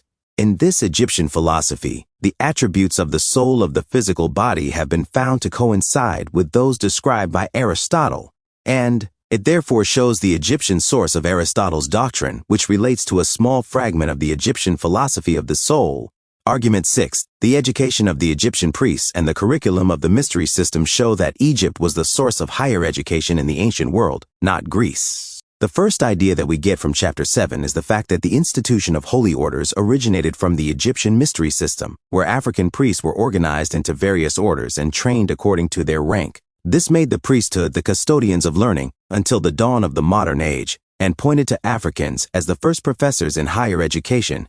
The second idea that we get is that the 7 liberal arts also originated from the Egyptian mystery system, because these subjects form the basis of the education of the priests, who in addition had to be versed in the 42 books of Hermes and to specialize in magic, hieroglyphics, secret language, and mathematical symbolism.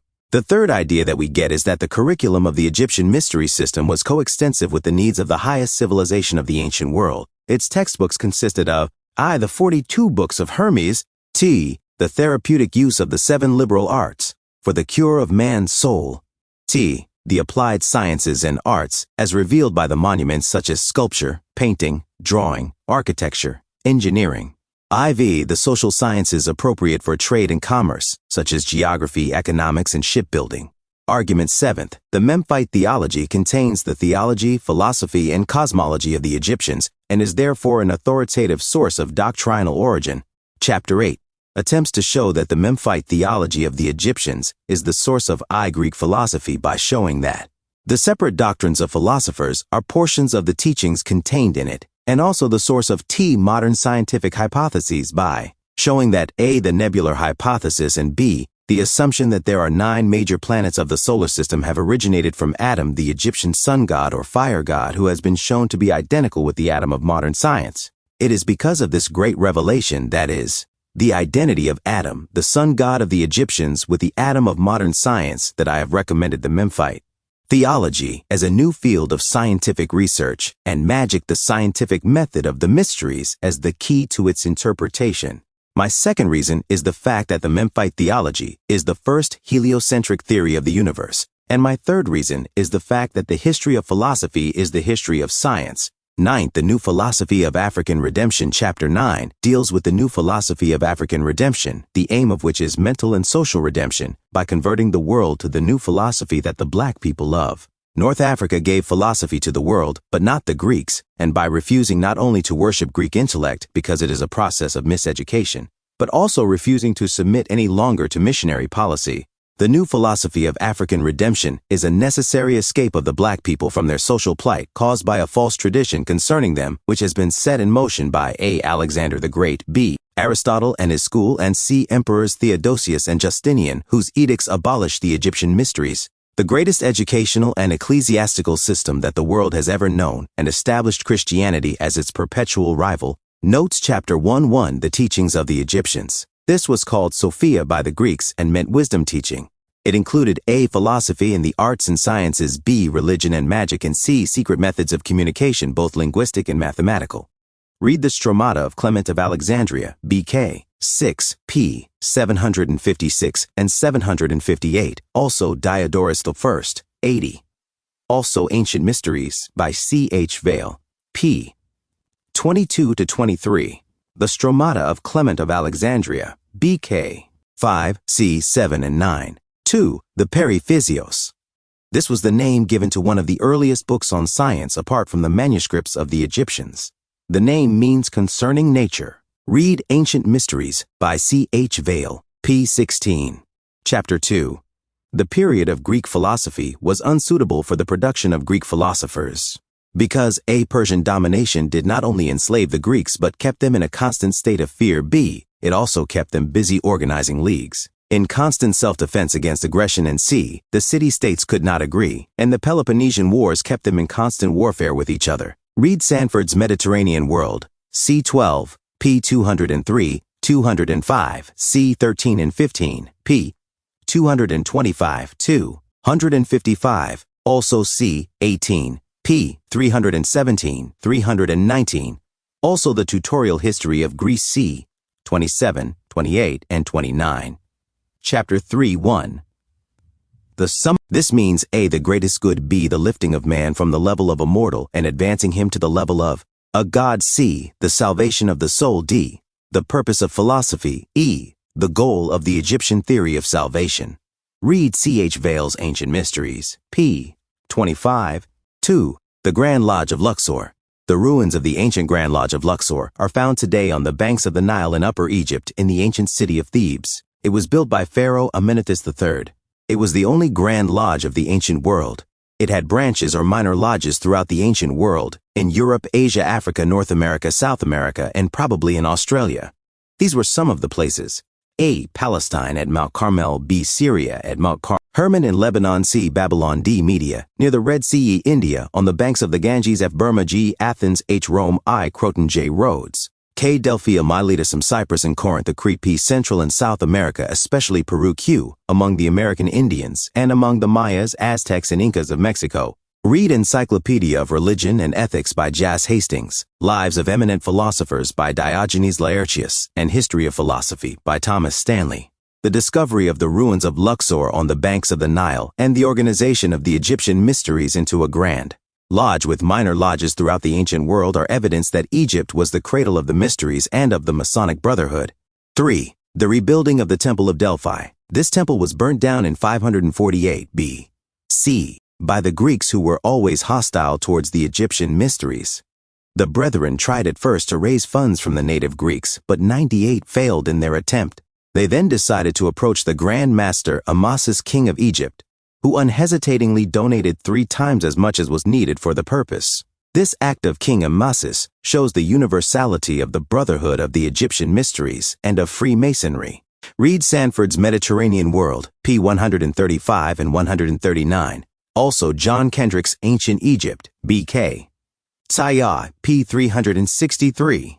4. The abolition of Greek philosophy together with the Egyptian mysteries. Identical effects proceed from identical causes. Therefore the edicts of Theodosius in the 4th century A.D. and of Justinian in the 6th century A.D., which closed down the Egyptian mysteries, simultaneously had the same effect upon Greek philosophy and proved the identity between them. Read the Ecclesiastical Edicts of the Theodosian Code by W. K. Boyd. Also Mythology of Egypt by Max Muller, c. 13, p. 241 to 245. Also Sanford's Mediterranean World, p. 508, 548, 552 to 568. 5. The statue of the Egyptian goddess Isis, with her child horns in her arms. This was the first Madonna and child of human history. It was a black Madonna and child. Read Max Muller's Mythology of Egypt, c. 13, p. 241 to 245. Also Sanford's Mediterranean World, p. 552 to 568. Remember that the name Egyptian is a Greek word Aegyptos, which means black, and that primitive man visualized God in terms of his own attributes, and this included color. 6. All the great religious leaders from Moses to Christ were initiates of the Egyptian mysteries. This is an inference from the nature of the Egyptian mysteries and prevailing custom. The Egyptian mystery system was the one holy Catholic religion of the remotest antiquity. B. It was the one and only Masonic order of antiquity, and as such, C. It built the Grand Lodge of Luxor in Egypt and encompassed the ancient world with its branch lodges. It was the first university of history, and it made knowledge a secret, so that all who desired to become priests and teachers had to obtain their training from the mystery system, either locally at a branch lodge or by traveling to Egypt. We know that Moses became an Egyptian priest, a hierogrammat, and that Christ, after attending the lodge at Mount Carmel, went to Egypt for final initiation, which took place in the Great Pyramid of Cheops. Other religious leaders obtained their preparation from lodges most convenient to them. This explains why all religions, seemingly different, have a common nucleus of similarity: belief in a God, belief in immortality, and a code of ethics. Read Ancient Mysteries by C.H. Vale, p. 61, Mystical Life of Jesus by H. Spencer Lewis, Esoteric Christianity by Annie Besson, p. 100, and 7, 128 to 129. Philo. Also read Note 2, Chapter 3 for branch lodges of the ancient world. Chapter 4. 1. The genesis of Greek Enlightenment. In the reign of King Amasis, the Persians through Cambyses invaded Egypt 525 BC, and as a result, A. Immigration regulations against the Greeks were removed. B. They were allowed to settle at Naucratis and do their research. C. This contact enabled the Greeks to begin to 99 borrow Egyptian culture and to become enlightened. Read Herodotus, BK2, p. 113, Plutarch, p. 380. Diogenes, BK. 949, Ovid Fasti 3, 338, 2 Cheops and Cecrops. Those were Greek names for the Egyptian Khufu, who belonged to the 4th dynasty of the Egyptians. It was during the Pyramid Age, and Cheops was also the name of the Great Pyramid, where Christ received his final initiation into the Egyptian mysteries. Read Brucker's Critical History of Philosophy, also Mystical Life of Jesus, by H. Spencer Lewis, Chapter 5, 1. The diagram of the 4 qualities and 4 elements.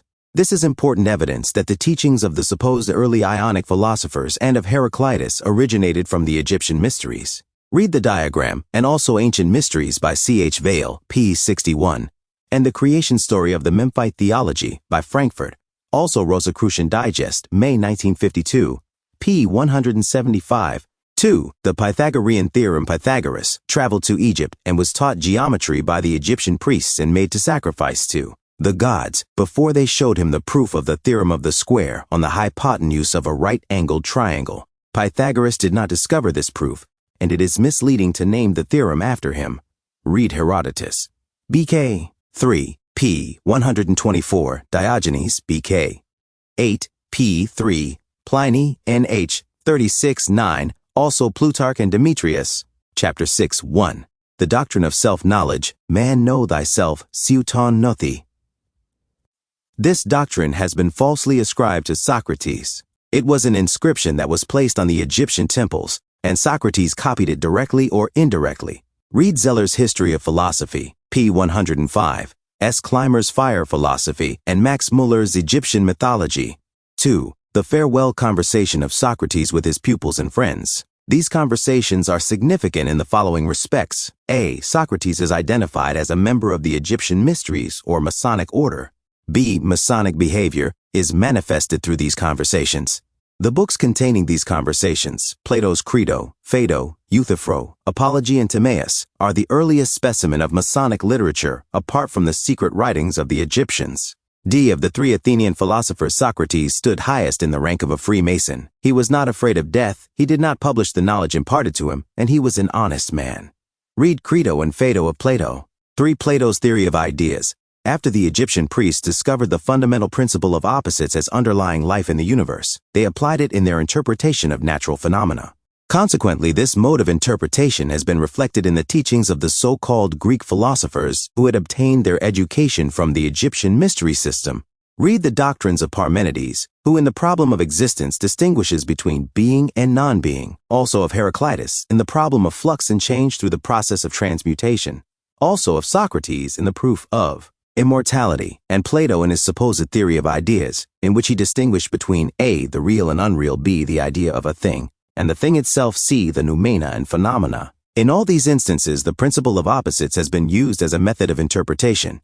This method is Egyptian, not Platonic. 4. The Republic of Plato. The ideal state. Plato's authorship of the Republic is disputed for the following reasons. A. The attributes of an ideal state are expressed in the allegory of the charioteer and winged steeds, which is dramatized in the judgment drama of the Egyptian Book of the Dead, and therefore proves its Egyptian origin. B. The chariot was neither a culture pattern nor war machine of the Greeks at the time of Plato. The wars of the Greeks with the Persians and the Peloponnesian Wars were all maritime. C. At this time, the Egyptians were specialists in the manufacture of chariots and horse breeding general. C. 45, v. 27, C. 47, v. 17, Deut, C. 17, v. 16, I. Kings, C. 10, v. 28.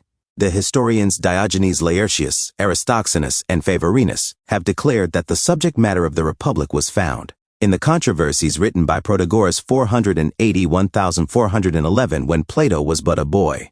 Read Diogenes Laertius, p. 311 and 327, also the Egyptian Book of the Dead, c. 17, also Republic 3 415, 5 478, and vi 490 SQQ. 5. The Timaeus of Plato. Plato's authorship of the Timaeus is also disputed for the following reasons. A. The historian Diogenes Laertius in BK 8, p. 399-401 has declared that when Plato visited Dionysius in Sicily, he paid Philolaus a Pythagorean 40 Alexandrian minae of silver for a book, from which he copied the whole contents of the Timaeus. B. The subject matter of the Timaeus is eclectic. Read the Timaeus. 6. Magic is the key to the interpretation of ancient religion and natural philosophy through the application of the principle that the qualities of entities, human or divine, are distributed throughout their various parts, and that contact with such entities releases those qualities. Many religious phenomena and those of primitive science could be interpreted and understood. A. The cure of the woman who touched the hem of Christ's garment, Mark, c. 5 verses 25-34. B. The cure of several people who held the handkerchiefs of St. Paul, Acts, c. 19 verse 12. C. In order to accomplish creation, Adam the Son God sat upon Ta, the God of gods, in order to absorb his qualities of creative thought, speech, and omnipotence. This act qualified him as the Logos and Demiurge, and he first created the gods and finally mortals. Read Meite Theology in Frankfurt's Ancient Egyptian Religion and Dr. Fraser's Golden Bowl. 7. The doubts and discrepancies in the life and activities of Aristotle. It is somewhat unfortunate that history has represented the life and activities of Aristotle in a way so repugnant to reason that the world has been compelled to doubt his accomplishments and fame. It tells us that A. He spent 20 years as a pupil under Plato, whom we know was incompetent to teach him. B. It tells us that Alexander gave him money to buy his large number of books, but the Greeks had no libraries at the time, nor was it easy to purchase books which were not in circulation. C. It also tells us that 3 lists of books which bear his name differ from one another in source, date, and quantity. D. The third list contains 1,000 books, a quantity which is a mental and physical impossibility as the production of a single individual in a single lifetime. E. It is silent about Aristotle's visits to Egypt, although it was the custom in his days for Greek students to go to Egypt for the purpose of their education. Read Zeller's History of Philosophy, p. 172-173, Diogenes, B.K. 5, p. 449, B.D. Alexander's History of Philosophy, p. 92-93. 8. The Unmoved Mover, Proton Kinuna Kineton, a doctrine ascribed to Aristotle in his attempt to prove the existence of God. The God in this doctrine was Adam the Egyptian sun god, who in the creation story of the Meite Theology sat upon the God of gods, Ptah, and, having absorbed his creative qualities, speech, and omnipotence, became the Logos and accomplished the work of creation by projecting gods from various parts of his own body.